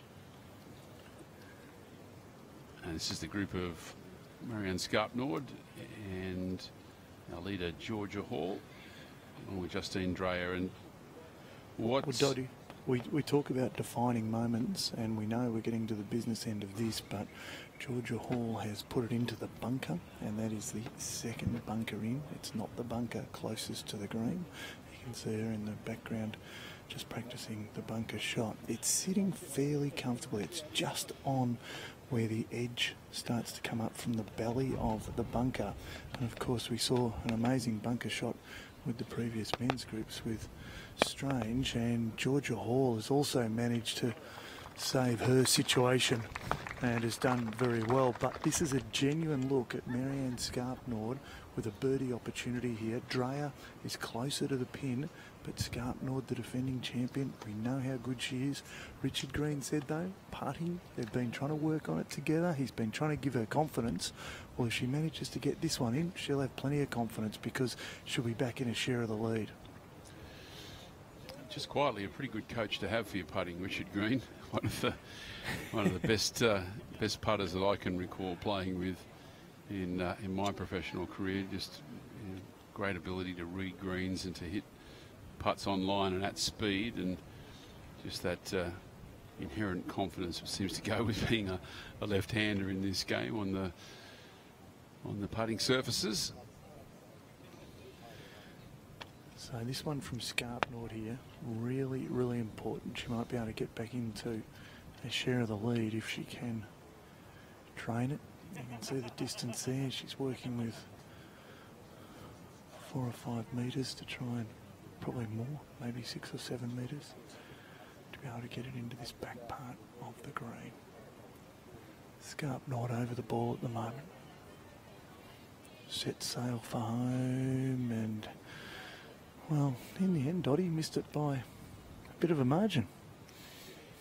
Yeah, well, the last couple of hours of the championship, the hole starts to look a little bit smaller and the ball a little bigger. So, well, this hole, though, has been a green light hole for quite a few of our professionals, and it wasn't on that occasion. So, par for the defending champ, Marianne Scarpnord. And now the work is ahead for a lady who has been so composed for a reasonably young age, and she had a few fly at her yesterday afternoon. She stayed true to the task, and now I think these final holes home are going to be really testing for Georgia Hall. Mentally, obviously, as you talk about the fact that the holes get a bit smaller, I reckon the mind also, it's been out in the sun for a couple of days, and it's tough, isn't it? So this is Dreyer in the red.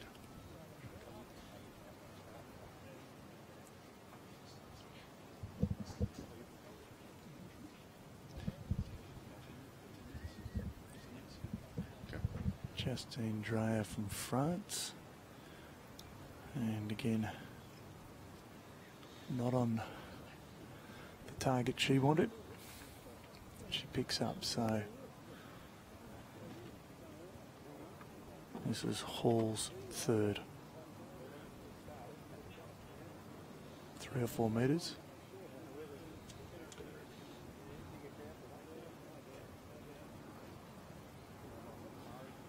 Taking her time at the moment. You can see the galleries that we spoke about. They've been terrific and very supportive, and it's a marvellous opportunity for people to be able to walk inside the non-existent gallery ropes and just to be able to enjoy it and enjoy this beautiful 13th beach course. Par putt coming up here for Georgia Hall, down the slope. Is to retain the lead in the championship. Confidently and she does it. And she knew just how important that was. Poor tee shot, but great recovery from the young Englishwoman. And retains that one-stroke lead over Nana Madsen and Marianne Skarpnord.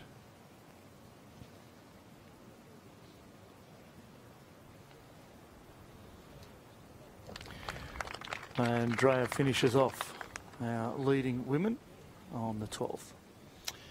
Well, we've had a number of guest commentators this week, but perhaps none more prestigious than the Victorian Premier, Daniel Andrews. And welcome you to Commentary, Premier. Great to see you. And look, you've come here today and seen a perfect day and really almost perfect occasion. This tournament goes from strength to strength. It must warm your heart. Oh, it does, Dottie. This is a fantastic event. And to have this in regional Victoria, down here on the Bellarine Peninsula, it's just fantastic. And as you say, it gets bigger and better every single year. The crowds are building again, and it's been a really successful week. Great weather, a great golf course, and I think there's something to be said for both the men and the women playing the same track for the same money in the same week. I think it's a unique format and one that does Golf Victoria and the respective tours great credit.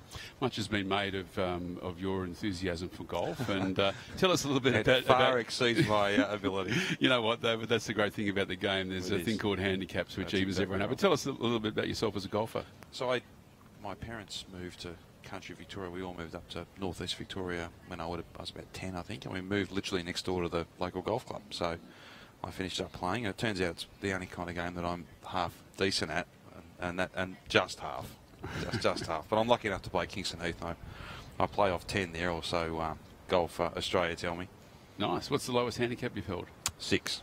Okay, well that's a misspent youth. It was misspent. it was misspent. But I enjoy more now in some respects. When you're a young guy, it's, every shot's the end of the world. You've got to hit every shot in the middle of the club face and stuff. Now it's just fun. Well, as it should be. I mean, I think that's the essence of the game that we sometimes forget, particularly at the professional level, that we all started playing this game because we loved it and we enjoyed it and it meant something to us. And every now and again, no matter what level you play this game, I think you have to remind yourself of that. Well, how often do we hear tour players after a fantastic week? What was the difference? Oh, I've just discovered how to have fun again. I'm putting like a kid. Like the swing thought is, I just want to have fun.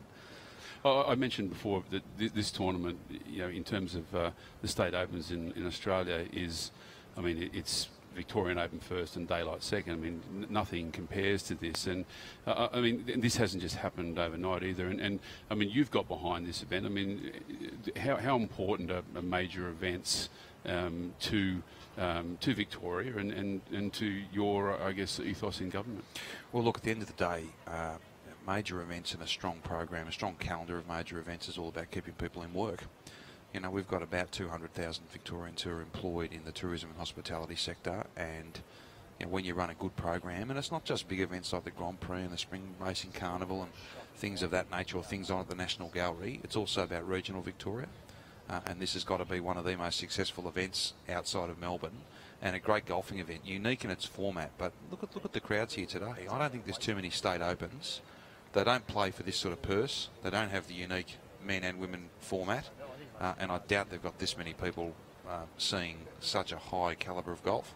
There's no question. I mean, this is this is just a great credit, and I mean the players love it, and we love it from terms of broadcasting because it brings a different atmosphere and it brings a certain sense of anticipation. As Steve Dartnell 2 putts and taps in for his par, and look, you know, everyone has been so appreciative and enthusiastic, and it can only really go from strength to strength. I just had a soft drink with Carrie Webb just in the clubhouse, and she was, you know, thanking us for such a great week, and I said, no, thank you. Your being here has, you know, been so great. It's so important, I think, not just for the branding of the tournament, but I'm sure there's, and I know actually, there's a lot of young players that have had an opportunity to meet their hero and talk to her, and she's again, as always, very generous with her time, and you know, sometimes wonder whether in the men's game you'd have the likes of Carrie Webb giving juniors putting tips down on a sort of Thursday night at the beginning of a tournament week. I don't know about that, but she's a very generous person, and we're absolutely stoked to have had her here. No, I mean she has a great spirit about her, and we've had her in commentary a couple of times. She's been fantastic, and you know, even at 41 years of age, you can tell that the way she spoke, and certainly how she played at the weekend here, that she still has goals that she wants to attain as a player. 68 today. 68 today, 5 under, 3 under yesterday, 8 under for the weekend. That's very good. Here's a young Victorian premier, Zach Murray, from up near Albury Wodonga, who's just a teenager, learning his way, but you know, benefiting from things like the VIS and Victorian Institute of Sport, and I mean the quality of golf that this state is turning out at an amateur level at the moment is quite extraordinary. You think about Ryan Ruffles, who's gone over at 17 years of age to turn pro and play in America. You've got Zach Murray, you've got Ben Eccles, who's just turned pro. It's a great credit because and the girls game too. Yeah, no, for sure. I mean, it's very exciting. Sue O, Julianne Sue, like a whole range of really young, promising, whether it be elite amateurs or those who've turned pro in the last couple of years. How is Sue going today, I wonder? Sue O, yeah, she's going fine. She's 1 under par. And, she's got that added burden of my good mate Mike Clayton is caddying for us. She's got that added burden. You know, it's just like throwing the sea anchor out, isn't it? Yeah, you know, imagine dragging that around for 4 days. It's tough. Let's go out to and Ryan Carter's, who we've been following and who got away to a very hot start. This is for bogey, though, on 18, his final hole. And, well done. Bogey 6. Must have lost the ball off the tee, Ryan Carter's. But he will sign in for a 10 under par total, and a good week to finish for him. Just a question, what's it like being Premier of Victoria?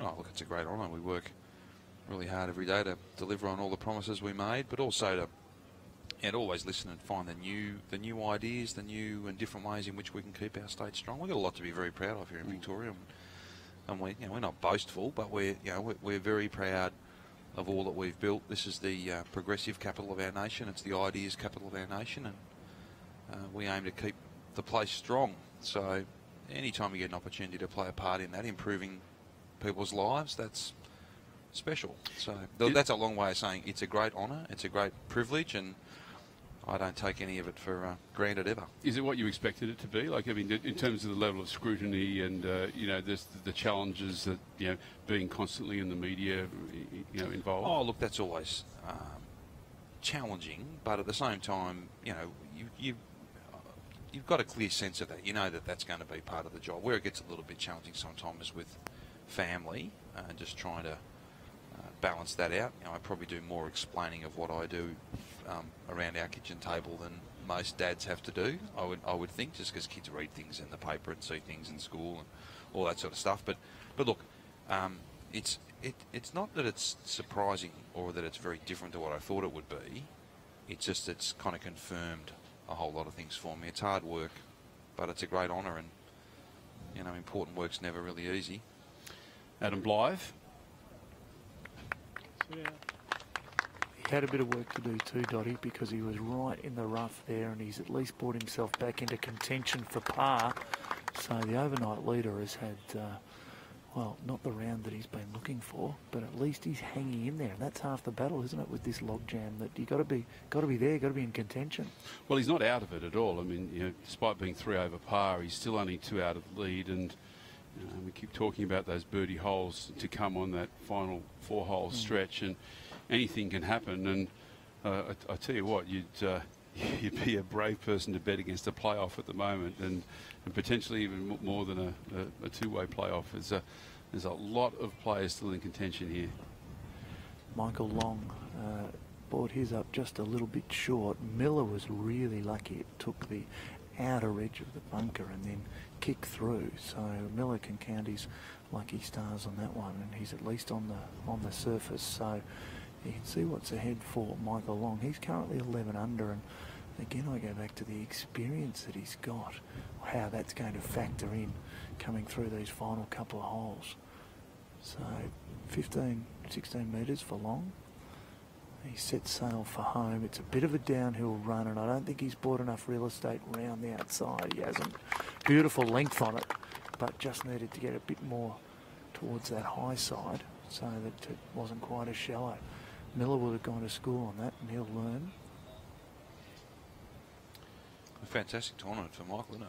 He's performing very well. Well, he really is. I mean, he's been a great player for a lot of years. One of those guys who's flown under the radar. But I mean, you think about when you were growing up and watching golf, you probably would have, seen Long. Just about every leaderboard. Yeah, won a Greg Norman Holden Classic, won a New Zealand Open. Yeah.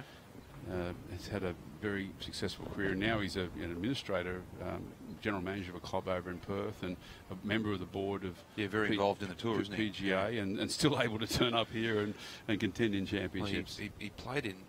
We had the inaugural Premiers Cup, so Charity Day at Royal Melbourne on Monday, where we raised some money, $225,000, Dotty, for the Royal Children's, and he was kind enough to play in that. I think he might have. I'm pretty sure if he wasn't in the winning team, he came second, I think. So he walked away with an iPad or a coffee maker, I think it was. So you'll have to interrogate him about that. Anna Madsen from behind the green. Andy, sorry. Yeah, that was for Eagle, Dotty. She played a magnificent shot out of the waistland on the right-hand corner of this 14th hole, and it just trickled off the back edge, and that was to take the outright lead in the tournament for the young Dane. So she is just right at her ship and is sort of finishing this tournament very, very strongly. She's going to tap that birdie in, you would think, to get a share, and she's going to take some time to. She's going to take some beating here. Yeah, she's at the moment she's looking the one most likely, isn't she? Just making no mistakes and looking very confident. And Ricciardo's having a tough time. Yeah, she's having a tough time over here, Dotty. She drew a terrible lie in that same wasteland, and she's just having a really tough Sunday. I think you're letting the Premier off the hook, though, Dotty, when you were talking about Mike Clayton and all the good work that Daniel Andrews is doing in government. Surely he must legislate at some stage that caddies in professional tournaments must wear shorts. And the fact that Clayton's allowed to get around in long strides, I think, is bringing the game into disrepute. Tell you what, I'm lucky enough to play a bit of golf with Mike, and it doesn't matter what the temperature is. I've never seen him in shorts, so I doubt that we will. No, they've never been sighted, Andy. He may not even have legs. He must have really horrible legs. He's just a veteran tour pro. He can't wear shorts on the golf course, apparently. Oh, well, he has got a reputation to protect. Indeed. Michael Long. Yeah, this is for par, and it'll keep him at 11 under, and he does tap it in. So this is going to be a group to watch, because we've spoken about the logjam, and again I say Josh Geary has already got the 10 under in the clubhouse. It's going to be really interesting.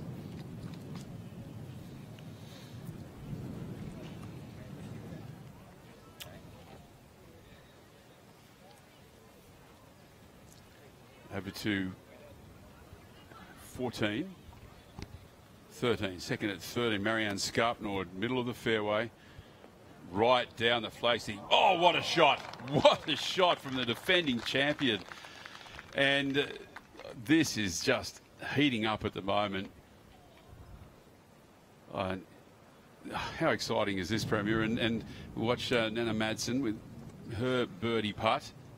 And we're about, you would think, to have a three-way lead in this championship, in the women's championship. But you know, to have the women's and the men's championship running concurrently, it brings something to this event that we couldn't otherwise have created by any other means. And it's so unique. And I really like to think that, you know, for the rest of my years on this planet, I'll be seeing this type of concept perpetuated here. Well, and I think the notion too of being able to not just play concurrently, but to play for the same money and essentially for the same title, that equality and parity is really very, very, very, very important. Well, it is, and I think if you look at the way that women's sport is evolving, particularly in this country, you know, with the networks starting to, you know, allow cricket, the women's cricket, to be shown on television, and we're seeing, you know, women's soccer starting to be shown, and you know, there's an interest in watching. Look at the numbers that watch the Big Bash League in the women's. I mean, yeah, there's stations that would love to have those sorts of ratings, and you know, it's great to see. It deserves a higher profile, and finally it's here.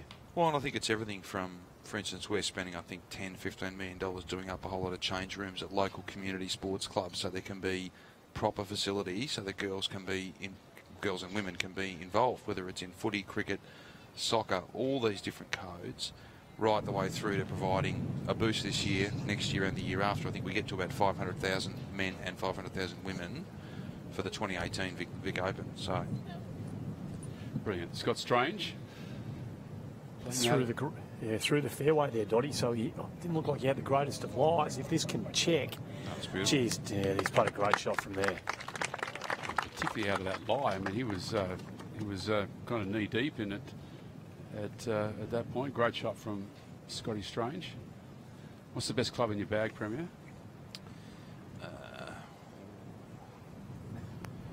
Wedges. There was wedges. A little thought. There was thought. Well, putting sometimes, wedges mainly. Very handy for a politician to have the ability to dig their way out of things. I'm pretty good out of the sand. I am actually, principally because I'm in it so often. Zach Murray just flying the flag stick, and his tough day continuing. Andy, unsurprising to see Steve Dartnell a little further down. Gee, Dotty, he has piped on down here. That's a good 40 or 50 metres further down this fairway than anyone we've seen so far. In fact, for the entire tournament, the wind is hard off the left and behind off that tee, so it is helping. And that's a beautifully played little pitch in there from Dartnell. Sets up a very, very makeable birdie putt. Well, when you've got a three-quarter lob wedge into par fours, it makes the golf course play a little differently. Steve Dartnell still well in contention here, and with a big birdie opportunity coming. Well, Premier, finally, I'll just ask you one more question. Interested in the Australian Open tennis, huge success down here, and there was a word that you guys pitched pretty hard for the Australian Open golf to come back to Melbourne, and lost out to New South Wales, which must have left a bitter taste in your mouth. But oh well, I suppose, look, it's a national championship and it needs to move around the country, and I'm sure that the arrangements that Golf Australia's come to with the New South Wales government, we'll see it in Sydney for quite a few years, but it'll move around a couple of times too over the next 6 or 7 years, I suppose. Look, we're really excited that we've got the World Cup of Golf at Kingston Heath at the end of this year. It's going to be a great field, and with a couple of changes, they've back to the team captain is on world ranking points, and then he picks his partner. So I think we're going to get a much stronger field, and every chance that we can get a really good share of the top 20 players here. And then, of course, we've got the President's Cup in 2019 with the venue to be announced sometime in the future. So they're two really big events. And, of course, we want to grow the Vic Open and see it become even more successful. And of course, the Australian Masters had its return to Huntingdale this year, but we'll have to see how things unfold with that event. But look, we've got a very strong relationship with Golf Australia, and they've got difficult decisions to make. They've made them. Now it's up to us to do the best with what we've got here. Well, I mean, golf in this country really appreciates your support and your enthusiasm for the game, and congratulations on whatever involvement you've had in helping this championship come to fruition. And we also thank you for coming into the commentary box and joining us, and hope to see you here again next year. Thanks, mate. I very much look forward to it. Thanks, Daniel. Daniel Andrews, Premier of Victoria, here at the 2016 Oates Victorian Open.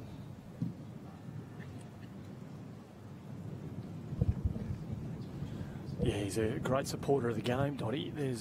We shouldn't be underestimating that. He'll deflect and suggest that there are other key stakeholders, and clearly there are, but he is a man fully aware of the value of major events and what this game can bring to regions like this. And I think the state government's been a very enthusiastic partner, certainly with Golf Victoria, and big things planned in the future, I'm sure. Big putt here for Scott Strange. 3 here would be a half a shot at least gain on the field, you'd think. This is a tough par 4. I know they've shortened it today, but hard to get at this pin. It's tracking. It just needs to do a little bit of work left to right, and it just hangs out there and half a roll short. But cast iron 4 here on 14 for Strange.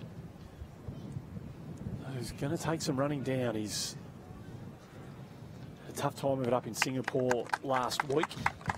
They played 30 holes in extreme heat and humidity, I think on the Friday or the Saturday up there, and he's come down here refreshed off the back of that. And after that sizzling 9 under opening round, he's going to be very, very tough to beat over these closing stretch of holes. Now, Dartnell has to make this. He's got no option. That if he wants to win this championship, he can't be letting opportunities like this slide with only a handful of holes to come. Beautiful drive, lovely little pitch, uphill putt, has to go in.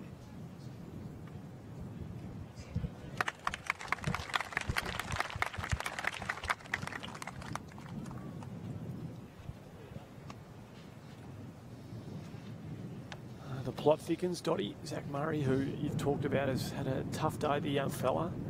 As the wind really starts to whip up here on 14, it'll be interesting to see what it's like on the other side of the course.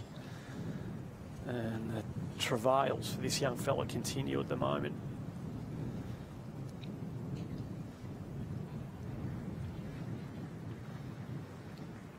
Yeah, this round can't finish quick enough for Zach Murray. Must be a terrible feeling, Dotty, too, knowing that you're in a group with 2 guys who are contending, and you don't want to get in their way. You want to just play as neatly as you can. And at the moment, not that he's in their way, of course, but he wants to be clean and play the game as well as he can, and he's clearly unable to do that just at the moment. But big things down the track for this young fella.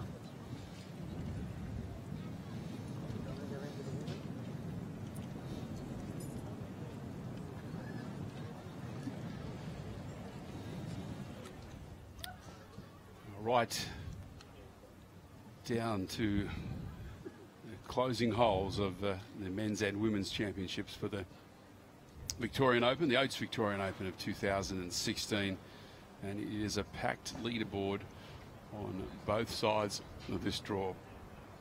Currently 12 players within 3 shots of the lead in the men's, and a 3-way tie at the top of the leaderboard in the women's. Birdie for Steve Dartnell that we just saw, pushing him up to 11 under par, to join Ben Eccles and Michael Long. Scott Strange, after his heroics on day 1, that 9 under par round of 63 in the wind, hasn't shown the fireworks since, but very consistent player who just keeps on keeping on out to 14, and Georgia Hall, our co-leader. Yeah, you wonder how big this hole might be, Dotty, if one of these 2 players, Hall or Scarpnord, can make something happen here. That's got to just sit down. It's threatening that back pot, and it hangs up on that second cut. So she'll certainly be thinking 4 here now, and an outside chance at an eagle. Scarpnord's knocked hers into the absolute mare's office here on 14. She's got a flat lie. Hall had a slightly hanging while they're coming into this green, but Scarpnord's knocked hers about 25 metres past Halls and comes off that flat part of this fairway. A lovely angle into this right-hand cut pin. Just whether she can, on these firming greens, whether she can get it to hold. That's the challenge for the defending champion.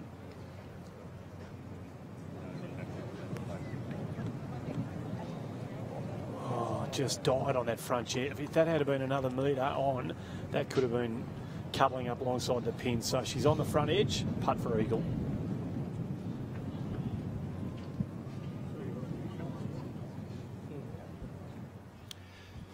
Well, let's take a look at the leaderboards in the Men's and Women's Championship here at the Victorian Open. It's Scott Strange by 1 from Ben Eccles, Stephen Dartnell and Michael Long, with Josh Geary and Ryan Carter at 10 under. Also at 10 under, Michael Sin, who's 3 under for the day through 16 holes. And Matt Miller, who's back to even par and 10 under, but still only 2 strokes from the lead. Mitchell Brown from New South Wales, he signed in for a round of 68 today for a total of 9 under par. And Michael Wright has 1 hole to play. He's at 9 under, along with Aaron Price and Adam Blythe still out on the course. And all the players at 8 under, including Max McCardle, Tim Hart, Kieran Pratt, Brad Rules, all in the clubhouse after rounds of 67, 68 and 69 respectively. And there we see the 3-way tie at the top of the women's leaderboard. Nana Madsen, Marianne Scarpnord and Georgia Hall. A very, very exciting finish coming up here at the Oates 2016 Women's Victorian Open.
After hundreds of years, the mop bucket has finally had its day.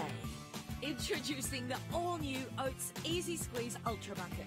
1 compartment for dirty water and 1 for clean means getting your floors really clean is really easy. So kick your old bucket and embrace the new way with Oates Easy Squeeze Ultra Bucket.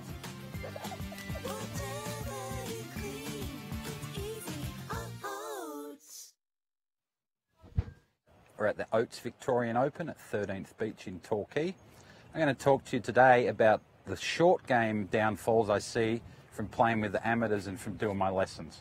So as you can see, we've got a fair bit of green here. We do have a little elevation and we don't need to loft the ball. That's one of the things I see with bad shots around the green, is most people make too big a swing and it's very hard to control the distance and the strike.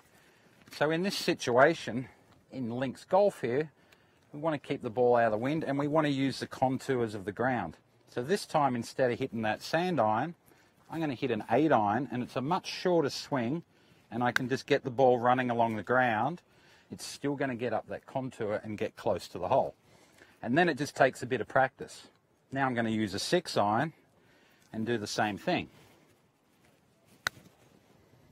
So you can see it becomes like a putt. So I have a real better control of the ball because I'm not having to make a big swing.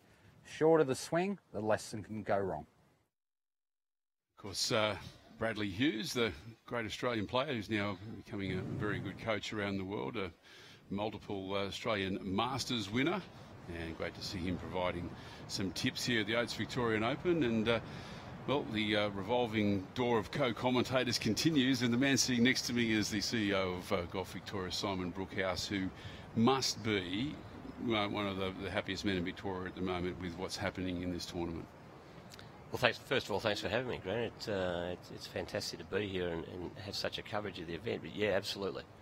The event has gone from strength to strength year on year, and to see what we're witnessing down here this week with the great weather and the crowds, we couldn't be more proud. We really couldn't. I mean, it has to start with the vision, and of course, you know, it's obvious that it's a men's and women's event being run concurrently, but you know, it's not easy to bring that together, and to have the idea to start with, you know, some people are probably going to tell you that it's slightly absurd, but now that it's come together, it works really well, and you can't imagine how this tournament could ever go ahead without this particular type of format. Look, I think that's reasonable. That, you know, the traditional nature of golf is that it hasn't been done before, and change is not easily accepted in the golf industry. But the great part about this event and what it's shown is that the men and women have very different skills in terms of the way they play the game, but everybody wants to see them both, and the crowds have voted with their feet. They love what we're doing. They love the fact that they can come down here and watch the men and women. And it was a risk. We wouldn't be lying if we said it was a risk, but it's worked. And I think that, you know, even in recent times, we've heard that the women's tour of the US and the men's tour of the US are talking about potential combined events. So I think that people are watching it around the world, and hopefully more people will latch on. And Simon, you join us back here on 14, Dottie, with Georgia Hall's putt for birdie. She made a bit of a hash of her little pitch, sort of flubbed it out of the second cut, downhill about 6 feet, and she's made it. Gee, she's been impressive, this young girl.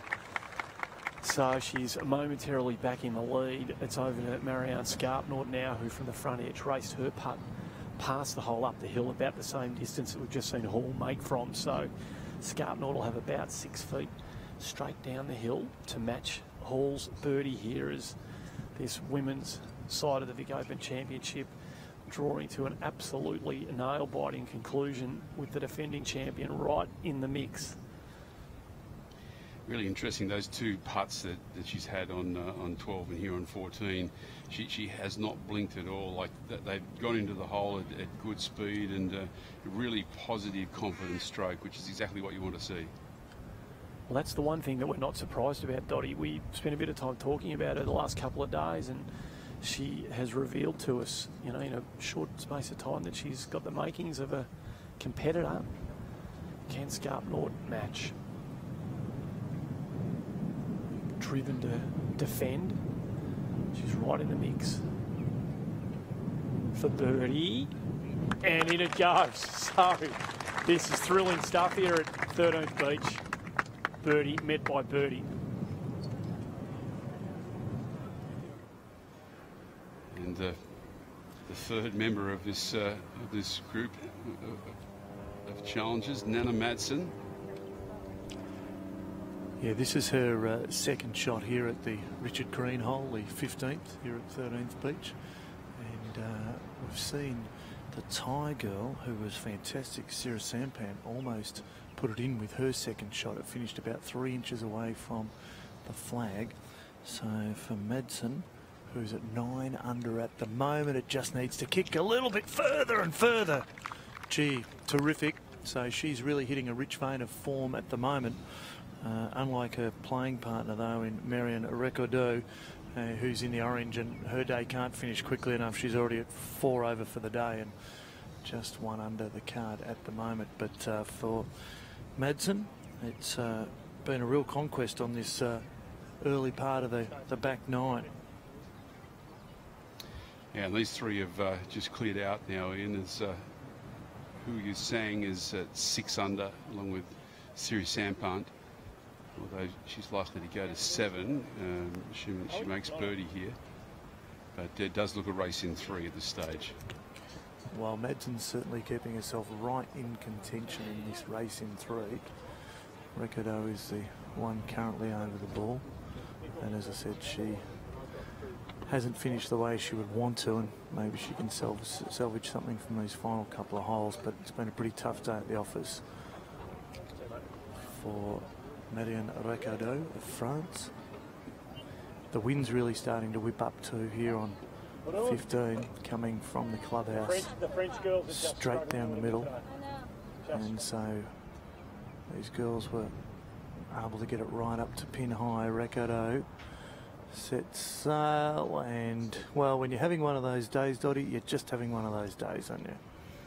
Yep, and it's a very difficult place to try to find solutions out on the Sunday afternoon in the heat of battle, and unfortunately we're all going to go through them in life and professional golf, and a selective memory is often a very good thing to have as a golfer, Simon Brookhouse.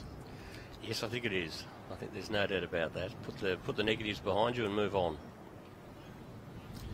So, Simon, are we talking playoff contention yet? What's the structure from your officials?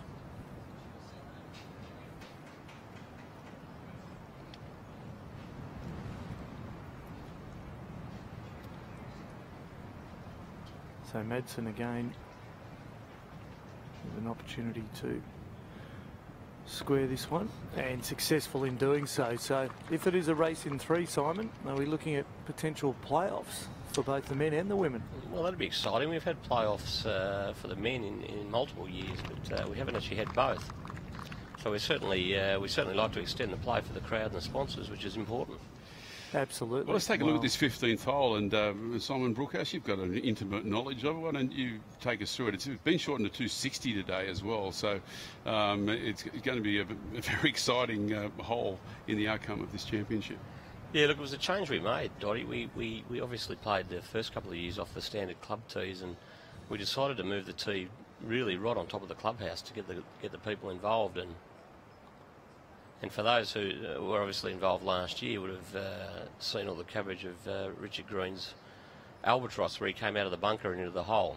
The exciting part of that was that I was standing on the green at the time with 2 others, and it was the only shot we took for the day. So I guess you could say it was fairly fortuitous. But the hole now is really to be exciting for the crowd and give the players a chance to get an eagle. Well, speaking of Richard Green and last year, let's take a look at the heroics of the left-handed Australian, and some tape that has been seen, I think it's now 22 million times around the world. Staggering coverage around the world, and you know, that many hits is amazing, and then obviously the ESPN plays of the day and all that sort of stuff. Fantastic exposure for me, for the tournament, for Oates. Amazing. It certainly created a lot of interest. Everybody talks to me about it everywhere I go around the world. Somebody talks about it and brings it up. So it's gone a long way. And you've been immortalised there, Simon, because that was your voice in the background screaming. Yes, that was me getting the hole. Now, Scotty Strange, tournament leader, his tee shot on 15, coming down breeze. Again, Dottie, that wind's really got hold of it and pushed it out to the right-hand side, so you can see it sitting in there in the rough, and it's on the downhill slide as well, so that's going to be a little bit nasty getting back in there. Yeah, particularly to that pin position, tucked over on the right-hand side. It certainly is over on the right. It's 7 metres back and 4 to the right, so to the edge there, but he hasn't got a lot to work with at all.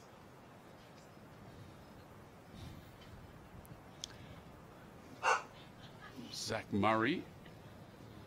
And again, he's headed right, but he's got the more traditional chip up from just the second stage of the clipping. Great galleries following all of these people, though. Simon, you must be very, very happy with the way the crowds have turned out in numbers today. Oh, extremely happy. One of the great parts about the event is the support of the Geelong community. And I think that ultimately, the ability to get up close and personal with the players, walking the fairways, and really watching golf from the best position behind the players is why it's so accessible and why it's been so successful. Well, it continues to grow. We expect it to in years to come, Simon. And it's a great credit to you. I mean, much of it comes down to your vision. You've got a big team behind you that make this thing happen and allow it to evolve. But exciting to have your imprint upon something as an administrator in the game, and something that you'll always be remembered for. Oh, look, I think it's important. It is a team effort. David Greenhill, my chief operating officer, had a hell of a lot to do with the change to go to the men and women, and I guess between us all, the vision to come down here to the Bellarine and 13th Beach is where it's really taken that leap, and we want to continue to grow it. I'm sure it will, and we appreciate you coming into the commentary to join us. And well, we've got a very exciting afternoon still to come, and 2 championships to be decided. Look forward to seeing you here again next year. Thanks for having me. Simon Brookhouse, CEO of Golf Victoria, the governing body of golf in this state.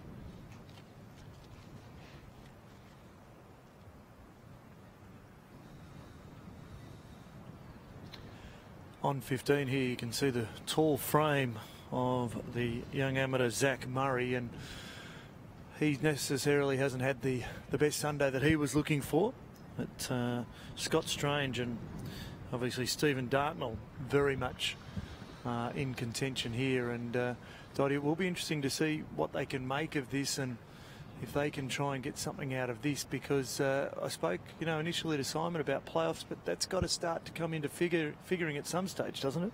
Well, if you're a betting man, it's certainly looking that way, particularly in the men's side. But strange things can happen, and under the pressure of competition Sunday afternoon, we've been known to see some very unusual things, and it's very difficult to make predictions in these circumstances. Steve Dartnell will be very deep in thought at the moment, and even though he's missed the green, what looks like the bunker to the left, he's got an easier shot than both of his playing partners, and in particular that of Scott Strange, who's in the deep rough, coming off a downslope and pitching to a very small part of the green. So advantage to Steve Dartnell in this situation.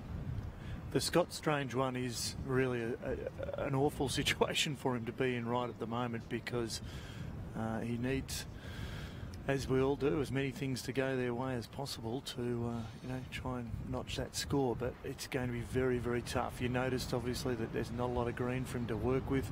I'm just getting across to the bunker that Dartnell's in at the moment, and that is just sitting right in the belly of the bunker. So no particular concerns there for Stephen Dartnell. And while there is a fairly aggressive leading edge on the bunker, you would think he'll be able to land it with enough green there to be able to complete the mission. But the other thing that's coming into play here is that the wind is now absolutely howling through this 15th green. And looks like it's coming straight down breeze as well. So Scotty Strange trying to play the pitch and run, and of course club getting caught, digging in and paying the price for missing this green to the right. And that could be a very, very big price to pay at the moment, Dottie, because he's absolutely no guarantee from where he is right now either. Yeah, much will depend upon the lie. If he's unfortunate, it would have stayed on the upslope, which will make that pitch a little easier. Steve Dartnell in the deep bunker left of the green. Oh, lovely out from Dartnell. Lovely out. He needs to slow it up, though. He needs to slow it up. It may stay on the surface, and does. He may have had a tricky lie in the bunker. Certainly didn't come out with any spin on it, and no, there shouldn't have been any reason for that. He obviously went in shallow. It was sitting quite proudly just right in the middle of the bunker. There wasn't anything else that would have been a worry in terms of stance or anything else, so he just obviously didn't get enough underneath it.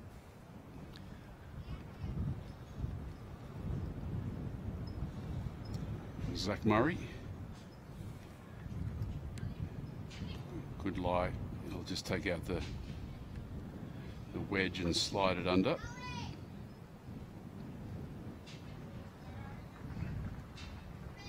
Be great for the amateur just to be able to nail one of these and put a little skip back in his step.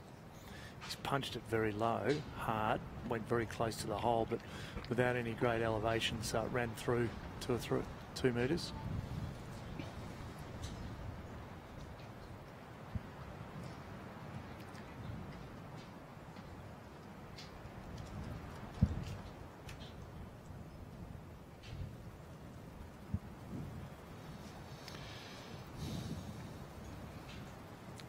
Nana Madsen on 16.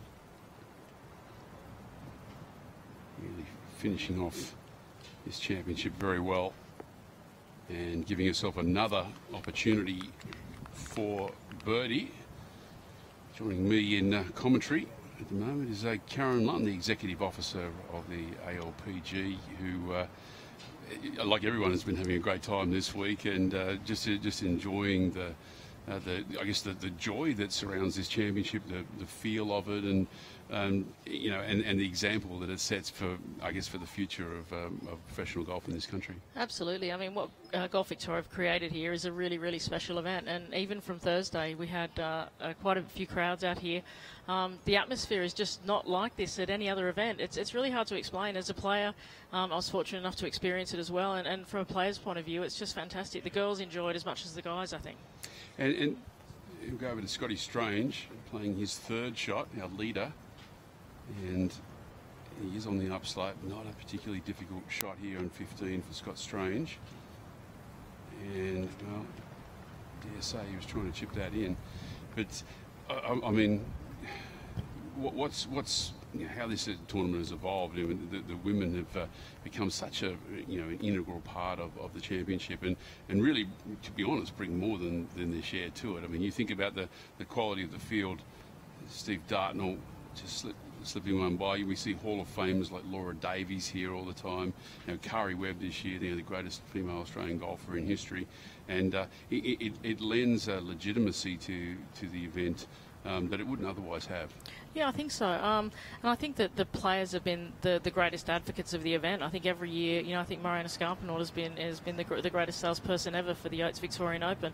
She's gone back to the European Tour and told everyone what a great event it is, as has Stacey Keating, all the girls that have played here well in the past. It truly is a very special event. And we just had Premier Daniel Andrews in the commentary box with us, and prize money is going to continue to go up until 2018.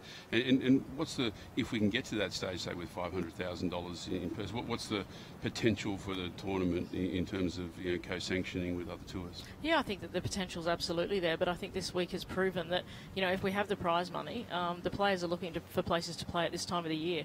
So we've got, I think, 10 of the top 300 in the world here this week, which doesn't sound great. But when you think that 90% of the top 300 of the world are playing on the Korean Tour or the LPGA Tour, I think it says a lot about the depth of the field. Obviously, we have Kari here, which is a huge boost for the event. She's really enjoyed the week as well, so hopefully she'll be back. And as you said, to have Laura playing here year after year, Mariana, and these great young European players like Georgia Hall and Nana Madsen, they're going to be stars of the future, both of those young girls. Yeah, no, we see a very different face of women's golf to the men's golf. A lot of the men's players here have been around the tour for quite a lot of years, but then we see, as you say, players like Justine Dreyer, Georgia Hall, Nana Madsen, Wanna Siri Sampanti, a face that no one's seen before, who's really acquitting herself magnificently. Yeah, absolutely, and I think that the mantra of this event is where stars are born, and it's absolutely a fact. I mean, there's been a lot of hype around Georgia Hall for a few years now. Perhaps she hasn't quite lived up to that, and obviously Nana Madsen was top 10 on the LET in a rookie year last year, so they're both pretty special players, and I think we're going to be, you'll see both of those on some of the really major tours in the upcoming years. Nana Madsen, birdie big putt.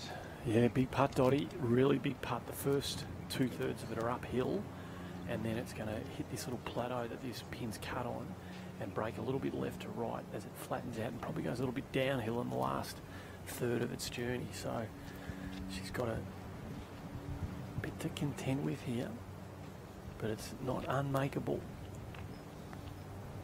She starts it out to the right. It should start to break back now. It's breaking towards the hole. Gee, she had it dead on line too, and it just ran out of steam with about a foot to go. So that was tracking straight into the heart of the hole there for Madsen.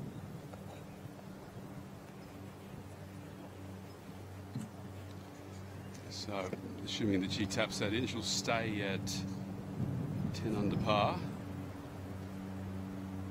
and stay in that three-way tie.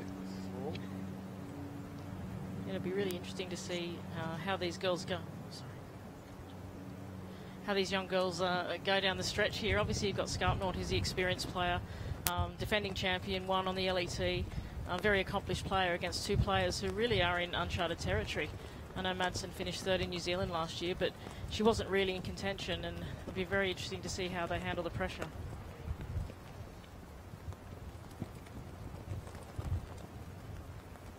Michael Sim, former West Australian, now based on the Gold Coast.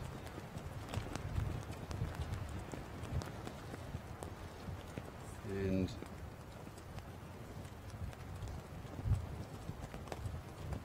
Michael Sim at 2 under par for the round through 17, 9 under for the championship. Aaron Price looking to hole out for his par 3 on 17, which he does. And Aaron Price still in this championship. He's 10 under. Will, you would think, need to make at least a birdie up the last to play a part in the outcome. Scott Strange, who's now being joined in the lead by Michael Long. Ben Eccles makes a par as well, and they are coming from everywhere. We have Scott Strange and Michael Long leading the championship at 12 under, one back to Ben Eccles and Stephen Dartnell, and then Josh Geary, Ryan Carter and Michael Wright. It's almost impossible to pick a winner in the men's event as it is in the women's. And Karen, you were a great professional yourself. You've moved into administration.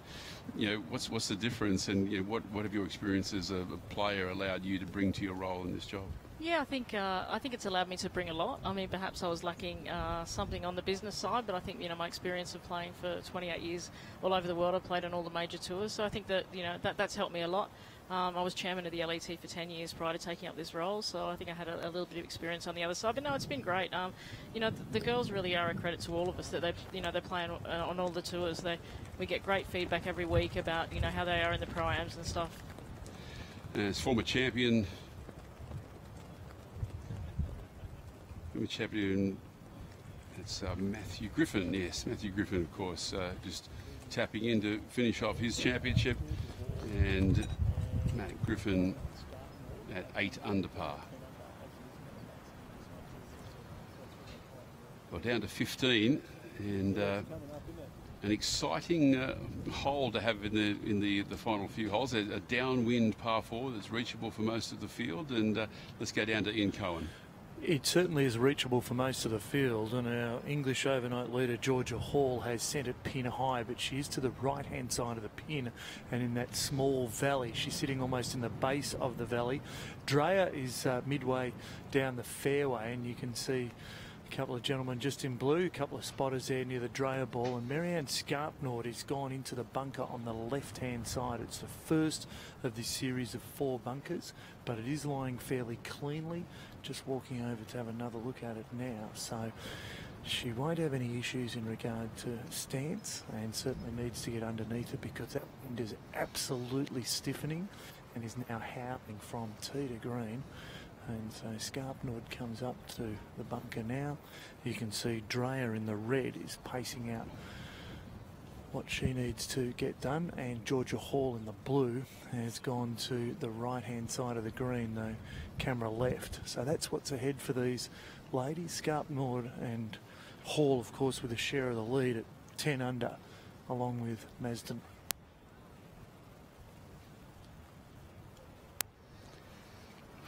If you were forced to make a call, Karen, at this point, who would you like to have your money on to win? Well, I mean, Georgia Hall has a great record as a front runner in amateur golf and winning the Youth Olympics and the one event she's won on the LET Access Series. But certainly on this hole, Marianne Scarpnord's missed it in the perfect place. She's got plenty of room to work with out of that left-hand bunker, and Georgia Hall's going to have a really, really tough chip from where she is. I think in these situations you can't beat experience, and Marianne has been there. She's done it. This is home for her. My money will be on her, but these you've got some really talented young kids out here that are going to go on and be great players, so who knows what they can do as well. big week for Justine Dreyer. This is her first big professional event, and she's done really well. She's handled herself well. Went to college in the States, which is what a lot of the young players do these days. A good pathway to the professional game. Yeah, had a great record there as well. Spoke very well in an interview prior to the round today, and yeah, certainly looks to be a player in the future. Her second shot on 15.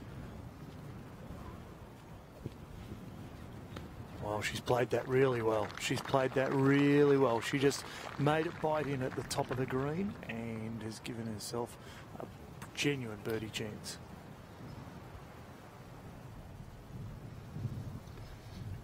Nana Madsen on 17.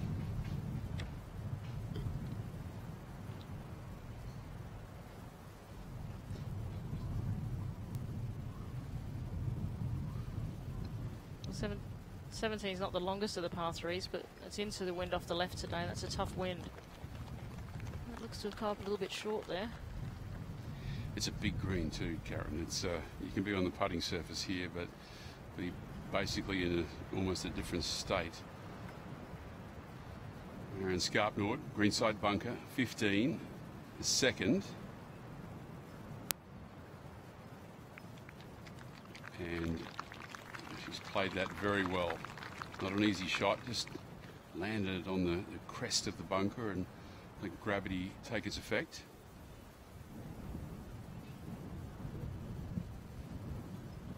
This looks a really, really tough shot.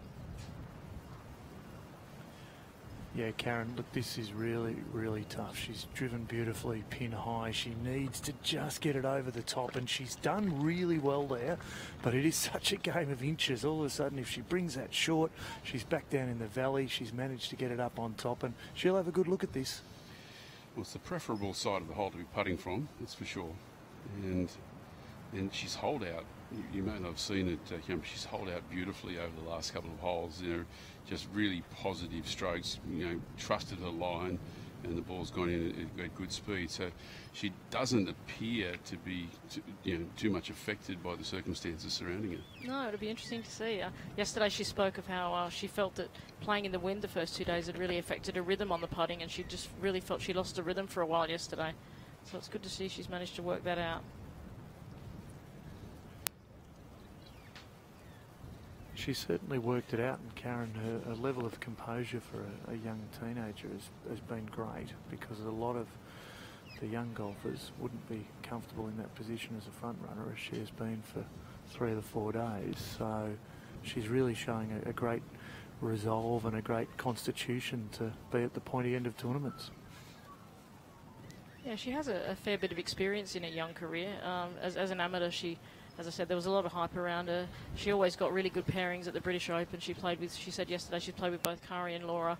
So she's used to being up there on the big stage with the good players. So I'm sure that experience held her in good stead for today. But as you said, she's been very impressive the way she's handled this.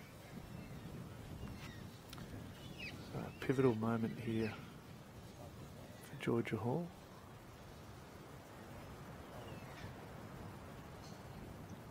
Mariana Scarpnord will be a close observer as to how this putt works.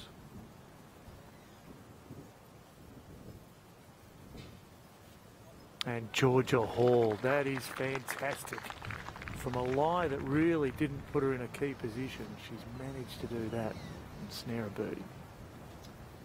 Yeah, it's just rock solid, continuing that stretch of beautifully holed 8 to 10 footers. And it's put the question back to Marianne Scarpnord, the defending champion. But this is what we love to see on a golf course, isn't it? You know, blow for blow, toe for toe. 2 golfers that have come steaming home, and it's fantastic. And don't forget, this is only 2/3 of the equation as well for the women.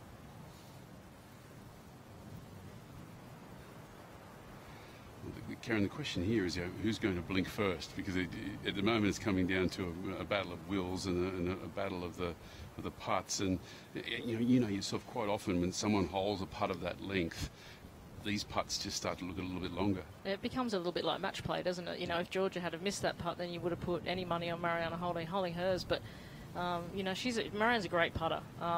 my last tournament win actually in Morocco. I played with her the last day, and we went head-to-head the last day, and she's as solid as a rock under pressure.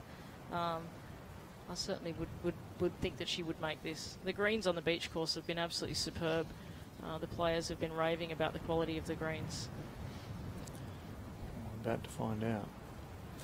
You see that wind really gusting. Mariano just watching the movement of the ball and has decided to just take her time, reload, have another little look. Very, very strong, the wind whistling through the 15th green here. I don't think people appreciate how difficult putting is in the wind. I think it's one of the most difficult parts of the game. It's, you know, hitting the ball low and hitting different shots is one thing, but just being able to keep your body still. You're standing there, your legs are moving, your head's moving, you can feel the putter head moving. It's very, very difficult to feel like you're in a stable position before you putt. Trying to get the pendulum swinging the right way. Scarp Nord. And now, we talked about her being rock solid. Richard Green said that she's doing a lot of work on her putting. And she now has to finish off to limit what she's handing to Hall. So par there for Scarp Nord. So she dips out of that three-way leadership battle. She'll be disappointed with that. That wasn't that difficult a bunker shot. I think she just caught it a little bit heavy, caught the downslope and ran it that sort of 6 to 8 feet past. Justine Dreyer looking to make her birdie. This would push herself up into outright 6th place, and that was a very uncommitted stroke. Very nervous looking stroke, and really, I think it was a very unusual setup too, Dottie. She really just approached it, walked up and gave it a crack. It was rather unusual. well, I mean, sometimes when you're feeling really nervous, there's no point standing over the ball for too long to allow negative thoughts to creep in. Out to Nana Madsen on 17. Just to take the lead on her own. I'm sure she'd be fairly happy just to 2-putt from that distance, and she's left herself a little bit of work to do there.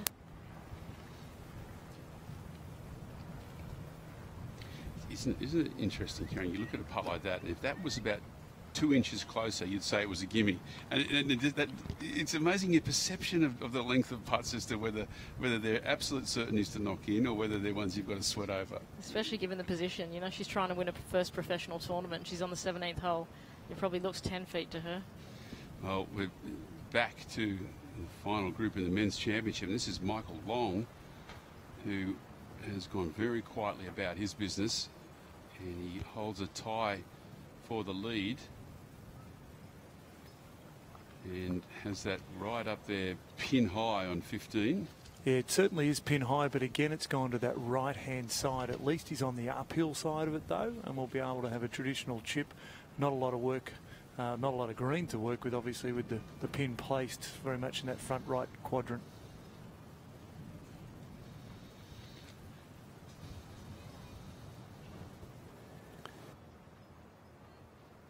For Scott's identical putt to the one that Nana Madsen had earlier.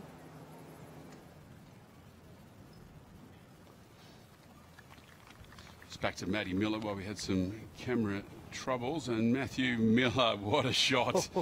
Just working it up onto the green, little too strong. He'll just hold on to the back edge. No, wow. Just licking over, and well, not a hugely difficult up and down, but he'll have to work at it. What are the guys sitting there? Sorry, there's a couple of little swales between him and the cup, so he's going to have to land it on the outside of one and hope there's enough in it to be able to run up and over the top and get up onto that plateau. Yeah, just wondering what the guys are hitting here. Is that 3-wood that most of them are taking here off 15? Yes, it does. It certainly looks like Adam Blythe's got a 3-wood in hand, just 260 downwind, and that's to the middle of the green. So really, you want, with this wind, you probably want to land it at about 220, 225. Yeah, so perhaps even less for some of the guys. So Adam Blythe. This one has stayed a bit truer in direction. and has been unable to get up onto the green though, and is just in that rise up onto the surface. So he'll have a traditional approach as well, and I think that the hard work is going to be longing into Matthew Miller. Adam Blythe, who's 5 over par for the round. Let's go down to 18, and the third shot for Victoria's Ben Eccles, who very much needs a birdie to have a chance of winning his state open. But we assume this is his third, and yeah, it's a wedge in hand, so he needs to get up and down here to get to 12 under. Obviously a very, very talented young player.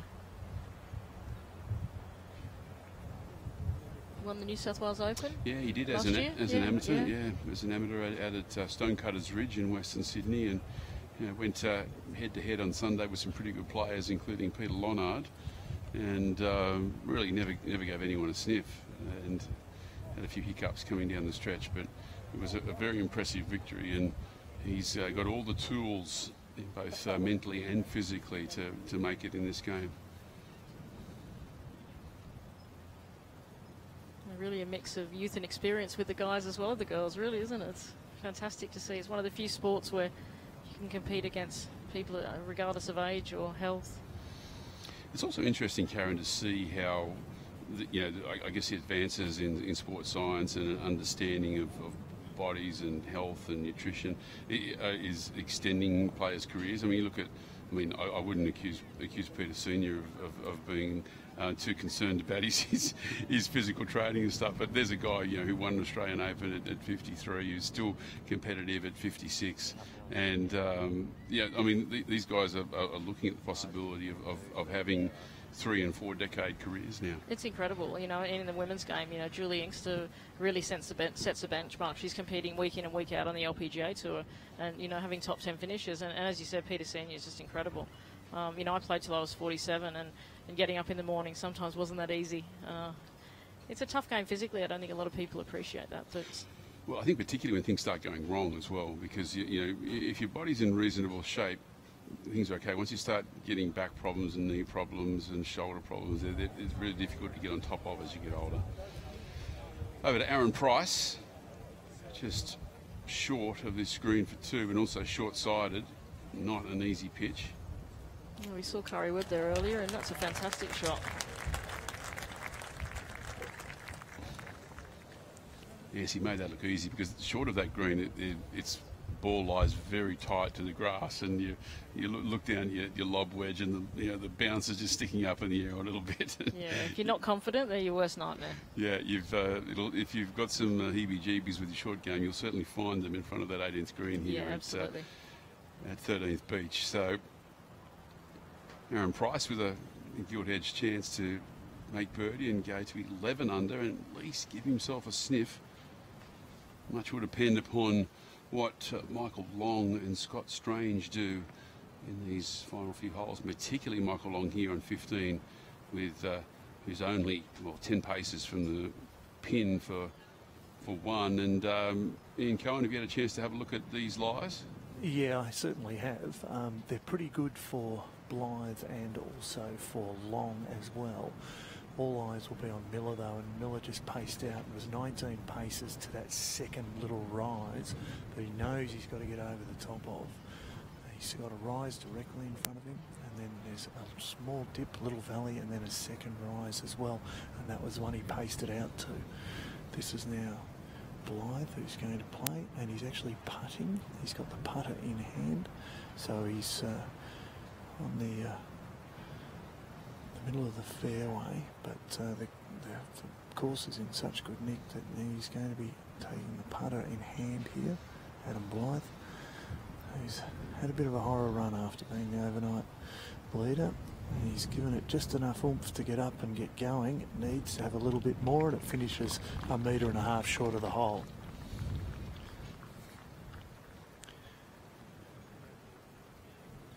So Blythe trying to get something out of this.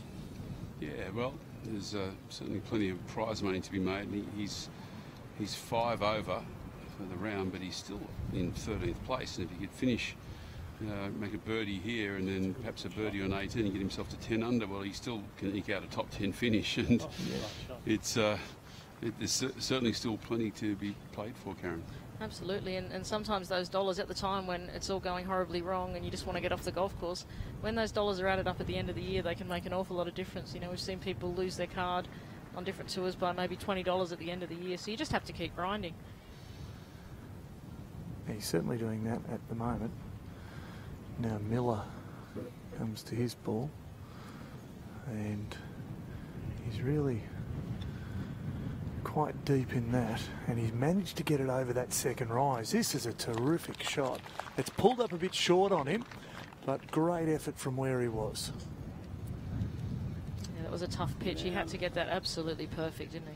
Well, there's two choices there, as you know, Karen. You either choose to play with a straighter face club and keep it under the breeze, or fly it into the ridge and then try and get it to check up. And neither of them are particularly easy. Now, Michael Long is very, very good with this club, and I think he'll be taking dead aim at this, Karen. A guy with his experience and his gilt-edged short game, he'll be only thinking about one thing here. Absolutely. From the upslope, the lie looks good, so he'll be definitely trying to hold this. Yeah, the lie's outstanding. All in his favour at the moment. Just took a little bit more of the edge, I think, than he wanted, but he's got it up there in the crowd, a huge crowd here now following this trio. Very appreciative of their efforts, so they all get to have a look at a birdie. Well, you can't speak highly enough of what an effort this is, Karen. I mean, imagine if you pulled the clubs. I mean, Michael's got a pretty much, well, I shouldn't call it a full-time job, but he's a general manager of Hillview Golf Club in Perth, and is on the board of the PGA of Australia, which takes up a fair bit of time as well. But imagine, you pulling out the clubs and coming out to play this week, and leading the tournament with 2 holes to play. I mean, it's a similar story, and to be able to play this well with only a limited preparation is really quite extraordinary. It is, and but Michael, his pedigree is fairly strong. He's been a great player. He's played, in the US. He has a lot of experience, and perhaps also it could work the other way. He's got another life now, a different world, and he's probably just come out here with no expectations and no pressure, and just playing for fun, really. Yeah, good point.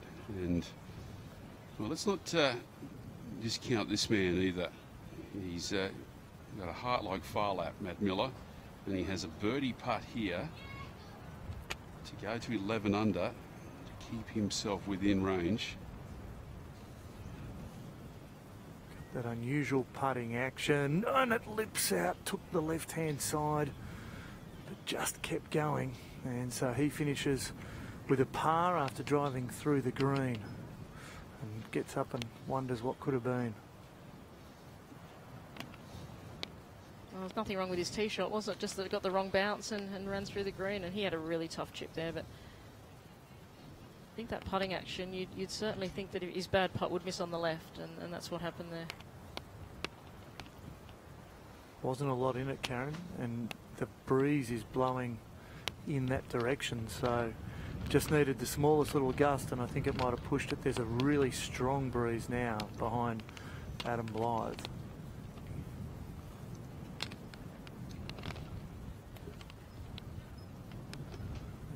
He will have to factor that in, and again he takes a bit of the curvature as well. So for Blythe, a tap in for him, and now birdie opportunity for Michael Long to move to 13 under. And this is for the outright lead, and well, potentially to guys that posted scores in the clubhouse really out of calculation. Just around no more than 18 inches left to go for Michael Long, and that is another birdie. He was clinical about it too, wasn't he, Dottie? Yeah, well, he's a very accomplished putter, and it's been an impressive round today. Just one bogey on the third. Birdies at 4, 9, 14 and 15.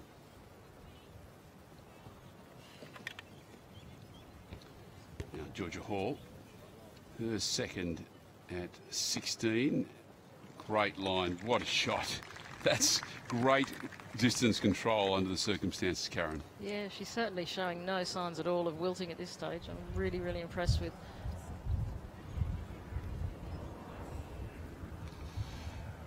Big putt for Ben Eccles. 11 under par is to get to 12. Oh, don't leave it short. Oh, my word.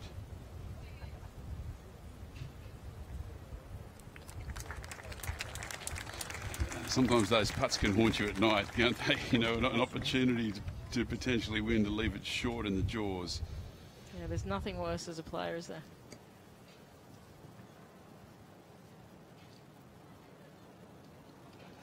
Marianne Skarpnord at 16. This is for par. He's had some troubles off the tee. Going through the back of the green, chipped it past, and, well, it's going to be a bogey, and after missing birdie on the previous hole, really handing the advantage over to her playing partner.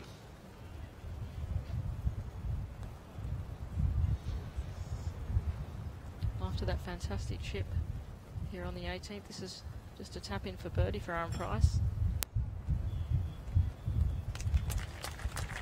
Yeah, Dottie, Marianne Skarpnord was actually in position A in the fairway, and she just flushed her second shot.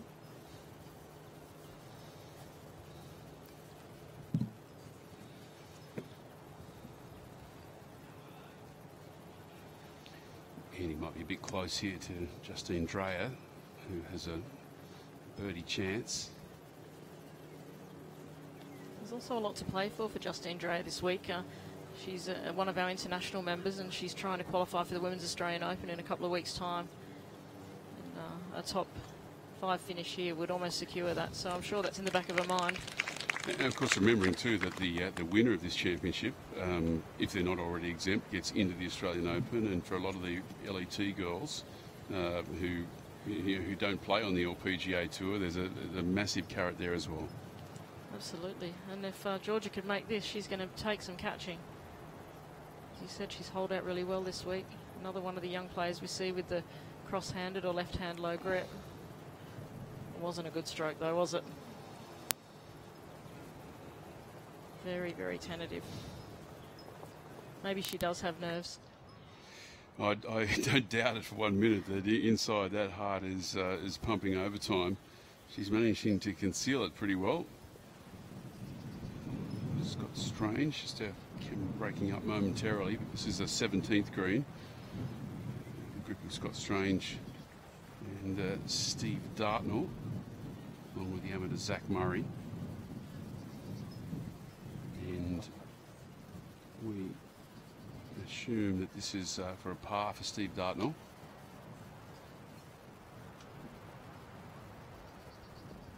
And it's a must-make putt.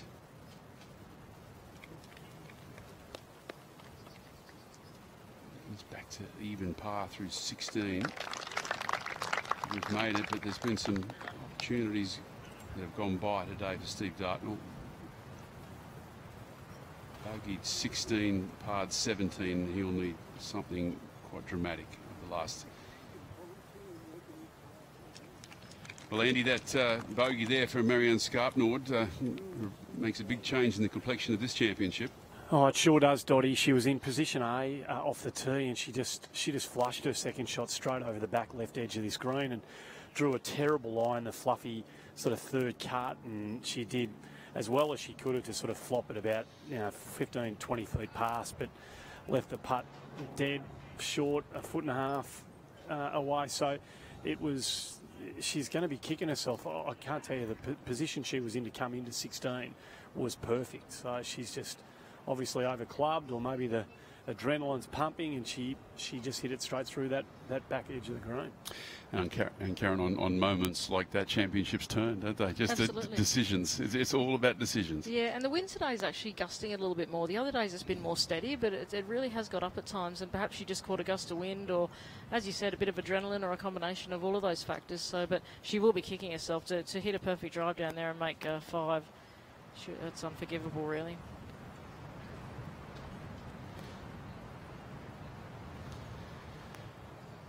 Back to the final group in the men's championship, and the gallery just flocking down the fairway behind them, watching, well, really history being made. Michael Long at 47, nearly 48 years of age, showing the field a clean pair of heels and potentially making history. I'll have to dig into the record books, but I'm not sure what the oldest winner of this championship would be, but there wouldn't be too many that have done it at an age beyond 47 years of age. No, absolutely. Sure, going back possibly, but certainly not in the last few years. It's all been about the young guys. Well, Greenie last year, one of the elder statesmen of the game. There's a lot of room down the left here off the tee, Dottie and Karen, and we saw Steve Dartnell get into real trouble with his drive here, and he was way short, way right from a similar position to Michael Long. Long's a bit further back from where Dartnell was, so he doesn't have the rough-related issues that Dartnell had, but he certainly has no line of sight to the pin. It'll all be a yardage distance feel for where he's playing his second shot from. In fact, he seems to be ducking further left as every step goes by, so I'm just trying to get around the corner to see, in fact, how far through the fairway he is here, and he might be a lot closer to that tree line than I initially thought. So actually, he might have some problems here, Michael Long.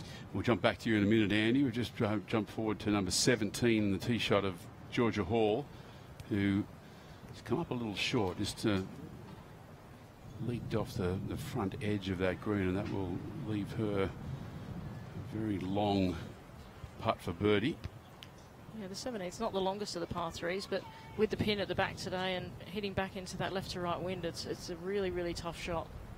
It's really just trusting your line and trusting the club you're hitting.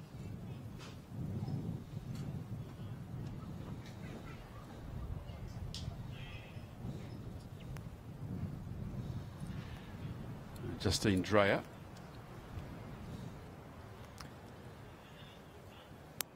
They're really having to barrel it into this wind here on 17, Dottie.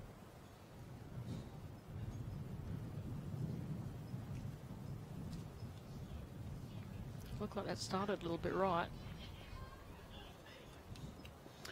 Yeah, we haven't really seen anyone get the club right on this hole just yet today.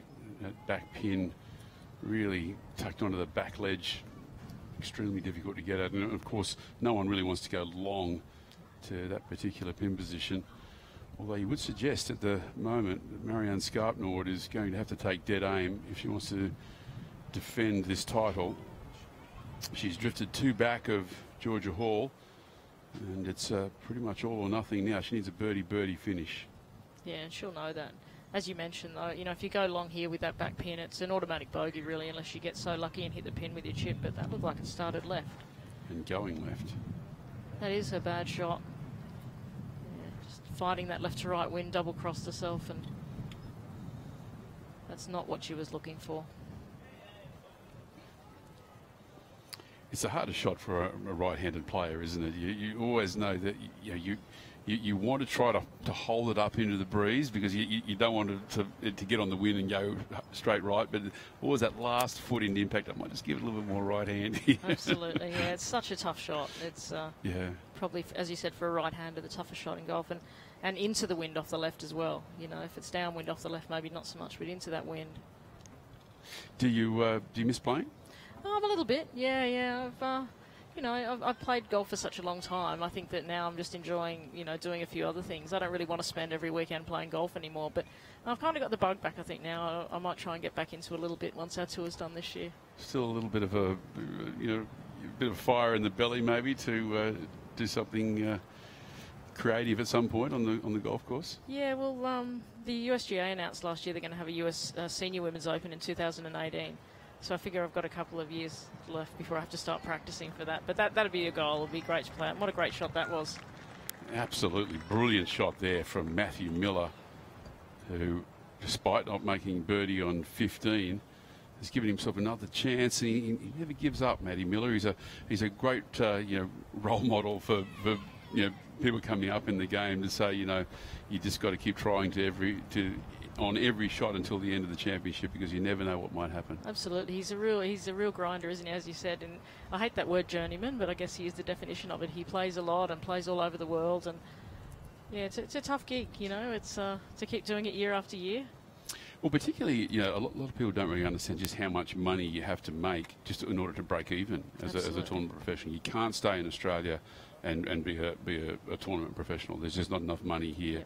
I remember, a bunch of years ago, Andrew Bonham, who was a friend of mine and a very good tournament player, was 260 under par for the year and made about 70 grand. Yeah, absolutely. So, back to 16.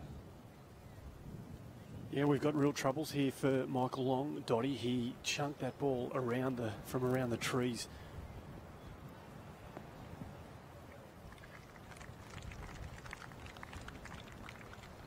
Nice shot there from Adam Blythe. And nothing going right for him, but still, as we mentioned, a chance to finish off with a couple of birdies to close. Nana Madsen. Here's a big putt. Actually a huge putt. Left to right, downhill. This to get into a tie for the lead. Yeah, she'd really be thinking she has to make this, and that was a poor stroke. Always right. Well, again, on that part, you just can't err on the low side. No. You've just got to give it a look at the high side, because it's for the moment that was struck, it was never going in. But look, it's a learning experience, and Nana Madsen at this stage is in outright second. And well, who knows? Georgia Hall's at the front of the green on 17. That's no easy two-putt. You'd be surprised to see her make a bogey up the last, so it may well come down to what happens here. Yeah, the ball's very much back in Georgia's court now, isn't it? It's hers to win, really. Won a Siri Sampan to surprise packet this week, but he's played beautifully and closes out nicely. That's a very good top 10 finish for the young Thai player. And what do you know about her? Very little, to be honest with you. We've got players from, I think, 27 different nationalities here this week, which is fantastic. So obviously you don't know a lot about quite a few of the girls. I think we had maybe 5 of them from Thailand this year. We've got 3 from India, from all over the world. So it's great to see. But obviously, there's a lot of these up-and-coming players you don't know a lot about. Yeah, but likely that we'll see a lot more of in years ahead, certainly on the example that she has shown here this week. Now, Michael Long, short on 16 for 2. Using the slope beautifully. Lovely shot. Great touch. Soft hands. And around 3 feet left for par for our tournament leader. He's got a real spring in his step, as he should. Georgia Hall. We saw Nana Madsen putting from here earlier, and that's all she would have been looking for there. She did say yesterday that she wouldn't be looking at leaderboards very much, but down the stretch she would. She said she wants to know exactly where she is. Well, where she is at the moment is with a par there, and now for Mariana Scarpnord, she has this for her par. Scarpnord went very much to the left-hand side of this green and was down into the valley. Great save, ran through a little bit, but she's now got this opportunity, and she needs to get it if she's going to have any chance at all to defend her title.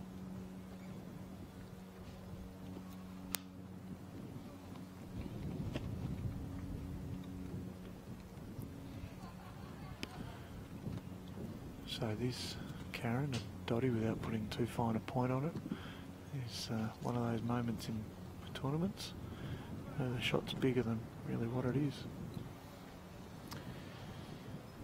Well, I mean, if you were putting the odds on her winning at the moment, she'd be about 10 to 1, but if she misses this, she goes to 50 to 1. So this for par on 17 for the defending champion. Yeah, this absolutely has to go in. And the good news is, Karen, it does. It does go in. So Marianne Scarpnord, the defending champion, remains alive in this title fight, but certainly, as you said, Dottie, the odds are against her at the moment. Well, she is a multiple winner on the Ladies European Tour. Now to Adam Blythe, trying to claw his way back into the top 10. Yeah, we've all had days like this, haven't we, where things just aren't going your way and you just want to get off the golf course, don't you? Yeah, just hasn't had the speed almost since the first hole. This just hasn't been Adam Blythe's day, and slightly dejected looking figure at the moment, and there's nowhere to hide when you're playing like this on a Sunday afternoon, Karen. No, there sure isn't. It's bad enough and it's 7 o'clock in the morning with no one watching, but you know, obviously we've had huge crowds out here this week. But the good thing is he'll live to fight another day. I'm sure he's up the road to Huntingdon next week for the Victorian PGA, and obviously the ladies are off to New Zealand for the ISPS Hand and New Zealand Open, so always another event.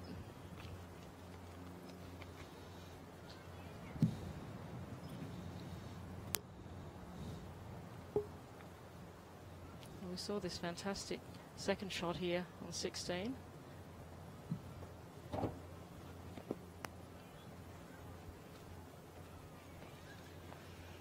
Well, I like the look of it. It's virtually straight uphill. And it's a little sheltered down here as well, so there's not as much wind buffeting them as it was on the previous hole. Matt Miller to get to 11 under. Good stroke, yeah, never missing that one. Well, a good stroke is a stroke that puts the ball in the cup. You really struggle to find adjectives to describe it as a good stroke, because it's got a few moves in it. It has, but whatever works. Yeah, whatever works. Michael Long, just rock solid. What a great par that is. It is a great par under the circumstances. So he retains that one stroke lead from Scott Strange. So this is the 17th, the par 3, tucked up in the corner of the golf course, 180 metres for the men, and playing a little longer than that today too, with this pin at the back. So with the breeze whipping into and across, this is no snack, Karen. No, not at all. And for, you know, obviously, as you said, for the guys, it's probably playing closer to 200 metres today. And back on that tee, you really can't feel how strong the wind is. It's very sheltered back there. But we've seen a couple of the shots from the ladies there. They just get up there and the wind just hits it, knocks it out of the air.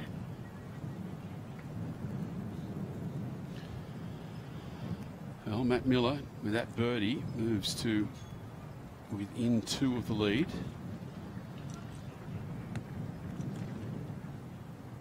Crucial hole for Michael Long as well.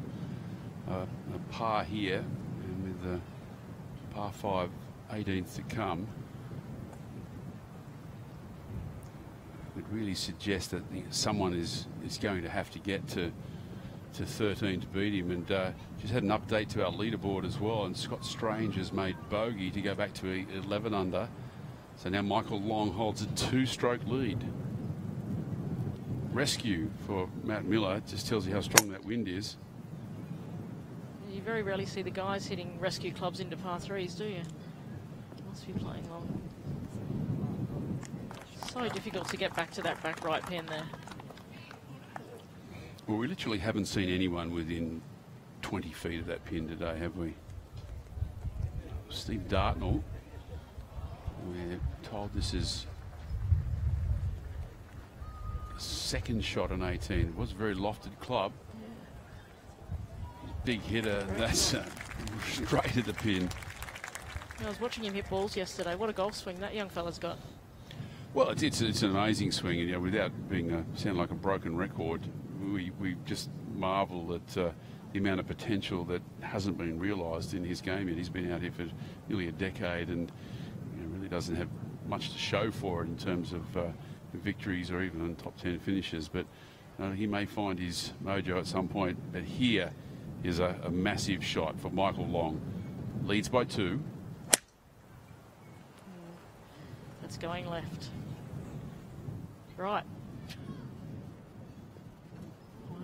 He must have just completely mishit that. Yeah, he just popped it up. Got it a couple of grooves too high on the face, and that is the look of Sunday afternoon, isn't it?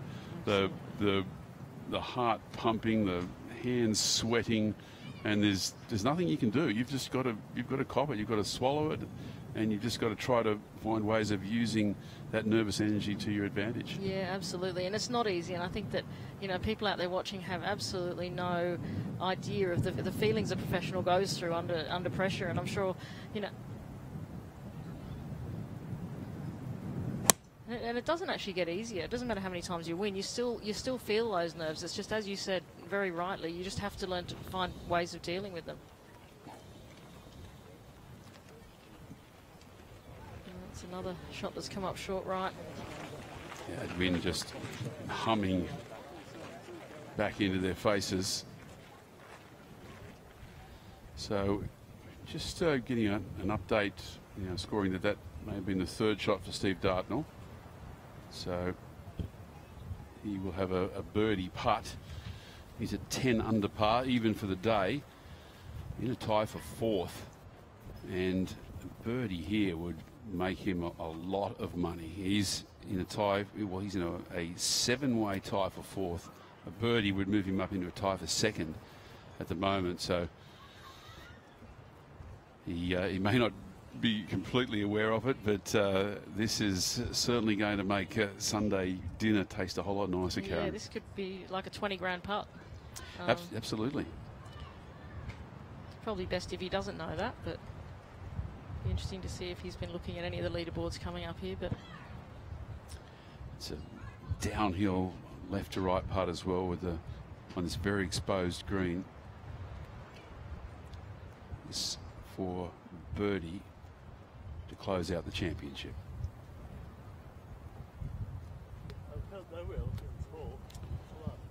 Good roll, really good roll, and well, certainly a good week for the West Australian as well. It'll be a week where he thinks what might have been after his start today, with 3 birdies on the roll on the front 9, but he'll have to settle for a round of even par and a 10 under par total. And at the moment, pretty much the worst he can do is a tie for 4th. Which you probably would have taken at the beginning of the week. No question whatsoever. I mean, really, for a lot of players, the benchmark goal would be a top 10, and anything better than that, a huge bonus. Scott Strange putting up the slope, much more attractive looking putt. This to get to 12 under. Stays on the high side. Unfortunately for Scott Strange, that's a 2 under par round of 70 and 11 under par total, and he is in a tie for 2nd with Aaron Price.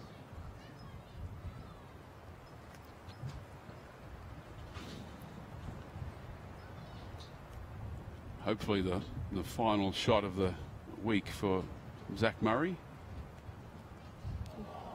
And as things tend to go when you're having a bad day, you just finish off with a vicious horseshoe. Zach Murray, a round of 5 over par, 77, 4 under par total, back in 31st position. Well, this should be a fairly straightforward chip here. He's got plenty of greens to work with. Adam Blythe. He just got the right hand under that one, didn't he? That was a very, very poor shot from that sort of distance. Again, surprising he didn't take a more straight-faced club and play a bump and run there. Interesting choice of shot to throw it way up into the air, you know, a good sort of 20 feet in the air from the front of the green, but it may have been relevant to the lie that he had. Great galleries. Just have a look at the people just congregating around this 18th hole and 17th green.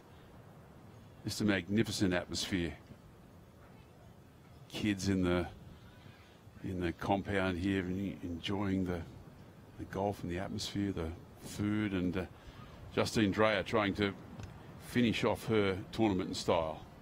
Yeah, it's a really good golf swing. I've been really impressed with this young lady the last few weeks.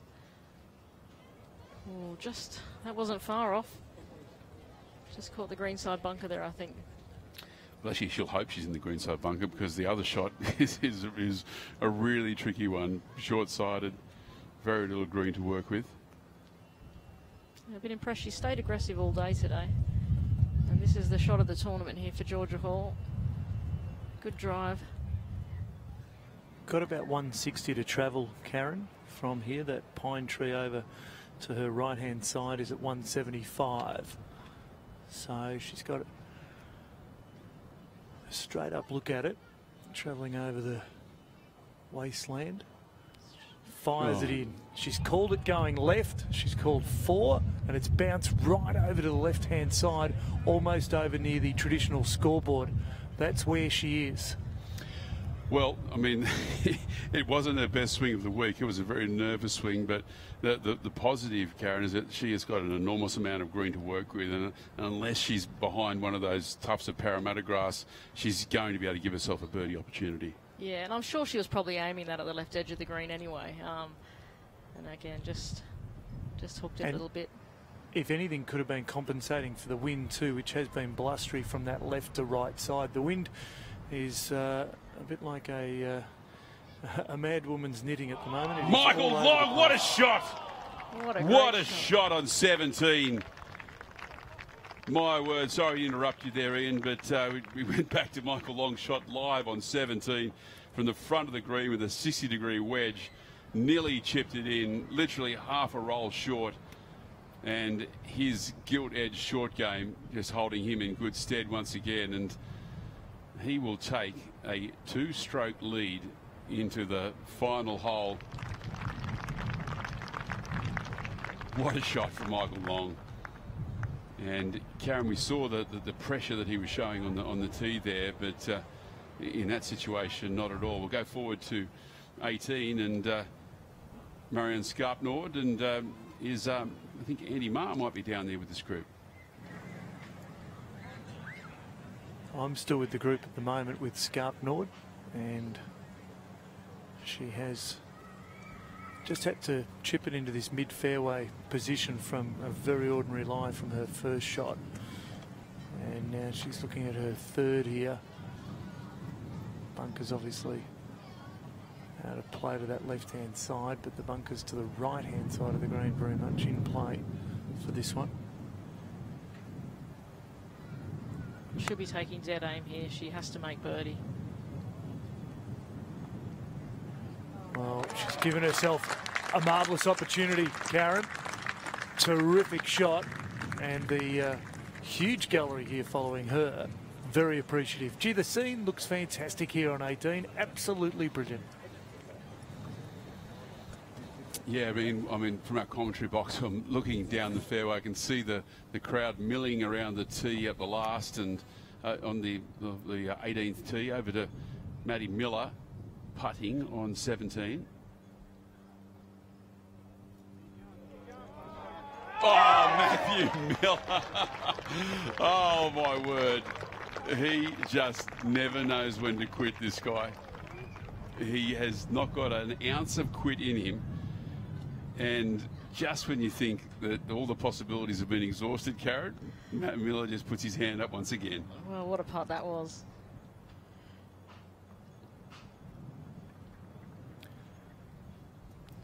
Dottie, you were talking about the crowds on 18, and the beauty of it is they're 3 and 4 and sometimes 5 deep. Absolutely ringing the 18th, which is where Marianne Skarpnord is at the moment. That's another bogey there for Adam Blythe. He hasn't had the best day today.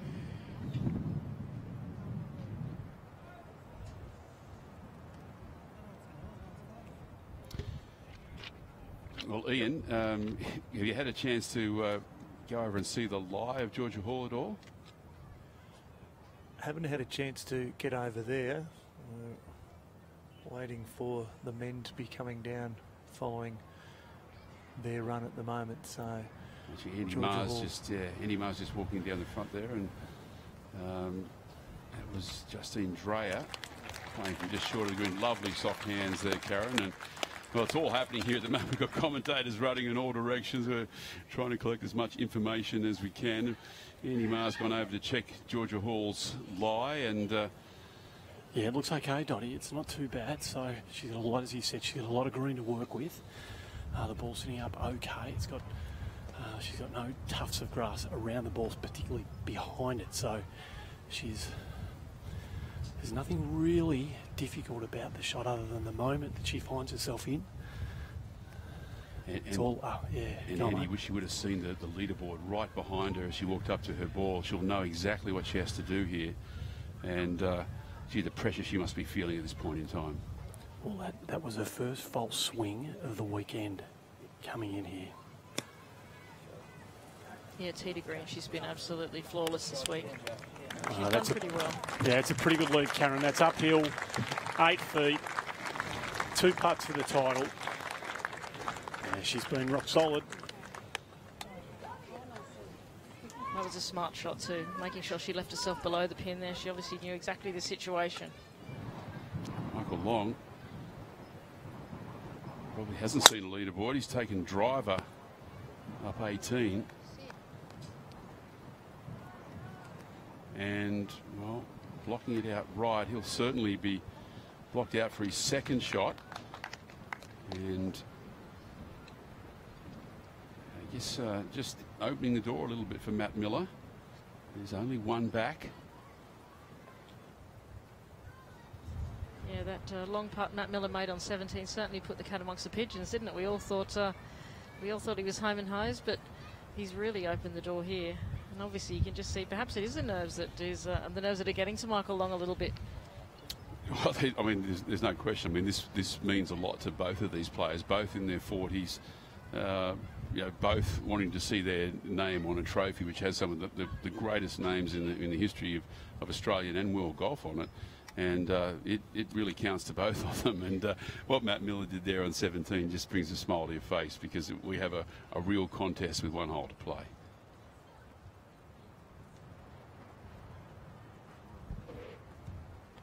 Yeah, I remember Richard Green saying last year after his victory here that this was the one trophy that he really, really wanted his name on.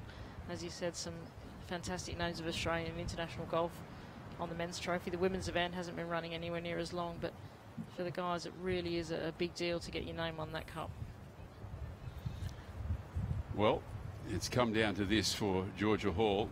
2 putts, and the championship is hers.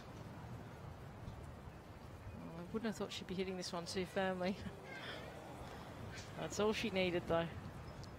And no instinct to mark and wait her turn either. She hasn't been around long enough to realise that, but that is a remarkable victory for a tremendous young golfer. And, well, it will be very interesting to see just how emotional she is about that, because so early in your career, Karen, it's the sort of thing that can really give you wings. Absolutely, and a spot in the Women's Australian Open is hers, playing against the best players in the world in a couple of weeks. And I'm sure that won't be the last trophy she'll be picking up. I think we can expect a big future from Georgia Hall. Congratulations to her. Hopefully the last shot of the event for Justine Dreyer. This could be a big putt too. She could really get herself out of a log jam here. She's in a log jam for 5th at the moment. Plenty of money to be made with this putt. Well done. Well done. So with that putt, that will move her into outright 5th place, and to leave behind Siri Sampat, Suo, Trish Johnson, Felicity Johnson, and Anne Van Dam. So you know, we like to share, but we don't like to share that much in the game, do we? Particularly when it comes down to a big check. Absolutely, and very impressive in her first big professional event to be able to hold a putt like that on the 18th green under that pressure. So I think we'll be seeing a bit more of Justine Dreyer as well. Even if this goes in, you think it'll be a slightly disappointed Marianne Scarpnord, but she shouldn't be. She's had it's been a tremendous attempt at defence. This for a birdie to move to 10 under par.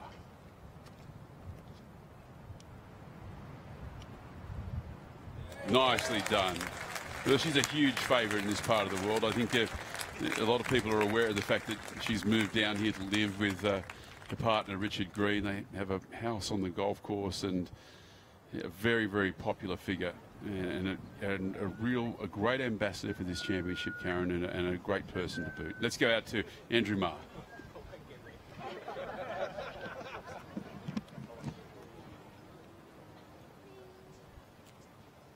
I might come back to Andy in a minute. We're just struggling with sound at the moment, so we'll come and grab Andy once we've fixed up that sound issue. But very exciting moment for Georgia Hall. 11 under par total, a one-stroke victor in this championship. Do you remember back to your first victory, Karen? Yeah, I do. It was actually in Sweden. We played in the snow. It was actually 54 holes. It was we couldn't play the last day, but yeah, I do remember it. Remarkably, it was a long, long time ago. But for Georgia, I mean, so impressive for her to lead all the way this week. When you think of the quality of field we have, I think that shows that she really has some class. And exciting too for Australia, Sue O having a good event and continuing to put her hand up to be noticed, and she really is a player of the future. Sue is such a talented player. I know Minjee Lee went on and had a fantastic rookie year last year, but I've always felt that Sue wasn't far behind her. She had a tough year last year. She made a few swing changes. I think now she's sort of taken a bit more ownership of her game and a swing. She was so excited yesterday when she came off and she said, "Oh, Curry said I'm swinging really well." So I think that's given her a lot of confidence, and hopefully we'll see her contending in the next few events we have. Well, I mean, having Curry Webb give you a little bit of a pat on the back, I mean, there's no greater acclamation, is there? Really? Not really, no. And the girls idolise Curry. She's been such a great role model and mentor to all of our great young players. So I think we've had some of the Steph Nah, Jenny Lee, Stacey Keating. Yesterday with Lauren Hibbert, the girls have had a great time. Well, let's go back down to 18. We fixed our sound problems, and Andrew Marr is with our winner. You know what you smell like? You smell like victory. Well done. Oh, good. Yeah, it was so tough out there. Marianne played so well, and I fought to the end, and I'm so happy now. I'm relieved. I can take a deep breath. How did you cope with it? I mean, over the weekend you hardly played a false stroke. The fairway wood coming into 18 looked like the first one. Were you tight coming in on 18? No, the problem is I had that 185 yards into wind, and I was going to take a rescue, but I thought it's not going to get there, so there's no point in me hitting it. So I decided to grip down 3-wood, and I swung too easy, and I just pulled it straight left. But I think that was the only bad shot, and then I hit a great chip, and my putt, I was like, I've got 2 to win, so I'm going to take them. I don't want, the last thing I want is 3 to win. So I just have a tap in, and no, it's good. At this early stage of your career, professional career, you stand over that chip, the third shot. How do you clear your mind just to do what you have to do and not think about the consequences? It's hard because I want to enjoy the moment as well, but I have to think about the shot. That was the most nervous, that chip shot, because I had a quite good lie actually, but I thought, make sure I have enough backswing and get it to the hole. So yeah, I'm really happy, but you just have to think one shot at a time, and that's what I did. From the moment you hit it, did you know it was right? Yeah, the moment I hit it, I thought, at least that's given me a nice 2-putt, and that's all I wanted to do. It's only 3 minutes ago since you've holed out. Is it possible to have any idea what this might mean to you? It's just amazing to lead start to finish as well. It's something extra for me, and I played really well. Worked hard over the winter, and I'm happy. I'm happy to finally win. It's good. I think we know the Hall family's back in Bournemouth watching all of this. Maybe you want to send him a little message. I love you, Dad. Georgia, that was an outstanding performance by you. Well done. Congratulations. Good on you. Georgia Hall. Oh, what a great moment for Georgia Hall. It's yeah, Karen, it brings a tear to the eye, doesn't it? You know, you just know what this means. Winning golf tournaments, and you know, as a pro, unless you're one of the very elite of the world, you can play for years and years and years and not ever win a tournament. And yeah, the emotion that comes with that is just extraordinary, and you can see it there in Georgia Hall. Absolutely, I think it's just sheer relief, and that's Hannah Burke chasing after her with a bottle of champagne, I think. And she paid credit to her dad, and he's been a huge part of her career. She speaks to him every day on the phone, and I'm sure he's absolutely thrilled to bits back there in England. Yeah, that's an absolutely brilliant moment. Just another moment for the scrapbook of this rapidly evolving championship, the Oates Victorian Open. We've still got some more action to come, that's for sure, and we've got it from this man, Michael Long, and we haven't. We'll try to get an update out there from Ian Cohen as to where all the balls are lying, particularly that of Matt Miller. We can see Michael Long there, and Ian, can you give us an update on what's happening? Okay, we'll just wait for Ian to find himself in a position. But Michael Long here, come in the bunker off the tee,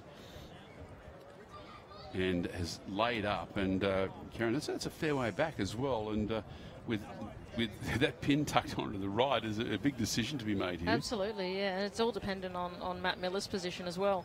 But yeah. Have you got me there, Dottie?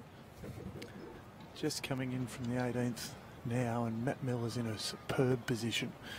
He's got about 40 metres to the cup, and he's in just that downhill away from the green. So Matt Miller's in a perfect position. I tell you what though, Michael Long was outstanding from that bunker. He had the pine tree to negotiate. It was a brilliant shot out of the sand there, and this one is going to be all important for the man who's got a one-shot lead at the moment. Well, you really can't afford to miss this right. Just aim for the heart of the green. It's pretty straightforward, Dottie. He's got a lovely line into this pin. You've explained it well, how it's protected. He's taken a safe line out to the left. It looks short. It's got to hang on here. And it's going to funnel off. We know his short game's been rock solid this back nine. It's going to have to be again.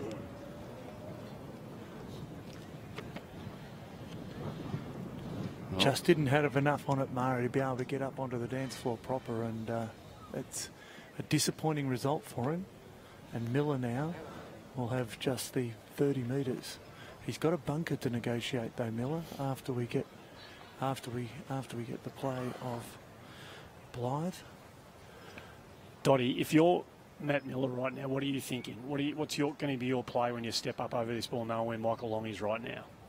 Yeah, we'll come to that in a sec. This is Adam Blythe, who's, as we've mentioned, has had an awful day, but a chance to make a birdie up the last and just salvage a bit of pride.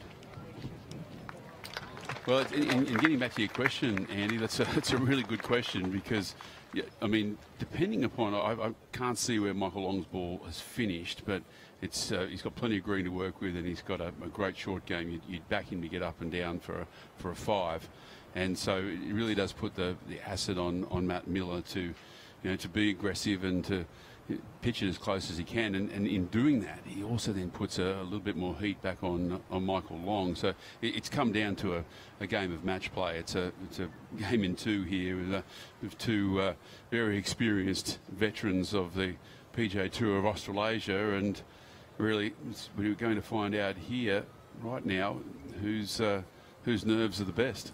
Well, Michael Long's in the second cut, Dottie. He's only about 3 metres off the edge of the putting surface. So, and as you said, he's got a huge amount of green to run that ball up to the pin. So as far as chip shots go, it is nowhere near as difficult as the shot he played on 17. It is absolutely straightforward. So he'll be standing there thinking, I'll get up and down from here. I think Matt Miller, if he's decided to think about Michael Long's predicament, would be thinking exactly the same thing, that Long will get up and down.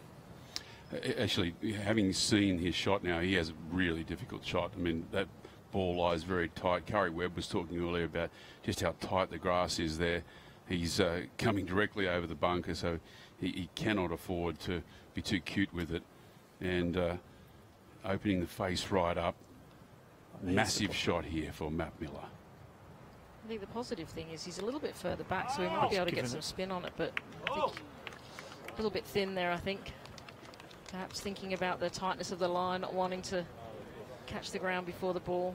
He'll be disappointed with that. I think that bunker was a big factor too, Karen. It really was. It was a massive wall of sand ahead of him. He wanted to be clearing that and might have just overshot it. Well, he's left himself a birdie putt, but it's one of those difficult downhill left to right braking putts, and it's I think in terms of percentages, if you made 2 out of every 10 of those that you had, you'd probably have a pretty good career, Karen. So it's a 20% type putt. So over to Michael Long, short and left of this 18th green. The one thing that he has done, though, he's made Michael Long earn this. If he gets up and down, well, he's earned it. The last thing you want to do if you're Miller is to duff it into the bunker and gift the tournament to him. You know, you've played with him, you've seen that he's a little bit nervous. He's hit a couple of dodgy shots down the stretch. So you really want to make him earn this win.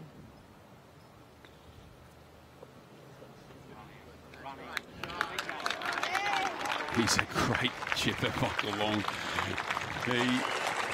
That's outstanding, Dotty. Yeah, That's it is outstanding, and you know, and again, this is a guy who's not playing regular tournament golf. He played through the Australian summer, and so he's come out the other side of that with a little bit of match fitness. But on the whole, he's a part-time tournament professional these days, and it's just really interesting, Karen, how the best are able to just dig back into the memories, particularly a guy who's won quite a lot of tournaments on big stages and find ways to get the job done. Absolutely, and you know, even though we've got a very classy field here for the guys, you know, it shows that the cream usually does rise to the top, and as we've seen, Michael's CV is fairly extensive. He's had a lot of success. I think a couple of events on the Nationwide Tour.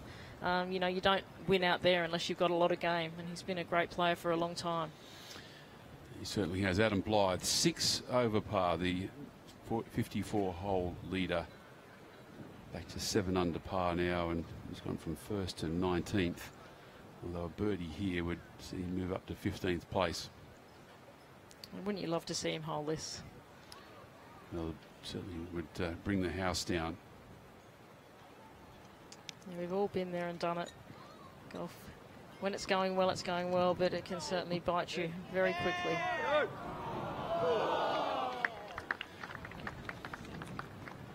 And I think that might be an indication of his day.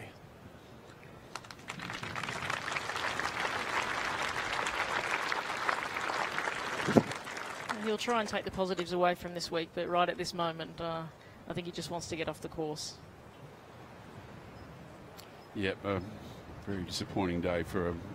We had Adam in the commentary box yesterday, and he was saying, you know, you really just feel like he was turning the corner at the moment after a couple of tough years where he'd lost status on tours, and he now finds himself trying to rebuild that ladder of opportunity. But over to the biggest putt of the championship.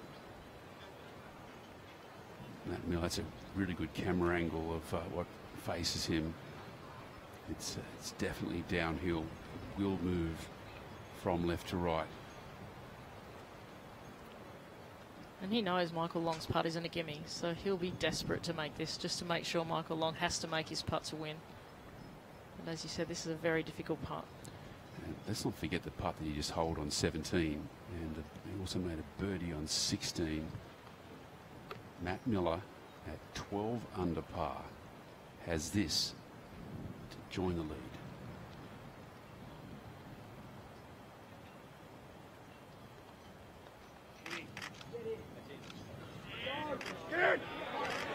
Incredible putt. What a putt from Matthew Miller. Astonishing. Birdie, birdie, birdie finish for the veteran from Canberra. He has come from the clouds. There was a little bit of interaction too between Long and Miller just as Long went past, and he just acknowledged how good that putt was. Just gave a little nod of the head, Dotty. Hey, Dotty, suddenly this putt becomes a bit longer than it was 30 seconds ago. Well, absolutely, Andy. This is this is remarkable drama. Michael Long 20 minutes ago looked to be just walking to victory, and the lion-hearted Matt Miller has put the cat amongst the pigeons. 3.5 feet across the slope. This to force a playoff.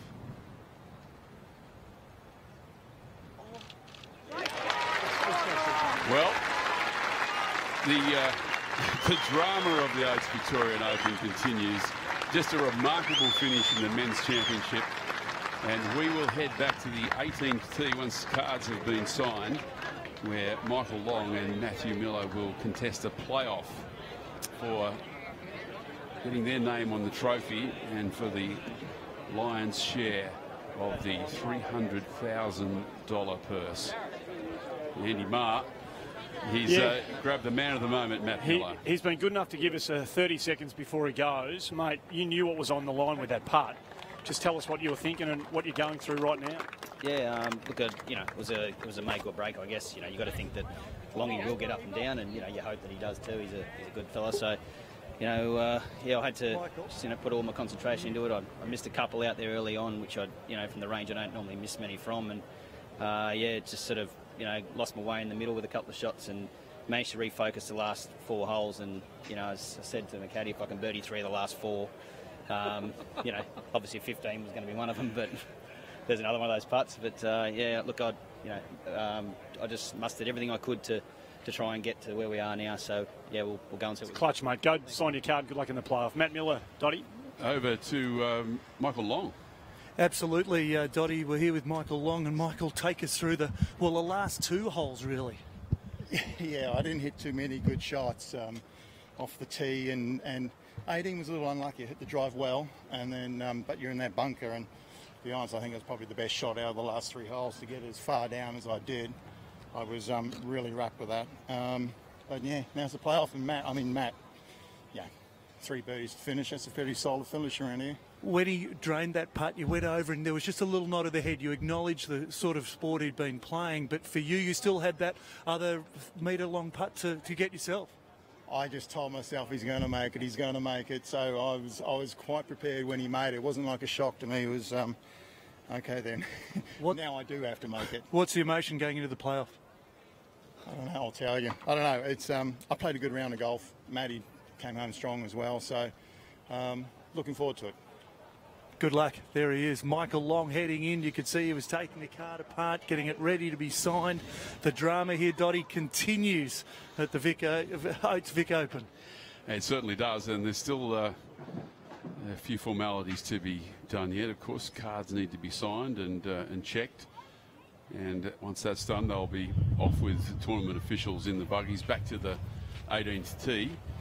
And it'd be quite interesting. I'm not sure if Andy Marr's available on mic at the moment, but in terms of the momentum in this championship, Andy, I'd be thinking that Matthew Miller is perhaps a little bit in front at the moment. Well, Dotty, who knows? I mean, Michael Long might be thinking, surely I can't keep leaving myself in the positions I'm leaving myself at the moment.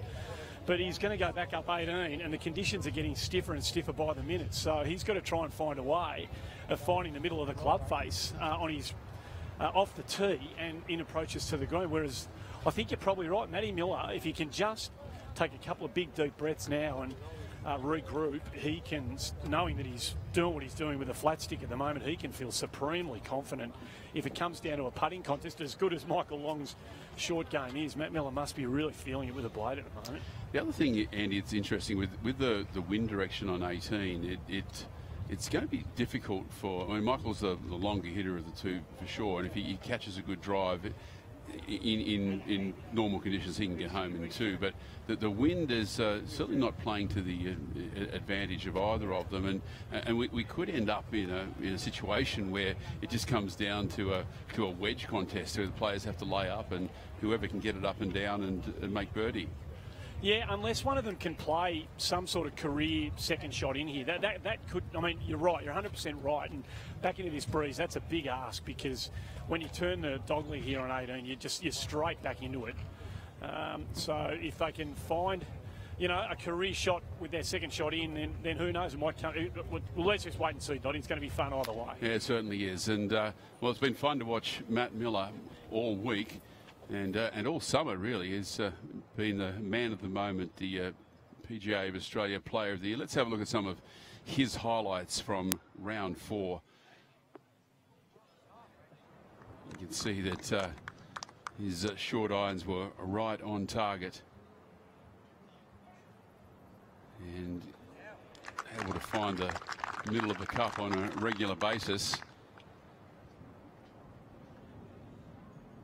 This was the 9th hole. After a perfect drive down the middle, once again judging his approach shot to perfection. And just a 5-footer left up the hill, which he poured right in the middle.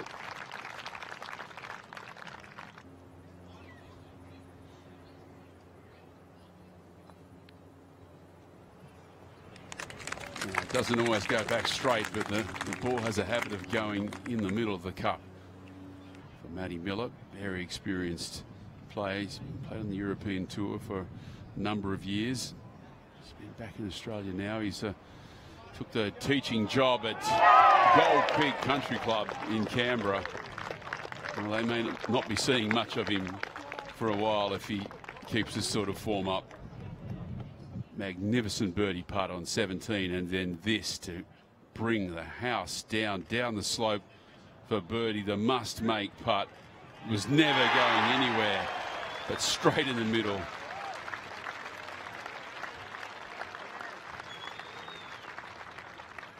What a moment for Matt Miller. Let's take a look at the playoff hole, and the players will continue play this 486-metre par 5 until we have a winner.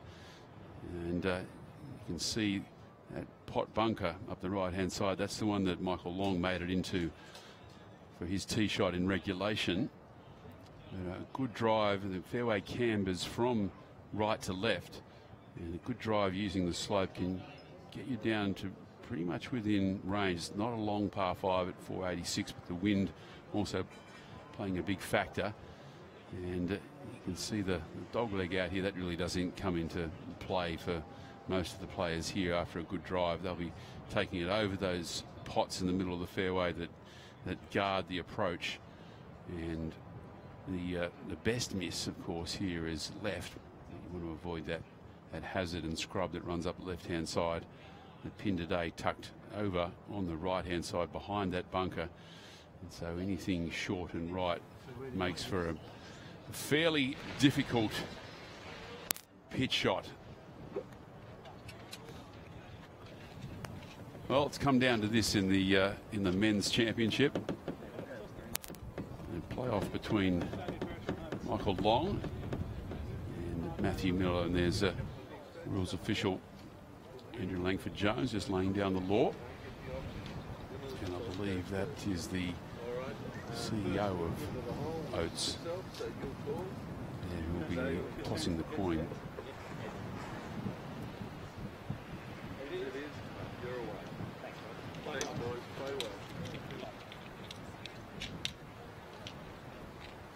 And Matty Miller's won the toss and has chosen to. Looks like he's going to take the honour of the first to play. And Dottie, the breeze is hard off the left, off that big salt flat to the left-hand side of this fairway. There's a white dot that sits alongside the fairway bunker down here on the right. That's 220 to the pin. So if I can get it somewhere down there, then they've got a decision to make. This fairway is firm and bouncy, so the conditions are getting tougher by the minute out here. Well, Matt Miller's got the driver.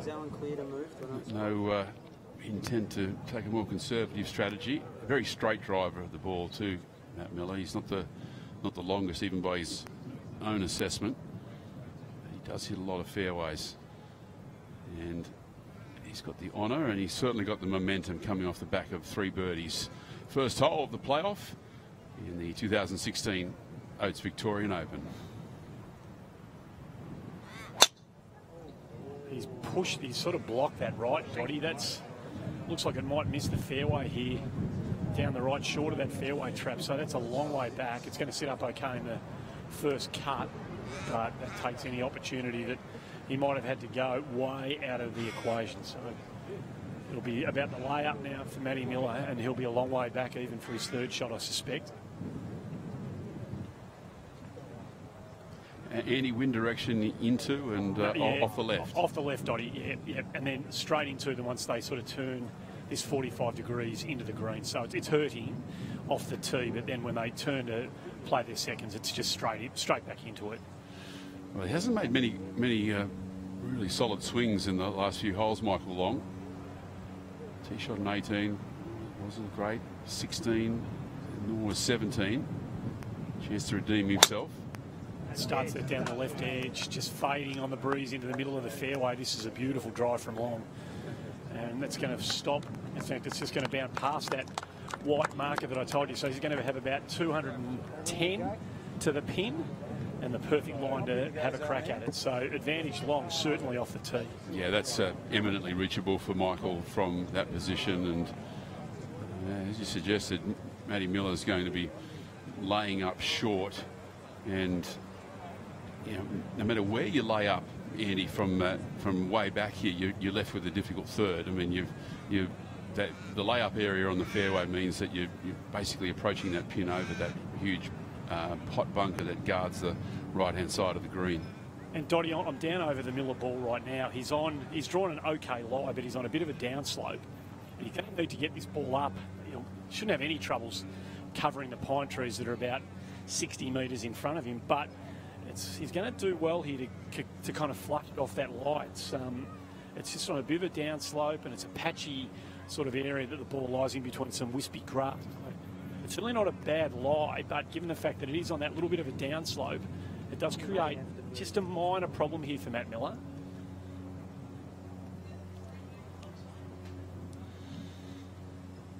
Of course, this tournament with a luminous history over the years that I guess has certainly fallen back over the last decade or so, but you go back into the 70s and 80s and look at the winners of this championship. We're talking about names like Ian Baker Finch, Greg Norman, Michael Clayton, of course, a multiple winner, Stuart Ginn, Roger Davis, Peter Thompson back in 1973, David Graham, Kel Nagle, a multiple winner, Frank Phillips, Bruce Devlin, and Gary Player.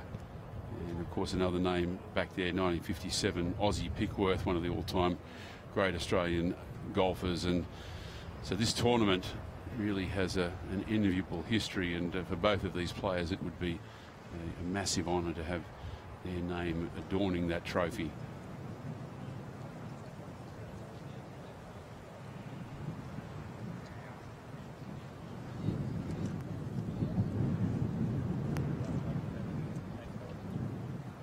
Yep. I gotta move. Hey! Oh, I'm moving. Matt Miller playing conductor to our cameraman, and that gives you a good perspective on what he faces. The trees on the right hand side there will provide a bit of an issue, so he's going to have to hit a cut if he wants to take it a little further down, and big decision to be made here, Andy. Yeah, he shouldn't have too much trouble, Dotty, to carry them.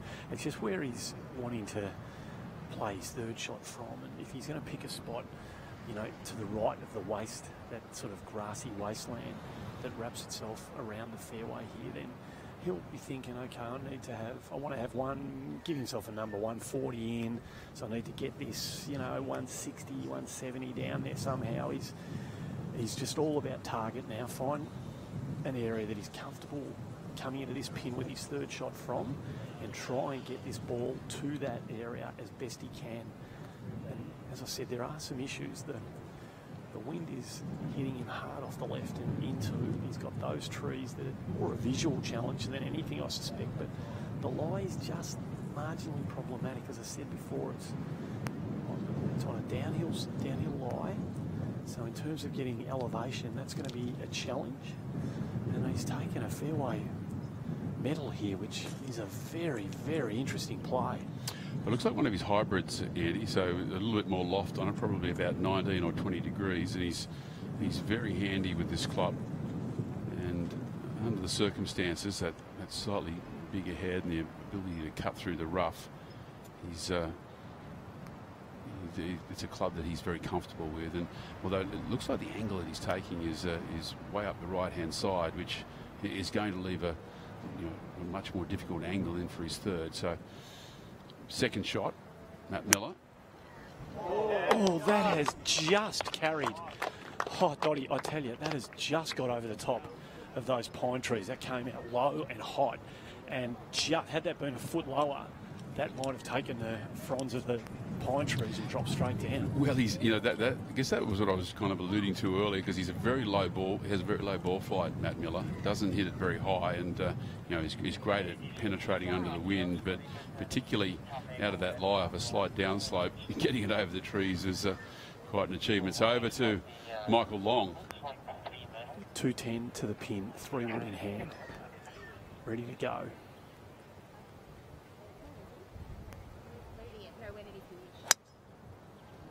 He's hooked that way left, Dottie.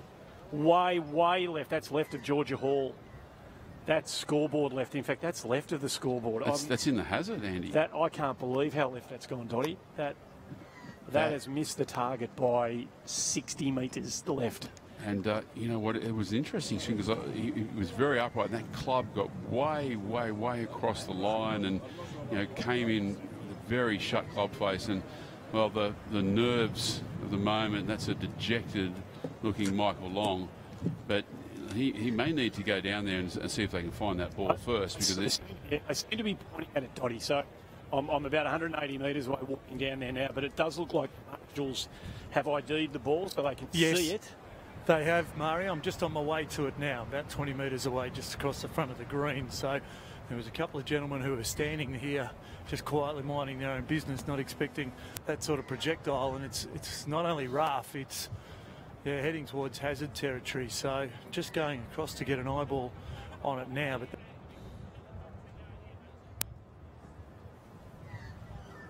unbelievable. So Mark Hayes is here with us as well. Let's talk about this. Yeah, but there's a sign of rigor mortis here, Koza. He's into that he's several inches underneath, a sort of a swingable plane. He's going to have a crack at it because he hasn't got many options with Miller in the middle of the fairway. But it's going to be a hell of a shot if he can get it on the green here. It will be an amazing shot. I mean, this was where he was out here to the left-hand side previously, but not like this at all. Not like this at all. So Michael Long's walking towards me now, and shoulders are a bit slumped, and he'll be considering all options, which now gives the shot from the middle of the fairway for Matthew Miller, where it looked like he was the one doing the saving. Well, now Matthew Miller appears to be in position 1A at the moment, Dottie. Well, yeah, advantage conceded by Michael Long, and we'll wait to see just what sort of shot he's able to manufacture from there. He has if he's able to get a stance and swing, then he will have a fairly good look at this pin. But it's gone in really deep, so it may be just a matter of just trying to gouge it out, and that look just tells you everything. That is underground. Did you see, Grant, did you see that look there? He just dropped the head, obviously, and he's now needing reloading, pacing it out at the moment. Matt Miller continues together. Matt Miller's got 86 metres here, boys, and he's ready to pull the trigger. He is in a real go zone here, drawing it straight back onto that pin. It's covering it now right to left. He just needs to sit there if he can. And I was walking behind Michael Long as he was watching that shot come in. He was doing his own pacing, but he was watching that shot come in. And Miller's got about 8 metres uphill to the flag. Well, we can't see Michael Long's ball, but we do know by his reaction that at best he's going to be able to get this out of the long grass and onto the short grass, and he won't be able to ground his club because he is in the hazard, and that is deep. You can see nearly down to his knees, and yeah, and it's sitting midway down into that foliage as well, Dotty. So a little bit above ground, is it, or it is slightly above ground. The foliage is thick enough that it is sitting in a bit of a cradle, a couple of inches above the ground, so he will be able to get underneath it. But also, with so much foliage in there, what damage is that going to do on the way out? Well, so it brings it's a very unpredictable situation. It is, Ian, and it brings into the equation the chance of the club going straight underneath the ball and leaving it in there as well. But there's so many variables potentially at play here, and what a moment for Michael Long after his heroics today. This his third shot. Oh, he's made a wonderful shot of it. What a delivery from Michael Long. Sensational shot that he had no right to make. He had the belief, he's high-fiving the crowd on the way out. And Matthew Miller now knows that this will continue. With Miller thinking he had it, Michael Long's all smiles as he walks past. He has played some sort of shot to get himself or keep himself involved. Dotty, I was 1 foot away from Matt Miller when Long played that shot, and Matty Miller just turned to his caddy as we watched the replay and just laughed. He just said, "Oh, mate, that's just too good." He cannot believe that shot. Well, there's no quit in either of these guys, that's for sure. They're both terrific guys. You wouldn't find anyone who express a poor opinion about either of them anywhere on the Australasian golf scene, but they're certainly not going to hand over anything. They're going to have to earn it. And from a position where Matt Miller might have been thinking a little while ago, well, I may only need a two-putt here to win, all of a sudden he's now thinking, well, maybe I've got to hold this just to stay in it. Dotty, talk to us. It's straight up the hill here, Dotty. There doesn't appear to be too much break in the putt, so we know that he can roll it. It's pretty straightforward for everything but the moment, really. Yeah, let's not forget he hasn't missed one for a while either. He's stroking it as good as anyone, and every putt that he's looked at over the last 3 holes in regulation has gone right into the jaws. This for a birdie. Birdie 4. And the first playoff hole of the Oates Victorian Open.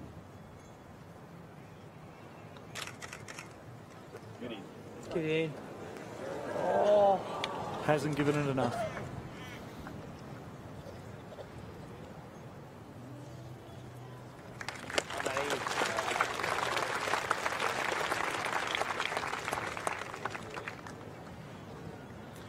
Dotty, Michael Long was like a cage lion as he paced looking at this putt, and there would be a certain amount of adrenaline that would have been coursing through him after coming back from the dead. How does he deal with that to settle over this one? Well, he's forgotten about that now, Ian. I think he's got a get out of jail free card, and he's experienced enough to know that that's all in the past, and he's a guy who can perform under pressure as well, and no greater pressure than this 6-foot putt that he's facing to create history, really, to win the Vic Open in his 40s.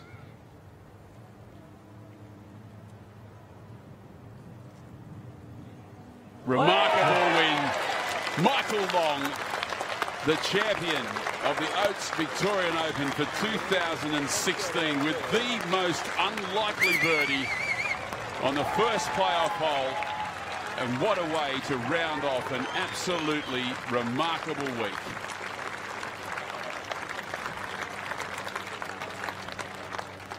Astonishing display of golf and sportsmanship and courage here on Sunday afternoon at 13th Beach. Let's Andy Mars in there. Let's look at the playoff here. Right to left breaking putt. Catches the top side. Huge smiles all round, and unfortunately for Maddie Miller, the bridesmaid once again. Let's go down to Ian Cohen. Thanks very much, Dottie. Michael Long, the smile and the laugh that you had walking up here, talk us through that shot out of there and then the moment with the putt.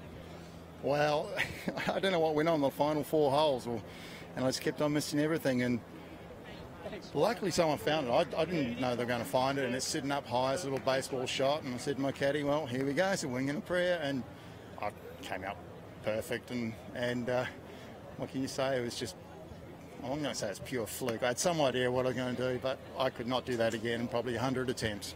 Have you played a more telling shot at this stage of any tournament ever to get yourself back in and grab that trophy? I think every win there's always a telling shot in there. But no, that was pretty special. That one will live a long time. That was I don't know. You just can't explain that. That was. I feel a little bit sad for Matt really, because I had no right to make 4 from there. And the putt, you had to settle yourself then, didn't you? Because the adrenaline was coursing. You were like a cage lion. How did you settle yourself over the putt? Just stuck to the routine. But my caddy said, right, okay, it's a great shot, now let's just hold the putt. And I've done it a couple of times before, and I knew what I had to do, and I just trusted myself that I wouldn't sort of shove it right, expecting it to maybe break a little bit more than what you expect. 'Cause that's what it's been doing around here. The putts have been a lot straighter than what you read. So as I said, trust it and hit it. 47 years of age, you're one of the older winners of the Oates Vic Open. What does it mean to you? It means a lot, actually. It's got a lot of wonderful names. Australian golf has got a rich and proud history and tradition, and just to get your name on some of these trophies is nice. And yeah, I'm happy. Congratulations. You've got every right to be happy. Well done. Thank you. Cheers. Thank you. Michael Long, our champion for 2016 Oates Victorian Open, and obviously the other media will descend upon him and his words will go around Australia and around the globe, Dottie. But what an amazing playoff and what an amazing win. Yeah, it certainly is, and a really fitting way to finish off what has been a tremendous week here on the Bellarine Peninsula. A fitting and popular winner, a guy who's been around the game in Australia for many years. He's a New Zealander. He's won New Zealand Opens before. He's certainly won a big tournament in the Greg Norman Holden Classic. But he's at the age of 47, and he hasn't won for many, many years, and to do so in such fashion is a great credit to him. And all the plaudits to Michael Long, the 2016 Oates Victorian Open champion. Just trying to remain patient and just trying to get the birdies happy, because I really was playing really well. And so I struck 16 and then 16, 17, 18, and then the playoff I really didn't hit. I hit some good shots, I had a lot of great recovery shots, but you've seen it all before. There's plenty of ways to win a tournament, and 25, 26 amazing scenes on the green here with the media surrounding Michael Long, and of course so many of the crowd that have been in the corporate areas just soaking it up, and what a finale they've seen. I mean, I was walking in there and I was worried the ball might actually fall down to the bottom of the reeds, and one of the marshals was saying, be careful when you walk in there, and I didn't want to move too much, didn't want to think about it too much, and just trusted some eye-hand coordination. I could hit the ball about 3 feet off the ground. It's up there. It's up there for the situation and whatever. It's going to be in my top 10, that's for sure. And especially when a tournament situation was in. Yeah, I can't explain it. And a couple of wins now recently. On way. Yeah, sort of a 4-round. This is my. I haven't won a lot of 4 rounds. I've been starting to get up there, starting to put in a few top 10s over the last 6 months, and I thought things were starting to improve a little bit. I'm working hard with Andy Mowat, Royal Fremantle, and basically we're just getting back to playing again, trying to get all that junk out of your head and all those swing thoughts and just play again, and just at the a commentary little box. bit on my swing and then more on me mental than anything else. When you took the twin inch, okay. First time, did you think it was over then? I got a little bit lost at that moment there. I actually couldn't believe it was that close, and I was actually falling. It was over the edge. I don't know how it didn't go in. And then all of a sudden, Matt drained his putt, and I've gone, oh, hang on, this is. I've got to still keep on playing. So yeah, I got a little bit lost there in that shot. That was. Ace, let's go back and have a look at some of these highlights where Michael Long put himself not only in contention but was an outright leader for a great chunk of this final Sunday. Blustery and windy conditions, but he was steady, very, very steady. And his marvellous short game that I know Grant Dodd talks so much about. And have a look at that. That was the one at 17 that just about dropped. Only needed a roll or two more, and look at that. A zephyr of wind would have blown it in for Michael Long. So you knew he was on form. This is on 18 here, and this is the first time around 18, and that we thought was a pretty good save. We thought he's done well to get that up out of the rough and then get it back down again.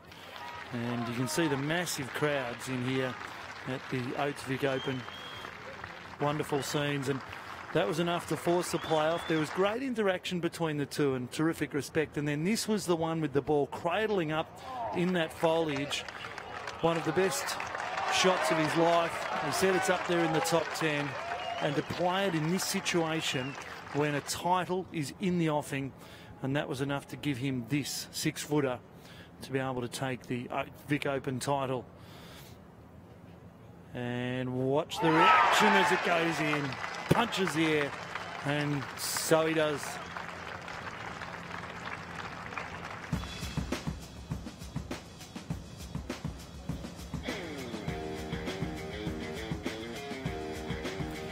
So Michael Long from New Zealand and Matthew Miller first and second.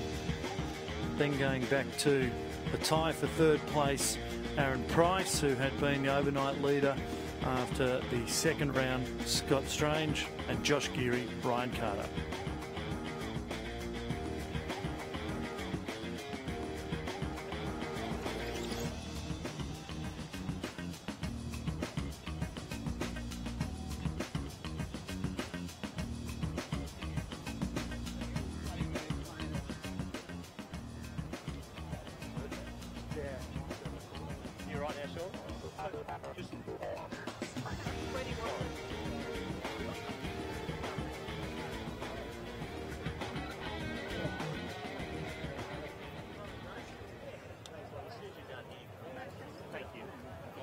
Well, a remarkable week here at 13th Beach has come to a close with two very fine champions. Of course, Georgia Hall in the Women's Championship and Michael Long in a dramatic climax to the Men's Championship with that wonderful birdie on the first playoff hole.